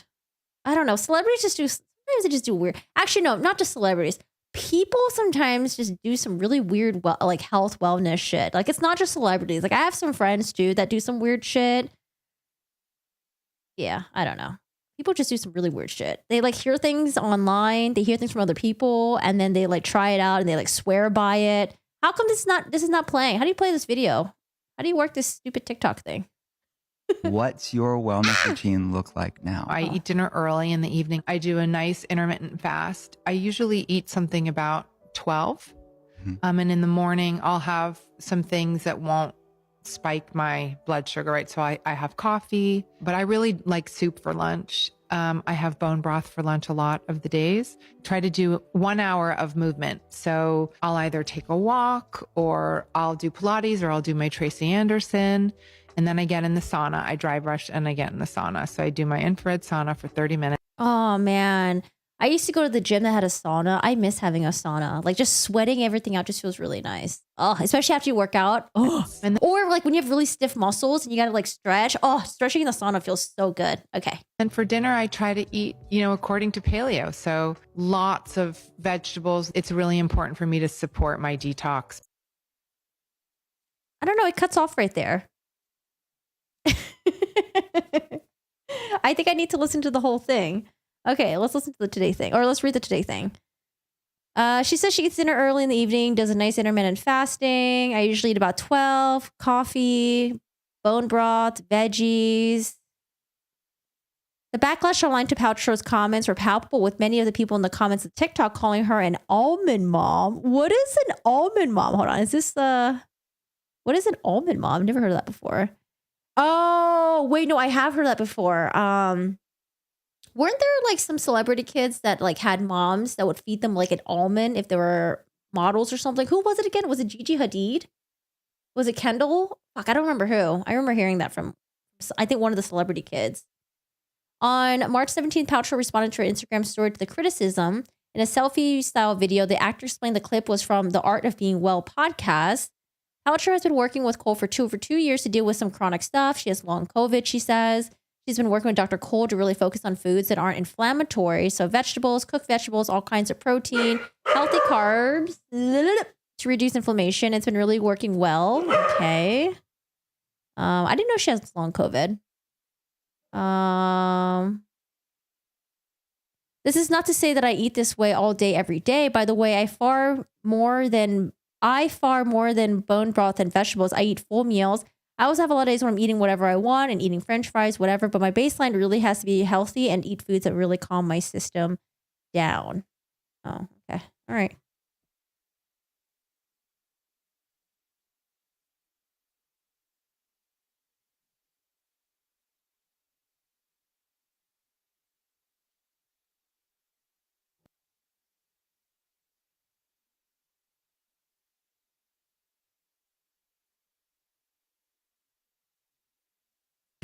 I know, right? For Asian people, it's just like we have like tubs and tubs of bone broth. Way cheaper just to make it yourself. Okay, so Rachel. Hey, Rachel. Rachel says, I feel like the whole thing's a wash, regardless of who hit who. When you go skiing or snowboarding, you should accept that something like this can happen. When I go, I just assume that I'm going to get broken. People just get a kick out of hating celebrities. She mentioned spiking, her blood sugar. That's something diabetic gauged by the food they eat and the diets they can be on. 600 calories is always hooked to a vitamin IV. So privileged to have money to buy IVs in the country where people can afford basic health care. Where do you think bones come from? My eating habits are meat and potatoes, which is time for now. No! Bring in some food, Morton. That sounds really good. Getting hungry. Getting stopping. Travel's nothing but a money grab. Accidents happen when you go skiing or snowboarding. I don't know. I mean, if someone hit me and I suffered a severe concussion, and I was just out there skiing, my quality of life like diminished incredibly. I don't know. I could understand why someone would want to sue someone. Jury is on its way. Else. Like if they ran into me and like I just got hurt, but like I don't know, if you suffer like a concussion, 4 broken ribs, then yeah, maybe you would want them to pay for your medical bills and stuff like that. But the fact that he asked for $3 million, I want to know why he thinks he deserved $3 million initially. What's the breakdown for the $3 million? All right, they're meeting up right now. What's important to me right now is Terry needs to prove that Gwen hit him. And so far, I just don't 100% believe that. If I was on the jury, I wouldn't rule for him right now. Or I wouldn't decide for him. Like, yeah. I don't know. I feel like he hasn't really shown that. We have some testimonies from like his experts, but I don't know. I don't know they convinced me fully. Because of inflation. Don't remind me. Restaurants are so expensive to eat at nowadays. I found this really cute. Oh, I didn't tell you guys about this story, did I? So I woke up at like 7:30 and I wanted pho. And so I was looking in the area and I found this pho restaurant that opens at like 7 a.m. And so I put my order in and it's like this old lady, I can tell. And she's like trying to rush me off the phone because I can tell that she's like, she wants to hurry up and go make it because she's the only one there. And I was like, wait, no, I want to order this too. And I want to order that too. And she keeps trying to rush me off the phone. And so I finally get there. Super nice, sweet lady. It's like 8:05 a.m. And when I first walk in, I could see like a bunch of old people just sitting there eating noodles. You know, I'm like, oh, I'm part of the old people crew. And so I go and like pay for my food. She says she takes cash only. But I looked on the left side of the register and saw that there was, you know how like usually restaurants, they have like a container and there's a bunch of pens there, like if you want to sign or whatever. She had a bunch of pens there, but she had fucking like steak knives in there. And I took one of the knife and I was like, why do you have this in here? And this old lady is like, oh, that's for me. And I'm like, why? Like if the customers run on the bill, does she just like chuck knives in the back or something like that? So she had like these like steak knives in there. And I thought it was like freaking hilarious. To me, I think it's dangerous because they can use the steak knives to get on her, you know? But yeah, she had the steak knives in there. And I actually took a picture of it. Upon looking even closer, she had 2 steak knives in there. And then she had a nail filer in there with the pen bucket. I got to grill her about the nail filer when I get back there. Okay, we're back after break. What time is court over today? Like another hour or so?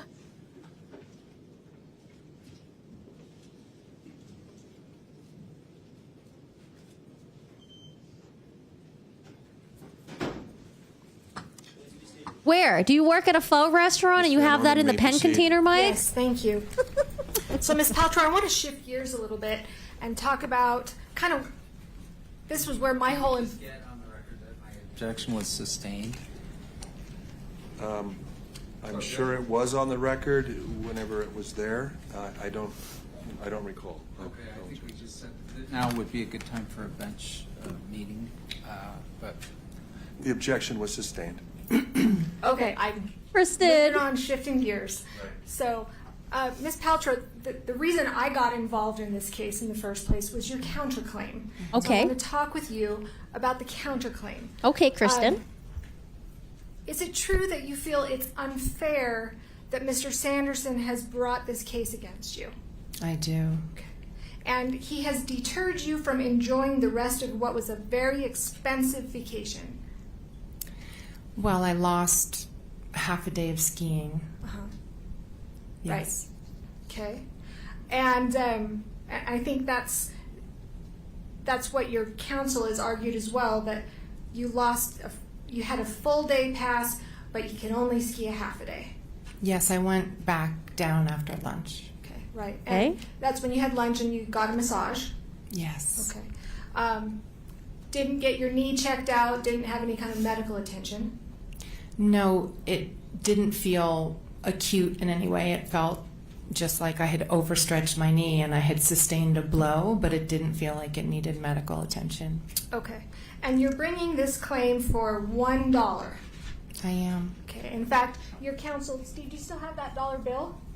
That I'll let you use your own. Use your own. I'm not going to even respond to that. Nah, I don't need it. Sure. Yeah, I don't need it. You saw Mr. Owens wave that $1 around, right? I did. Okay. $1 in symbolic damages. Is that accurate? It's an actual dollar that I'm asking for. Okay, but you also have testified when I asked you questions in your deposition that $1 is symbolic. Do you remember me asking you about It's that? symbolic because the damages would actually be more. Okay. But remember me asking you, is it symbolic? And you said, yes, it is. Yes. Okay. And I asked you as well, you learned about that through Taylor Swift because she asked for $1 in symbolic damages, right? And I think I said at that point I had not been familiar with it, but I since am. Now you are. Yes. But at the time, a couple years ago in 2020, you didn't know anything about Taylor Swift's $1 symbolic damage lawsuit? I don't remember. Counsel? Yeah, because I asked her about it at the time, and she denied it. Correct. Can you answer the question? I was not aware at the time. Are you good friends with Taylor Swift? No. Overruled?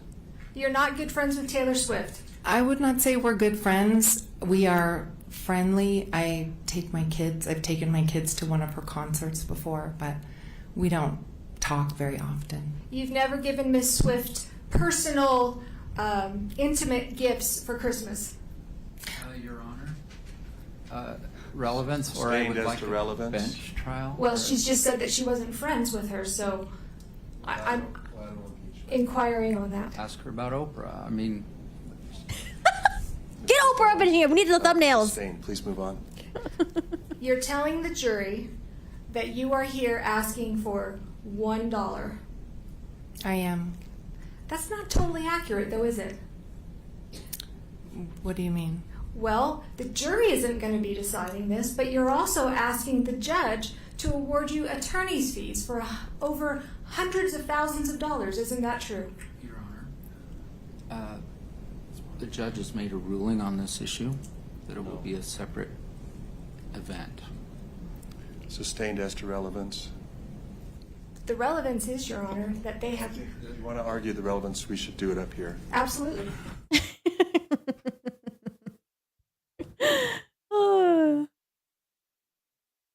Both Kristen and Owens, both very fiery. But Owens is like fiery and like I don't know how to describe it. Sometimes he's calm fiery and sometimes he's just like, I don't know. It's like he's like fiery, but like no energy fiery. No, Kristen, I'm not giving you my $1. What's the relevance? Well, because I think like her suing him for $1 really just means that like she's not trying to get money out of him or anything. But Kristen's like, well, you're technically suing for hundreds of thousands because you want him to cover your lawyer's fee. So I think she just wants to bring it up and just have it out there.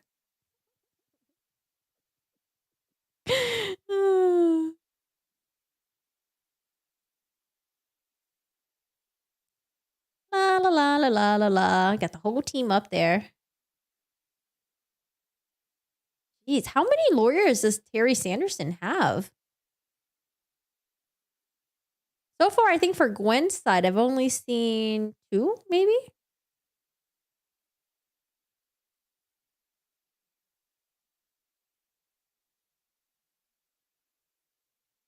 The lawyers are spicy.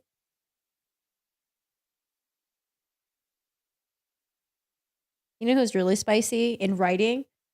Fucking Ben Chu. Oh my God. Ben Chu is like, oh, he's so good in writing. His emails are spicy. He's just like, I want to be as spicy as Ben Chu when I'm writing my emails.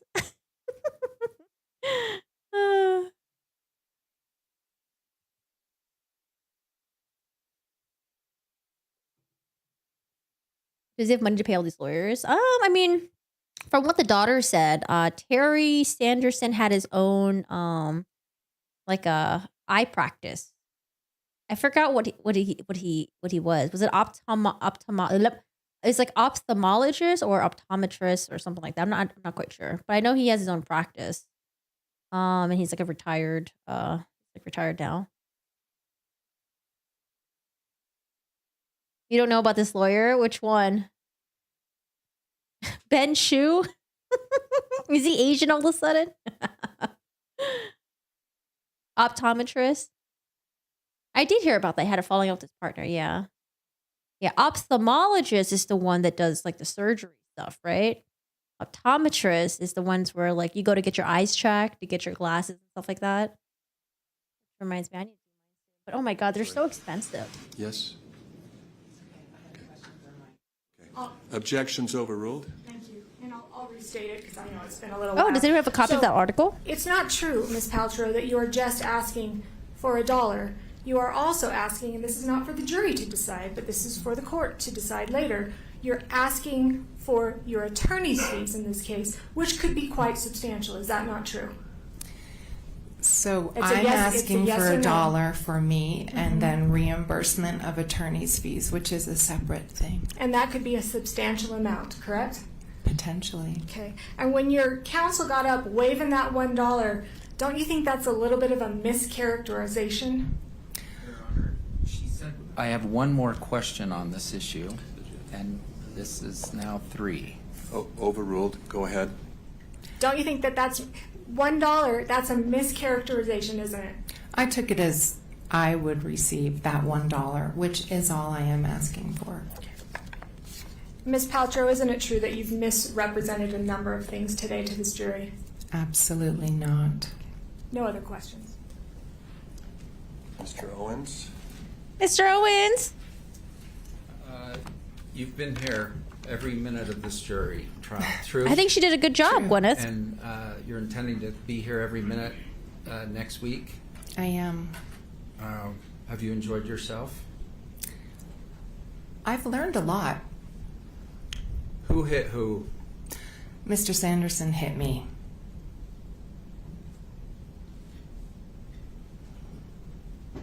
The comment was that Mr. Sanderson doesn't take criticism well. Do you take criticism well?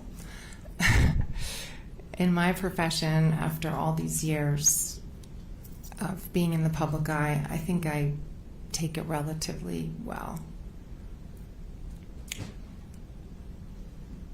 You keep sending me notes.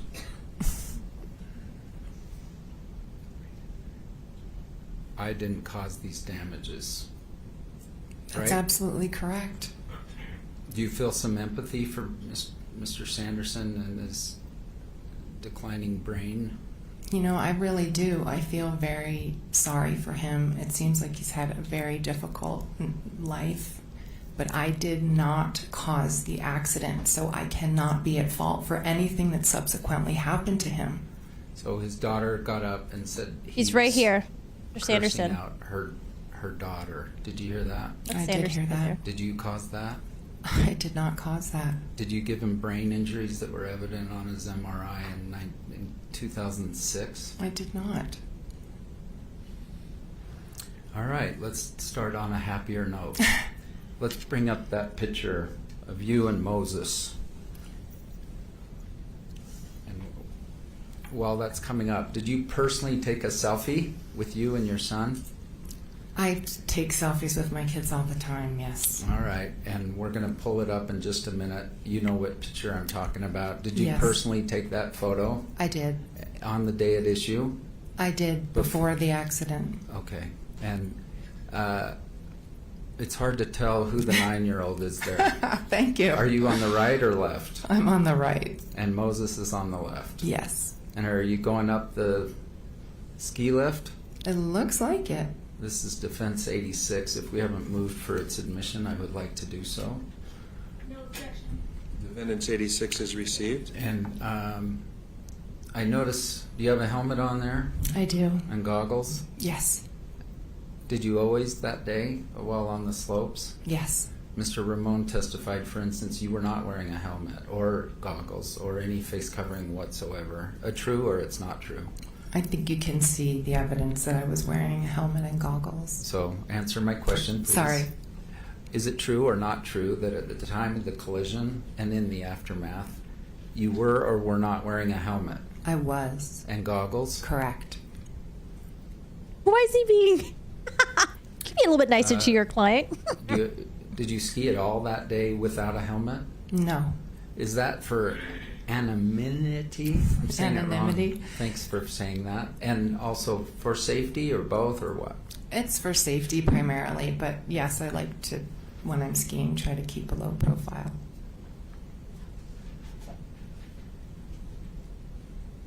You were asked about. They're going to show us the picture? Okay. Let me back up I'm disappointed. even further. Okay. You told me you learned to ski at Alta.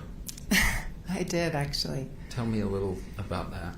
My father was, he loved skiing, and he had learned later in life. And so he was determined for my brother and I to learn how to ski when we were young. And he used to do these really sweet one-on-one ski trips with us where he would take us to various destinations, and Alta was one of them. And then he died young, true? Unfortunately, And yes. did you stop in his 50s? That's how I'm in my 50s, but I'm in did my you- 50s. Did It's you very stop young. skiing for a while? I did. I was pretty devastated by his death, and just being in a ski resort and on a chairlift, it was difficult for me. So I avoided it for a few years until I had my own kids, and then I heard his voice in my head thinking I should teach them how to ski. And Brad Falchuk, you were dating him at the time. Yes. And now married to him. Yes. Were you skiing with the Coldplay guy, according to Ramon? No. Who's the Coldplay guy? The Coldplay guy, I believe, he's referring to my first husband, Chris Martin. He's the singer, and he's a guitar player and a piano player in the band Coldplay. Thank you. And did this kind of blending of the family's trip have some significance to you? Yes, this was It was a this soccer. was a significant trip for us. It was the first time Brad and I were introducing our kids and doing something together as to see if we could blend families. There's an implication that at the time of this collision you were distracted. Were you distracted? No, Were you paying attention to where you were skiing? I was. Was there anyone in front of you? There was not. There's an implication that somehow you're looking at Moses up the hill to the left while you're skiing downhill. Were you doing that? I was not. Carrie Oakes of Deer Valley does say something in her deposition about the kids wanting you to see them or something. Were you in fact, did you all meet at the top of the hill? I think we were 6 in our group plus our ski instructors, so we would always meet that day at the top of the chair and kind of plot out where everyone was going. Great.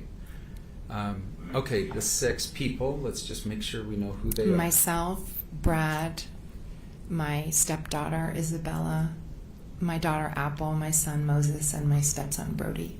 Okay. And then you had paid.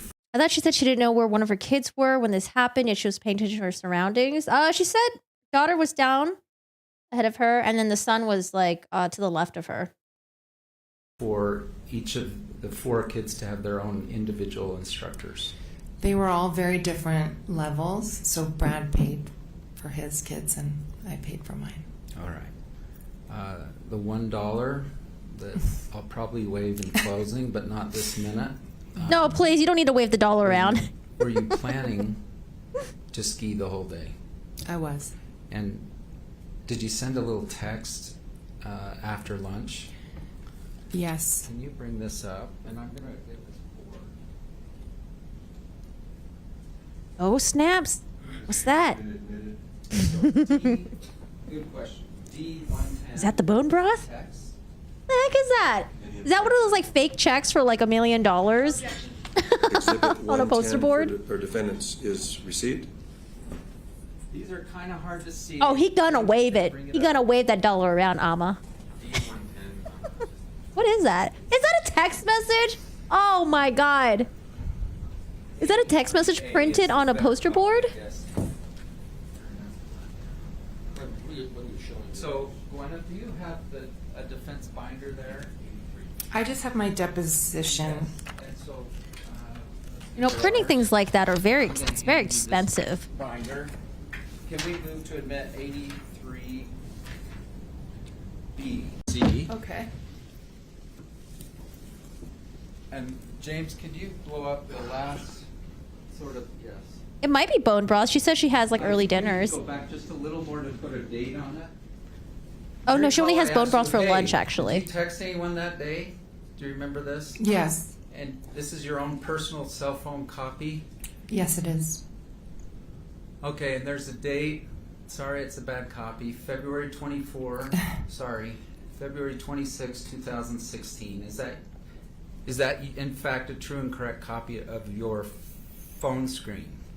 Yes. And who were you texting with? Do you recall? Eric Christensen, the ski instructor. All right. So What the heck is this? We went down. Okay, cool. We should take north side up. Why is it so blurry? What evidence is this?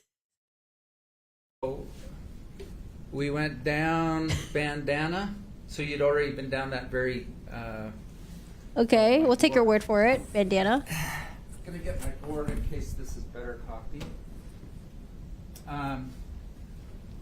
All right. Okay. Cool. Which one's back you on there. the right or left? Do you know? The green. Eric is the green and I'm the white. Okay. Cool. We should take north side up? Question mark. That's you. Mm-hmm. Okay. Let's go back out. Hi, Dory. And in the afternoon, let's go with the. I like Owens. He's a little wonky though. Let's go. But I like really him. Left. So you're coordinating a little bit. Yes. On the mountain in real time, correct? Yes. And then, sorry, James, I'm testing you out here. Moses wants to know if you are still skiing and where. All right, so it's 2:29, and this is no one's thinking lawsuit yet, right? No. And In this that's trial, the one yeah, I do left like with everyone the so far. G, and Yes. it says, can you read it? It says, I came in. That guy sort of hurt me. I'm going to get a massage at 3. Gigi is here if he wants to come. Okay, Gigi was helping with the kids. Yeah, Gigi was our babysitter. All right. Did you go in earlier because you had been hit? I did, yes. I think he blew it up because it was important because Did you it says personally pay for because she texted someone else saying that guy hit me. So I guess to him this is like pretty important. I think it was a waste of ink, but maybe it'll work from some jury members. a ski pass at Deer Valley? I did. And was it a full day pass? It was. And was it, is the monetary difference between the full day pass and the half day pass more than $1? It is.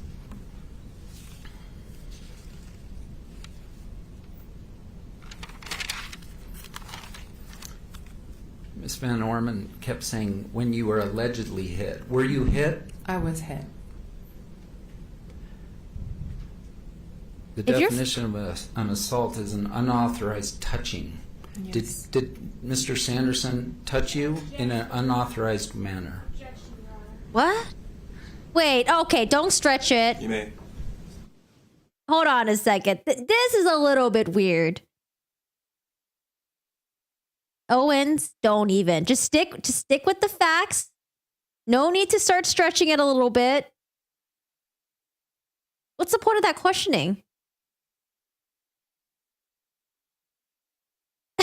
I didn't like that question. Once you start trying to like reach for stupid things like that, the jury's just gonna think it's just BS. So let's just stick with Dane, you should with her getting disregard the hit. question. Okay. Did he touch you without your permission? He did. The sexual part, by the way, that's just for a split second. You're thinking, what's going on here? Okay. Yes, I was trying to put together what could possibly be happening behind me. Okay. A scream. I think there are a couple witnesses that said they heard some noise. Yes, when we fell. Is it impossible you let out a noise upon being hit? I think it's impossible that I let out a noise upon being hit because it was a very slow move.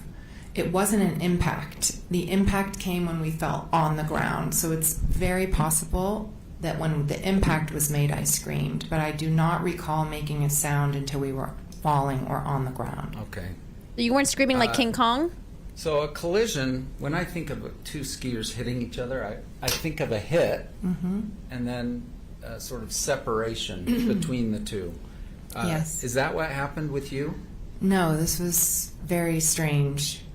It was a slow in between my skis with his skis, and then like 1,000, 2 1,000-ish, and then a fall.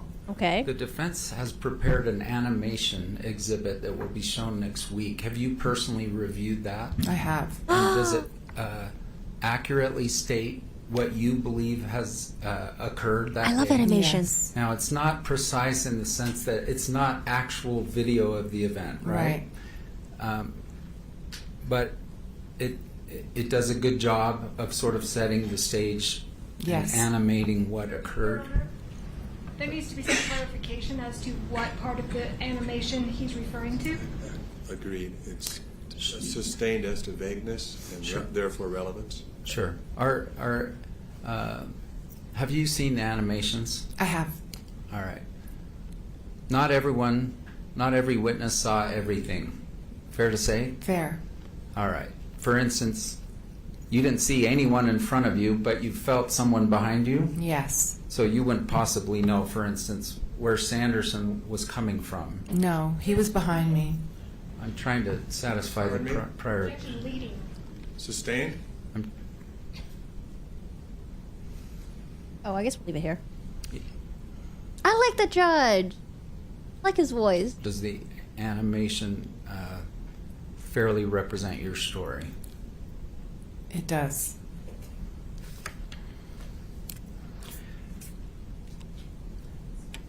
One thing Craig Ramon said is that Mr. Sanderson was out cold for 2 or more minutes. Do you recall that testimony?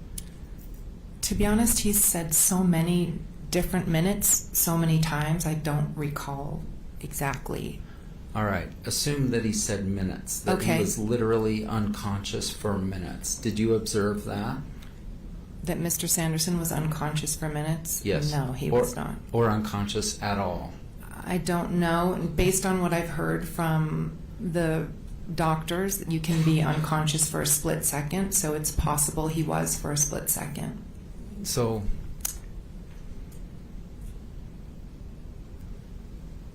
where were you as you go down the hill?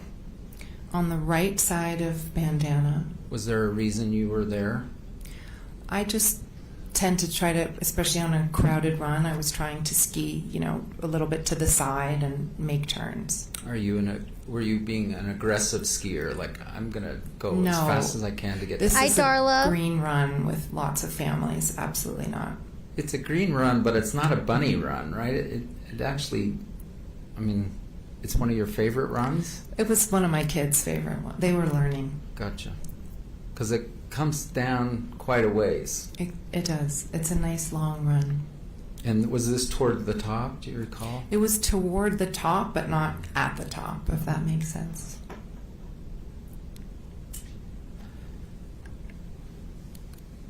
Would you have observed, first of all, did you personally look and see Mr. Sanderson On the ground? after the event? Yes. And was he unconscious when you saw him? No. Then they're saying Eric Christensen, the Deer Valley person, came over. Did you observe that? I did. And they're saying that he yelled aggressively toward Mr. Sanderson. Did you observe that? He did not yell at Mr. Sanderson, no. He's going to testify on Monday. From your interactions with Mr. Christensen, is that consistent with his personality to be aggressive like that? Objection, Your Honor. Calls for character evidence. Sustained. How many times before had you interacted What's wrong with Mr. people with small Christensen? lips? Well, it's a while back now, but I know that we had him teach my son Moses on at least one other occasion. He was always incredibly kind, very patient. My son was a beginner and frustrated that he couldn't ski better faster, and Mr. Christensen was incredibly patient and sweet with him. He's a high school art teacher, I guess, on the side, or Yes. one of the other. He makes pottery. There was an early comment about a hit and run. Did you hit and run? Absolutely not. And Deer Valley was dismissed on that. Was a prior party and was dismissed. Do you recall that? That's correct. I think there was an allegation that Eric Christensen. No, let me purse up my lips really quick. let me get my lips out. Like this. Did some funny business with the paperwork to protect you, his paying client. Objection, Your Honor. Relevance. Sustained. Did you expect Eric Christensen to falsify his paperwork? Of course not.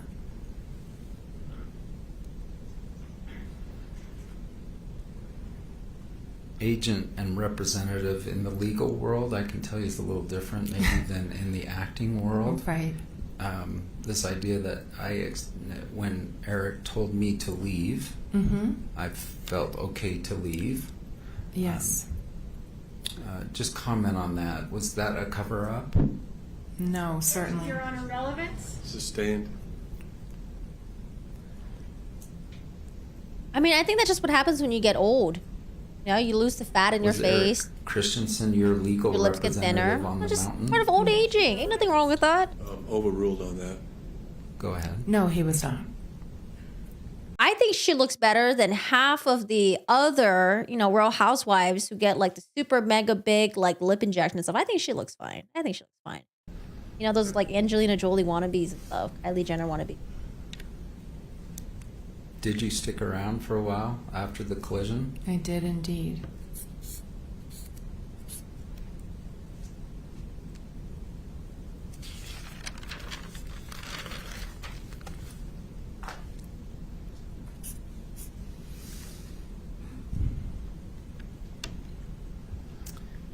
Going back to the $1, Eric Christensen, you had paid Eric Christensen to take teach your son how to ski that day for the full day. True. Yes. And was his attention diverted as a result of your collision? Yes, for a while. And that $1 of damages, does that also take into account that fact? I haven't quantified, if you break it out, what a Deer Valley ski instructor makes per hour, but I think it's more than $1. The comment was the word symbolic was used, but did you in fact lose $1 or more as a result of the collision? I did. Did Well, initially you it was hurt $3 million. yourself? I'm sorry. Did Mr. Sanderson hurt you by hitting you? I don't think it's He $3 did. million anymore. And please explain. I'm a little confused about that. Well, actually. when we fell over, my right knee felt like it had been overstretched and my back hurt. All right. And you got a massage but did not seek medical care. Is that what I understand? I did not.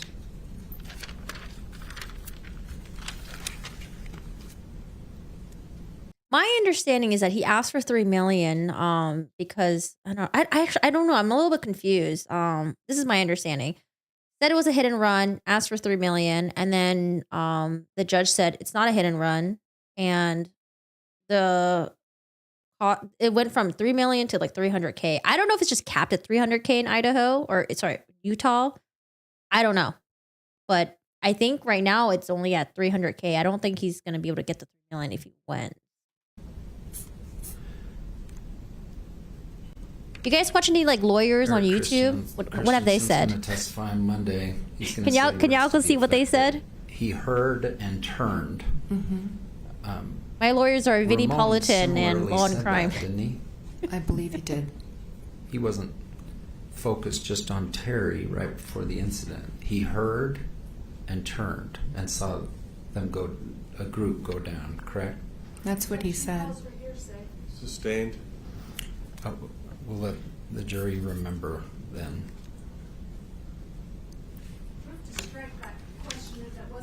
Question. Yeah, the question, the answer, and the comment afterward are stricken. You should disregard. Moses and Apple are coming, and Brad on Monday morning. They are.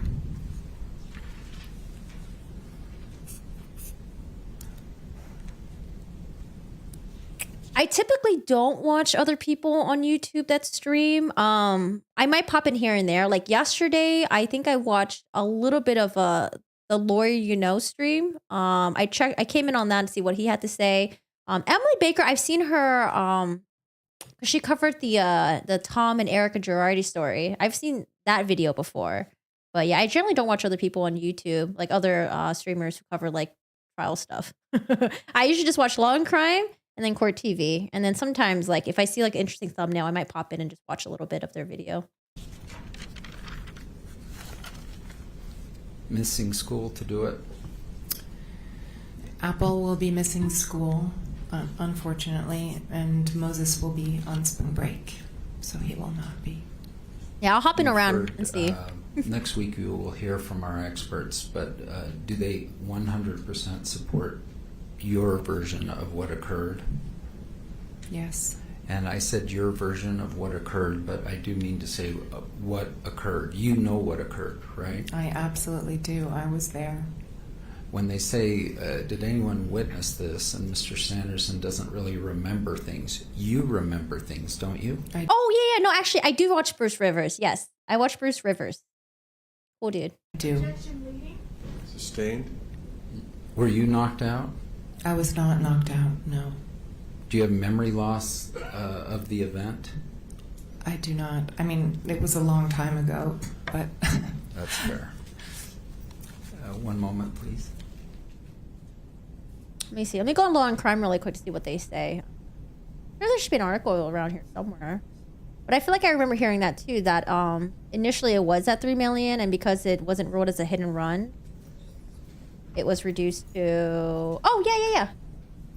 Oh, here it is. I found it. Bring up a Deer Valley receipt that actually shows the amount paid. Any objection to this exhibit? What is it? Which number is it?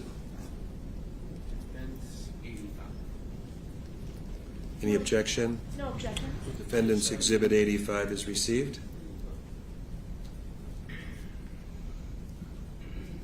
In May 2022, Judge Kent Holmberg left Sanderson with a claim of simple negligence against Paltrow for the crash itself, but axed all additional claims involving anything that happened after the crash, and all of the claims against Paltrow's ski instructor, Eric, and the Deer Valley Resort Company, according to Salt Lake City-based blah, blah, blah. After the ruling, Sanderson's original $3.1 million claim was reduced to $300,000.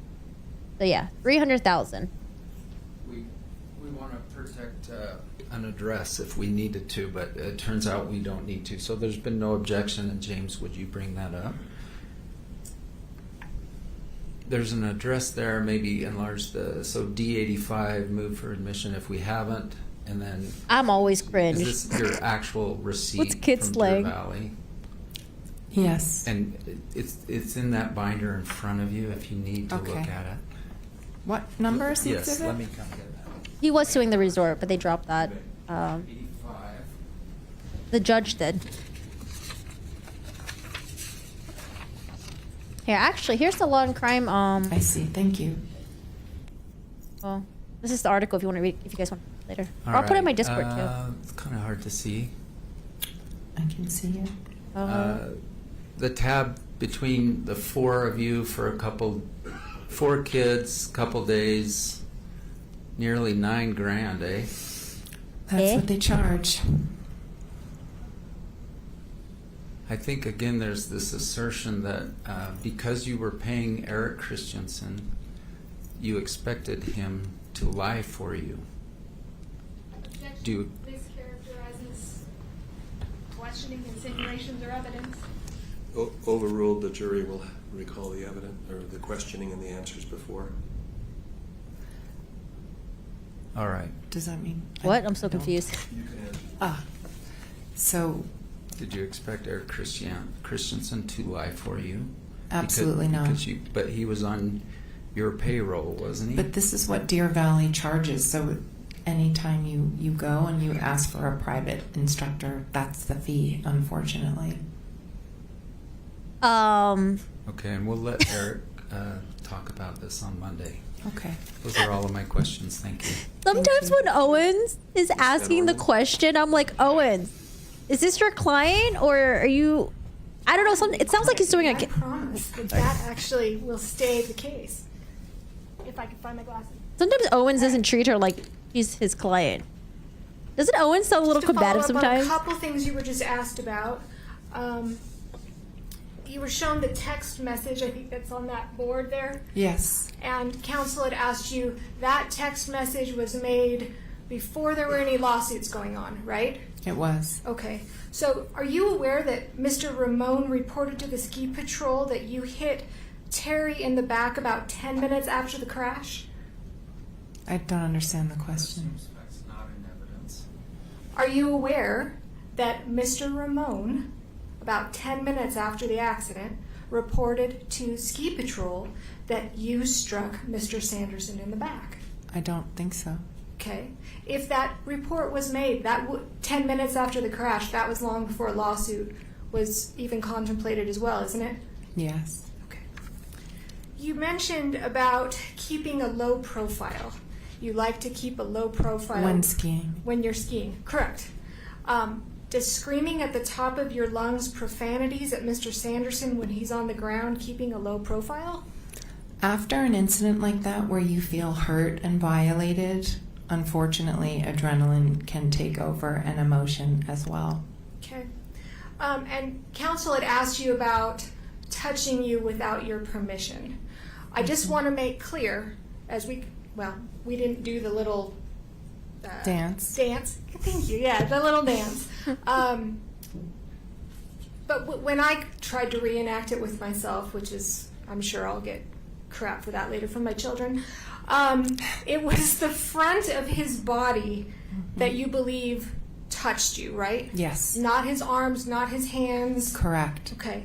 And when you guys fell to the ground, you landed on him. He did not land on you. That's right. Okay.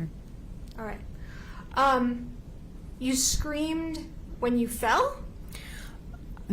What I remember, the first time I remember yelling was at Mr. Sanderson after the accident, but it's possible that I could have yelled when we were falling. Okay. And then you've described and you've kind of put with your fingers how Mr. Sanderson's skis went in between yours. Do you? No, I don't think she was insinuating that he sexually assaulted her. She said that when she was hit initially, that was one of the things that went through his mind. However, I don't know why the fuck Owens decided to later on say, so did he violate you? Or what the fuck did he say again? I think it was really stupid that he decided to go down that route. I don't think she was trying to say that, but I think Owens like decided to take advantage of it and thought it would be a good thing to bring up and let the jury hear that. I don't know why Owens fucking did that. I thought it was really fucking weird. I'm like, Owens, chill, okay? Ain't no one saying Terry sexually assaulted Gwyneth Paltrow. Even she didn't even say that. So I don't know what the heck Owens was thinking. Do you have any explanation how somebody? I think that could turn off the because you were jury. Moving, right? Yes. He's moving. Yep. How somebody could, I'm just going to call it thread the needle, stick. How can somebody, as they're moving down this hill, have the ability to put their skis in between yours when they're like 18 inches apart? I don't know, but that's what happened. Okay. Wait, what? You testified that this was a crowded run? There were people on the run. Okay, but you've just said when I asked you questions earlier, nobody was in front of you. Nobody was directly in front of me, no. Okay. Were there people in your vision in front of you? There were people on the run. Yeah, so basically it's like he's saying she ruined his life. Gwyneth Paltrow's probably saying he annoyed the fuck out of her life. Okay. It was crowded. It was, I think it was moderately crowded on that day. Okay. And some of the people were your daughter and Carrie Oakes down below, and your son and Eric Christensen to the left and up a little bit. I believe so. Okay. And you've mentioned that Mr. Christensen was kind and patient with your son. He was. Okay. Very much so. All right. You did pay him a lot and tip him well. I paid Deer Valley Resort. I don't know what the resort pays their instructors, so that would be a question for them. Do you tip Mr. Christensen well? I hope so. Okay. Me too. But I would hope also if you're going to use this, you'd had him as an instructor before, right? Yes. Okay. You would expect him to be kind and patient with your son. Well, he was kind and patient the first time, which is why we asked to have him again. Okay, great. You said that you stuck around, but while you stuck around, you never asked Mr. Sanderson if he was okay. Correct, because he had hit me and I was very upset. All right. You still didn't think it would be appropriate to ask somebody if they're all right? Mr. Christensen asked if he was okay, and he said he was. Meaning Mr. Sanderson. I think you said that he mumbled it. He said, I'm okay.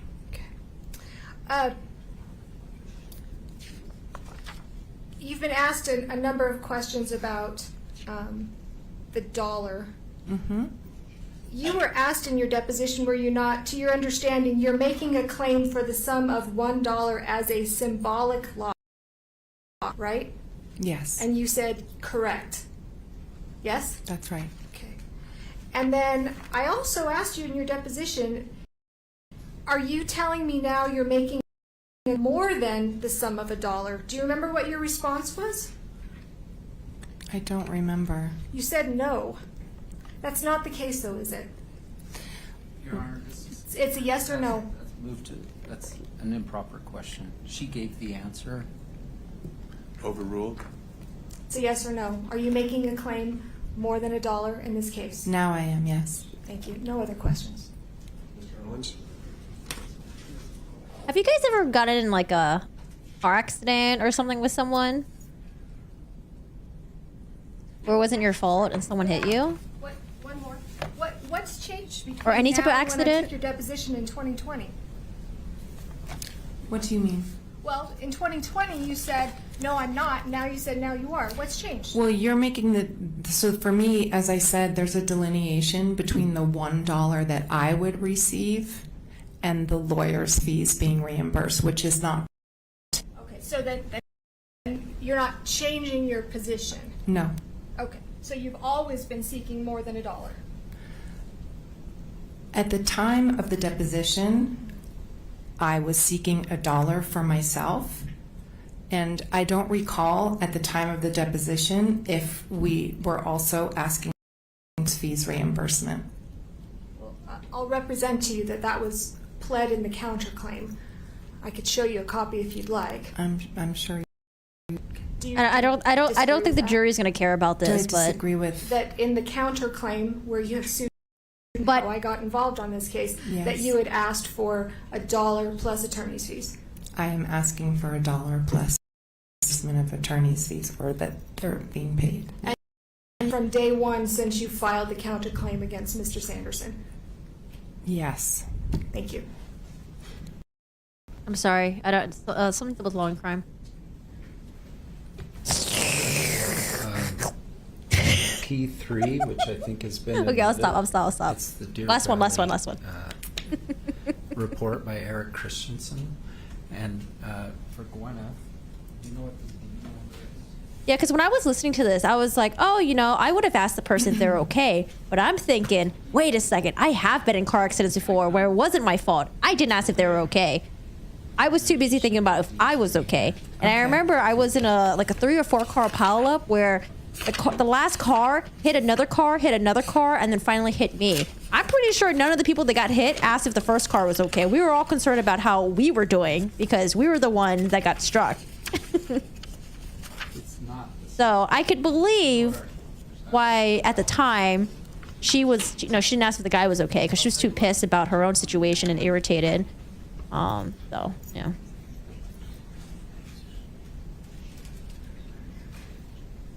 I have a laser here. Oh shit! Owen's bringing the laser. Owen's in his prop, man. Did you see this on the first day of testimony? And James, maybe do the top third. This is Christensen's report. Yes. 70 It says years old. male skier took her out from behind. Is Yes. that what happened? Yes. This report is accurate? Very. I didn't see it, but heard her scream as she went down. Do you dispute that? I don't. I skied directly to her. Did he do that? He did, yes. The man was behind her. Both were in discomfort. Is that all true? Yes. During lunch, she talked of being stiff and sore. Is that a true statement? It is. Can we go to the second third now, please? I'm glad you can see it on your monitor. We had a hard time getting those going. Oh, is that why he printed it out? Because the monitors weren't I'm gonna working? Look here. It says on the right there, a patroller came by to check on everyone. Do you have a memory of that? I don't. All right. I'm afraid. And then the bottom third, please. Your Honor, I'm going to object that this goes beyond the scope of my read, direct, cross, etc. Your Honor, I'm addressing this because she was asked additional questions. Kristen's laughing.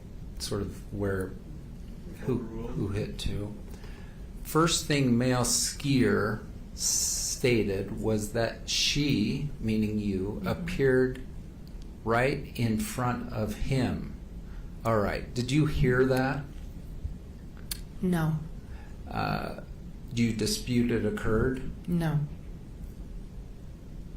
Thus admitting he was the uphill skier. He was. She never saw him. Are you sure? It's kind of interesting. Got bone Correct. broth up in here. Did you see Mr. Sanderson in front of you? No, he was behind me.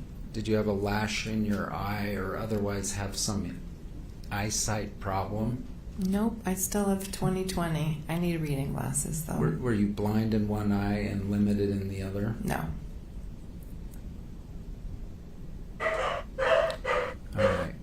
I think there's a reference here that given your height and Mr. Sanderson less height, being less tall, that somehow Less you height? couldn't have felt him against your back. Can you just comment on that? And depends on how the incline was too, right? He was uphill of me, so he was higher than me, and he pressed whatever of his body against my back when his skis slid between mine. Were you standing still when the skis came between you? No, I was gently skiing, and he kind of gently skied right into me. Does that mean Mr. Sanderson was going faster than you were going? No, it wasn't an impact. Okay. Well, until we hit the ground. To come up upon you. Yes. I guess he had to have been skiing a little faster than you. Fair? I don't know, because he was behind me, so I don't know what he was doing. All right. Ramon said that Sanderson had his head downhill, spread eagle, out cold. Did you observe that? No. Was his head downhill? Your Honor, objection goes beyond the scope. I think you're going beyond the scope. Your Honor, she was asked about, I'll move on, but she was asking Cheryl's about objecting. where people were. She did ask for people landed in her redirect or recross, so you can go into that. Thanks. So you heard Ramon say spread eagle, head down, right? I did. Out cold. Yep. Do you think you would have noticed if he had been spread eagle? First, just comment on that. Yes or no? Objection pleading. Sustained?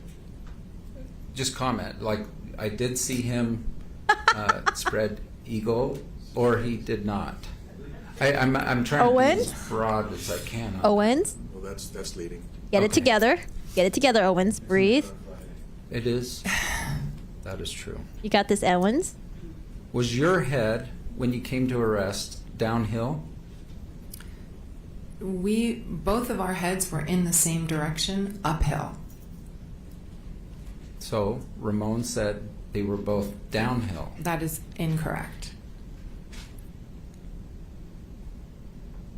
The expert today even said it was impossible for him to get lift off, and so that's just not what happened. The comment was that you cursed at him.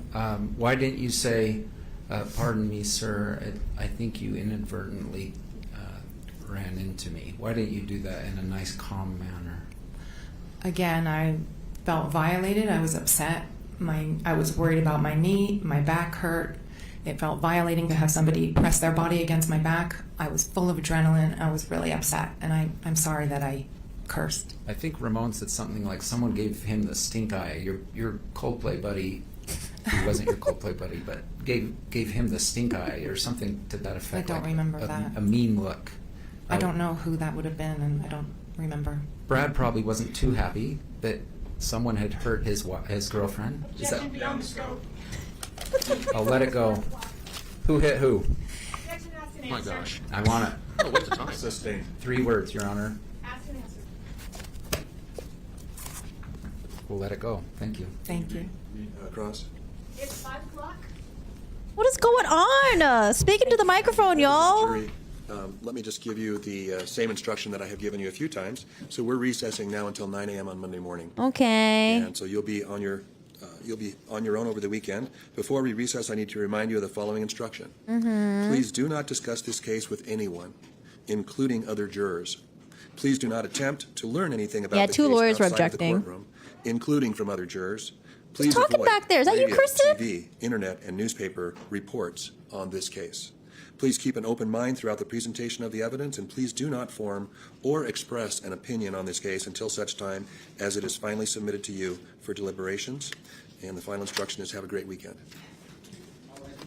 Thanks, Judge. Judge Kent.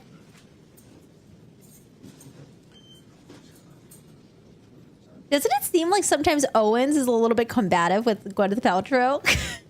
Just answer yes or no. And you can leave too. Owens. Owens, Yes. Owens. Your Honor, we may call a client in our case.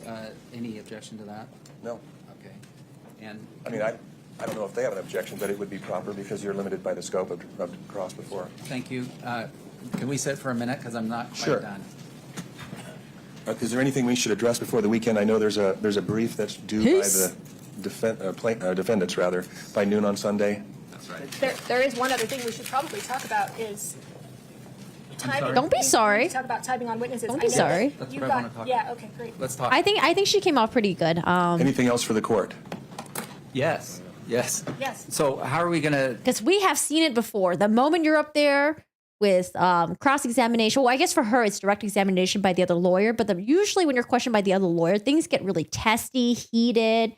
People get really defensive, snarky. I think she did a good job. I think everyone did a good job today. You know, Owens, I'll give him a C+++++. In theory, they were supposed to rest today. I'm not complaining. I mean, there's one more witness, as I understand it, which is Terry Sanderson. Can the plaintiffs confirm?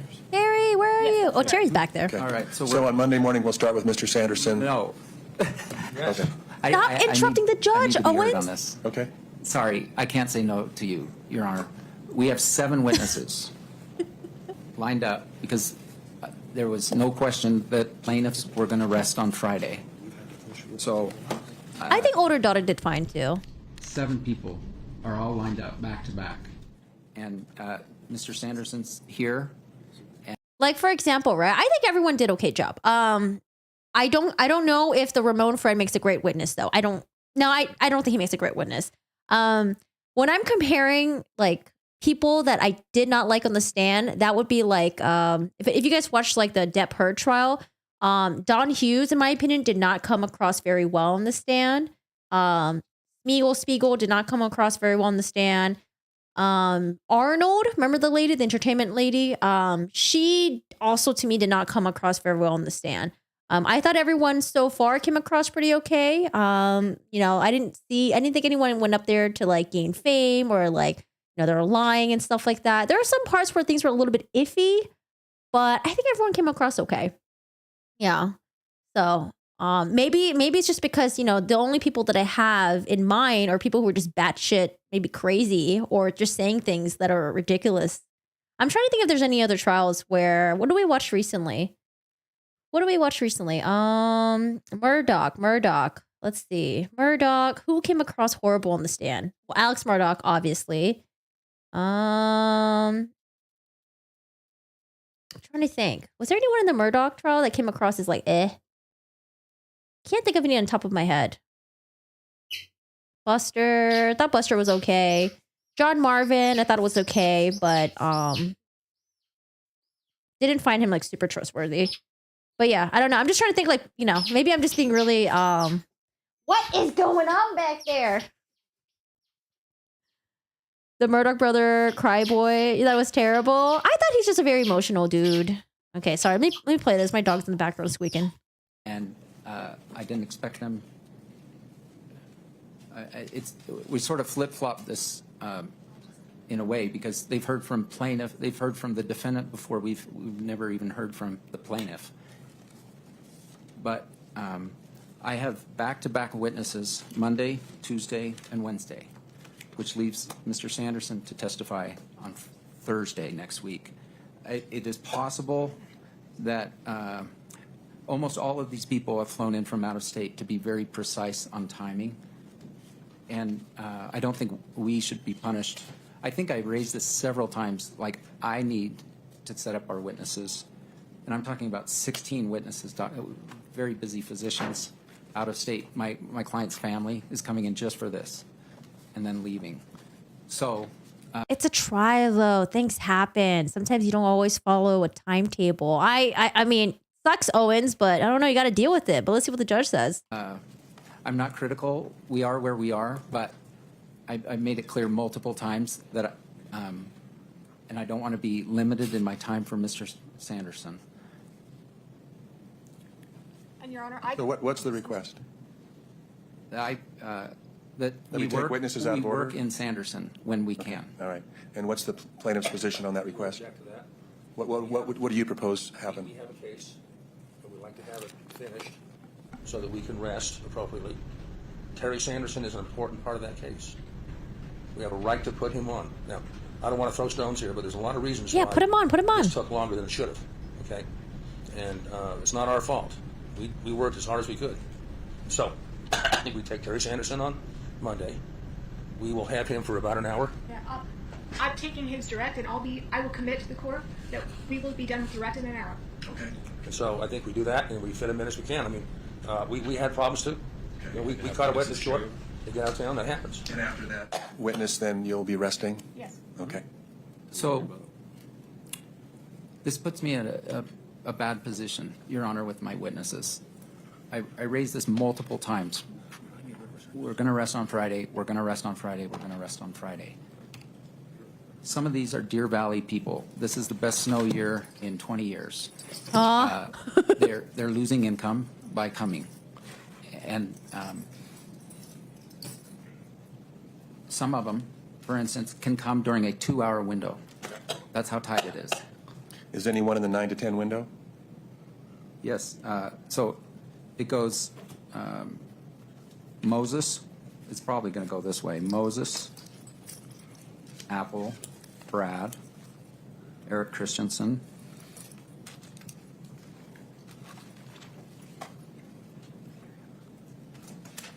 Whitney Smith, Steve Graff.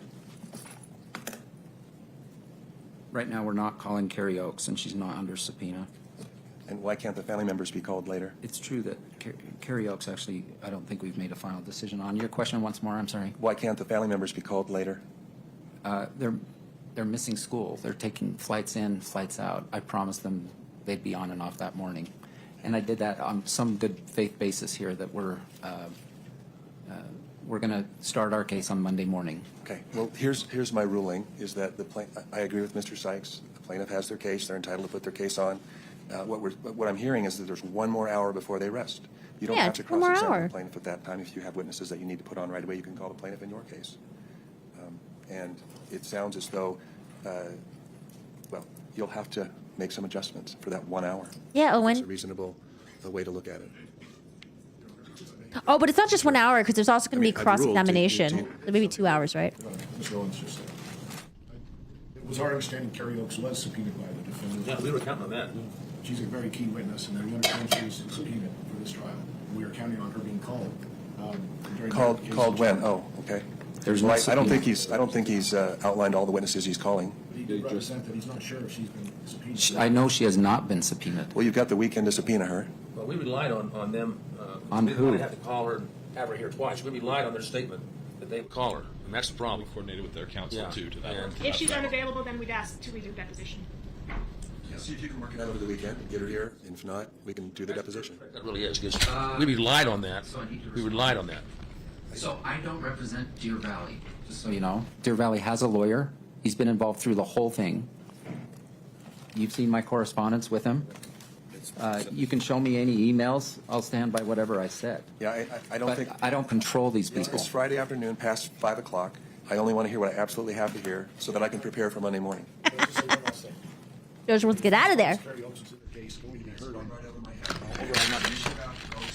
Hear about it formally rather than, I guess, just comments flowing back and forth, lawyer to lawyer. I'd like to hear about it. I'd like you to lay out what is the issue, what do you want me to decide, and what are the facts that support that. Fair request, we'll do that. Okay. I want to put one thing on the record. We have provided to plaintiffs highlighted testimony of Jenny Sanderson, who's our witness on Tuesday, March 28th. So have you provided the plaintiffs with your expected witness list for Monday? I just outlined it. Have you got everything you need over here? Wait, Jenny is testifying? Okay. So the order might need to be jostled. And then the other thing is that the parties are going to get together about redacting any personal information on the exhibits. And what I'd like to do, Judge, is have both sides, so we don't have to admit everything and take extra time. Let's just do one motion to admit all the exhibits, both sides. Well, fair enough? If referenced. Unless there's an objection, obviously. If they've been referenced in the trial, not if they haven't been. You guys work that out, and we'll address it maybe at 8:30 on Monday morning. Actually, I think I have a hearing at 8:30 on Monday morning. I do have a hearing at 8:30 on Monday morning. So it'll have to be at 8 o'clock if there's anything that the court needs to address. Okay? Your Honor, do you plan to address that motion that we're going to send you some briefing on? Do I need Sunday to afternoon? before we start on Monday, or could it be done after hours on Monday? I'd say after. Yeah, I don't think you need to. That's correct. All right, we'll look at doing it after hours then. All right, have a great weekend. Thank you. I love it when judges just want to get the heck out of there. Come on, you guys figure it out. I'm getting out of here. Do you need me to rule anything? No? Bye. Peace out, guys. I'm leaving. Like Judge Penny. Remember Judge Penny? Like she was like, Judge Penny was so funny. I think, was it lunch breaks or when like the court would session at the end? She'd be like, nope, I'm getting out of here. Bye, everyone. Peace out. Trying to beat traffic out there. Bye, Terry. Didn't get to hear from you today. We'll hear from you Monday. All right. Terry Sanderson's testimony is going to be very, very, very important. It's going to be very important. I think, it's going to be very important. All right. Let's see if he does a good job or not. Let's see if he's going to be able to convince us. Now he wants to bring in Jenny Sanderson. I guess she does not like her sister lying about her. Yeah, that's what they said, right? That Jenny's coming? I thought Jenny was not coming. That plan in the trial, not if they haven't been. You guys work that out, and we'll address it maybe at 8:30 on Monday morning. Actually, I think I have a hearing at 8:30 on Monday morning. I do. I have a hearing at 8:30 on Monday morning. So it'll have to be at 8 o'clock if there's anything that the court needs to address. Okay? Your Honor, do you plan to address that motion that we're going to send? I think it was back here, right? You'll have to make some adjustments for that 1 hour. I think it's a reasonable way to look at it. Sure. I mean, I've ruled. Do you... Jenny can bring the GoPro. She's a very key witness, and everyone's going to subpoena for this trial. We are counting on her being called. Called when? Oh, okay. I don't think he's outlined all the witnesses he's calling. Well, Jenny was initially going to testify for the defense, and then she wasn't going to anymore. But Mr. Owens just mentioned something, so I'm going to listen. I know she has not been subpoenaed. Well, you've got the weekend to subpoena her. Well, we relied on them. On who? We have to call her, have her here twice. We relied on their statement that they call her. And that's probably coordinated with their counsel, too. If she's unavailable, then we'd ask to redo that position. Yes, you can work it out over the weekend. Get her here, and if not, we can do the deposition. That really is, because we relied on that. We relied on that. So I don't represent Deer Valley. So, you know, Deer Valley has a lawyer. He's been involved through the whole thing. You've seen my correspondence with him. You can show me any emails. I'll stand by whatever I said. Yeah, I don't control these people. It's Friday afternoon past 5 o'clock. I only want to hear what I absolutely have to hear so that I can prepare for Monday morning. Just say what I said. The defense holds Carrie Owens to the case. Hear about it formally rather than, I guess, just comments flowing back and forth, lawyer to lawyer. I'd like to hear about it. I'd like you to lay out what is the issue, what do you want me to decide, and what are the facts that support that. Okay. I want to put one thing on the record. We have provided two plaintiffs highlighted testimony of Jenny Sanderson, who's our witness on Tuesday. What? Jenny is going to testify? We have highlighted plaintiff's testimony of Jenny Sanderson, who is our witness on Tuesday. She's going to testify? Jenny! Record. We have provided two plaintiffs highlighted testimony of Jenny Sanderson, who is our witness on Tuesday, March 28th. So have you provided the... I don't know. It sounds like Jenny's going to testify. I wonder if the sisters were tiptoeing around Jenny. Well, obviously because, they want to be sensitive to their sister, but also they didn't want to set her off in case she would have been like, oh my God, I can't believe they're saying this about me. You know what? I'm going to go up there and testify and tell them my truth. I don't know. She might testify. It sounds like she's going to testify. I guess we'll see on Tuesday. All right, guys. Well, that's that. There was something else I was going to watch with you guys, but I kind of have to go. I'm so hungry. I got to go pee. I was going to watch something with you guys. But maybe we'll watch it a different time. Again, I do want to read this article really quick before we go, because we're getting confused about whether or not Terry Sanderson's going to get $3 million or $300,000. So I just want to read this little excerpt, and this is I shared this in the chat earlier. What's happened so far, and what is at stake? In May 2022, 3rd District Judge Kent Holmberg left Sanderson with a claim of simple negligence against Paltrow for the crash itself, but axed all of the additional claims involving anything that happened after the crash, and all of the claims against Paltrow's ski instructor, Eric Christensen, and the Deer Valley Resort Company. I wish we can get court transcripts about this. I want to know why the judge decided to dismiss it. According to Salt Lake City-based blah, blah, blah, after that ruling, Sanderson's original $3.1 million claim was reduced $300K.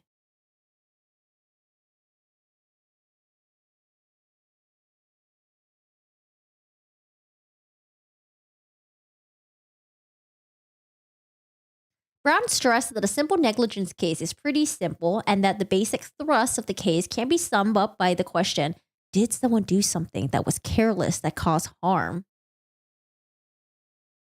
Under Utah law, simple negligence is defined in statute as the failure to exercise that degree of care that reasonable and prudent persons exercise under like or similar circumstances. Yeah, I don't know. I don't think Terry's winning his case. Because one, I don't think he's proven that Gwyneth Paltrow hit him.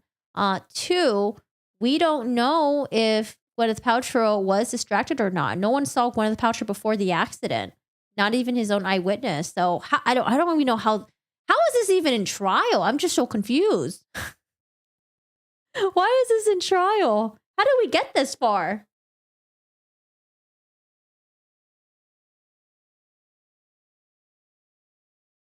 What does this say?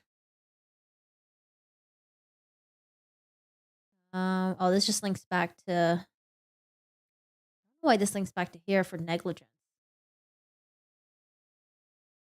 Yeah, I don't know.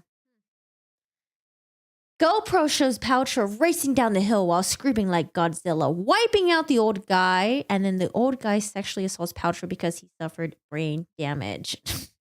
Shut up. GP did not hit and run. She stayed at the scene, and the ski instructor gave her in go out. She should have settled, but I also get that she wants to make a point. I don't know.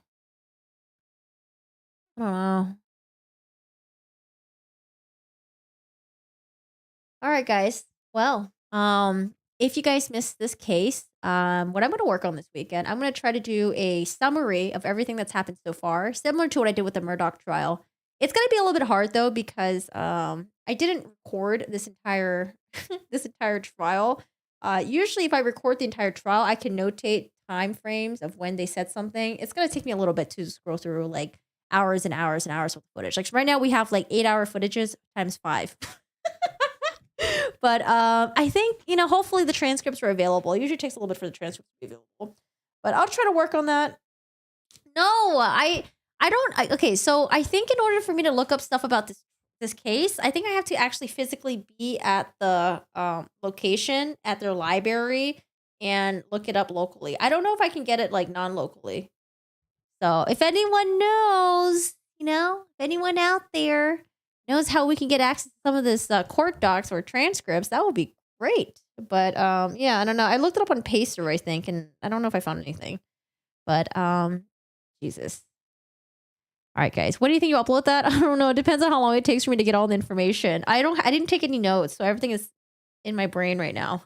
So if I missed anything, you guys can correct me, okay? All right, guys. Yeah, have a good weekend. Take care. Also, there's a new game that's out called Resident Evil 4 Remaster, and I'm supposed to be busy with that right now. But you guys have a good weekend. Take care. I'll see you later. It was nice hanging out with you guys. I hope you guys had a interesting, good, fun time here, and have a good weekend. All right. If you're new here, join the Discord. Like the stream for the algorithm. I'll appreciate it. But yeah, feel free to join the Discord. We do have there is like a true crime section. So anything related about this trial, you're welcome to post it in there. If you don't want to talk about trial stuff, that's fine. You can post about other things, share pictures of your pets, your food, anything else like that. So yeah, guys, I appreciate y'all. Have a good one. Thank you for the lurks. Thank you so much for chatting. I do appreciate you guys keeping me busy. Sometimes it gets a little bit spicy in here, but for the most part, you guys are all pretty cool. So thank you so much. And I will see you guys later. Next week though, I don't think I'm going to be at home next week, but we're still going to be streaming this. So I'm ready. We're going to have it all set up and everything. All right, guys, I'll see you later. See ya.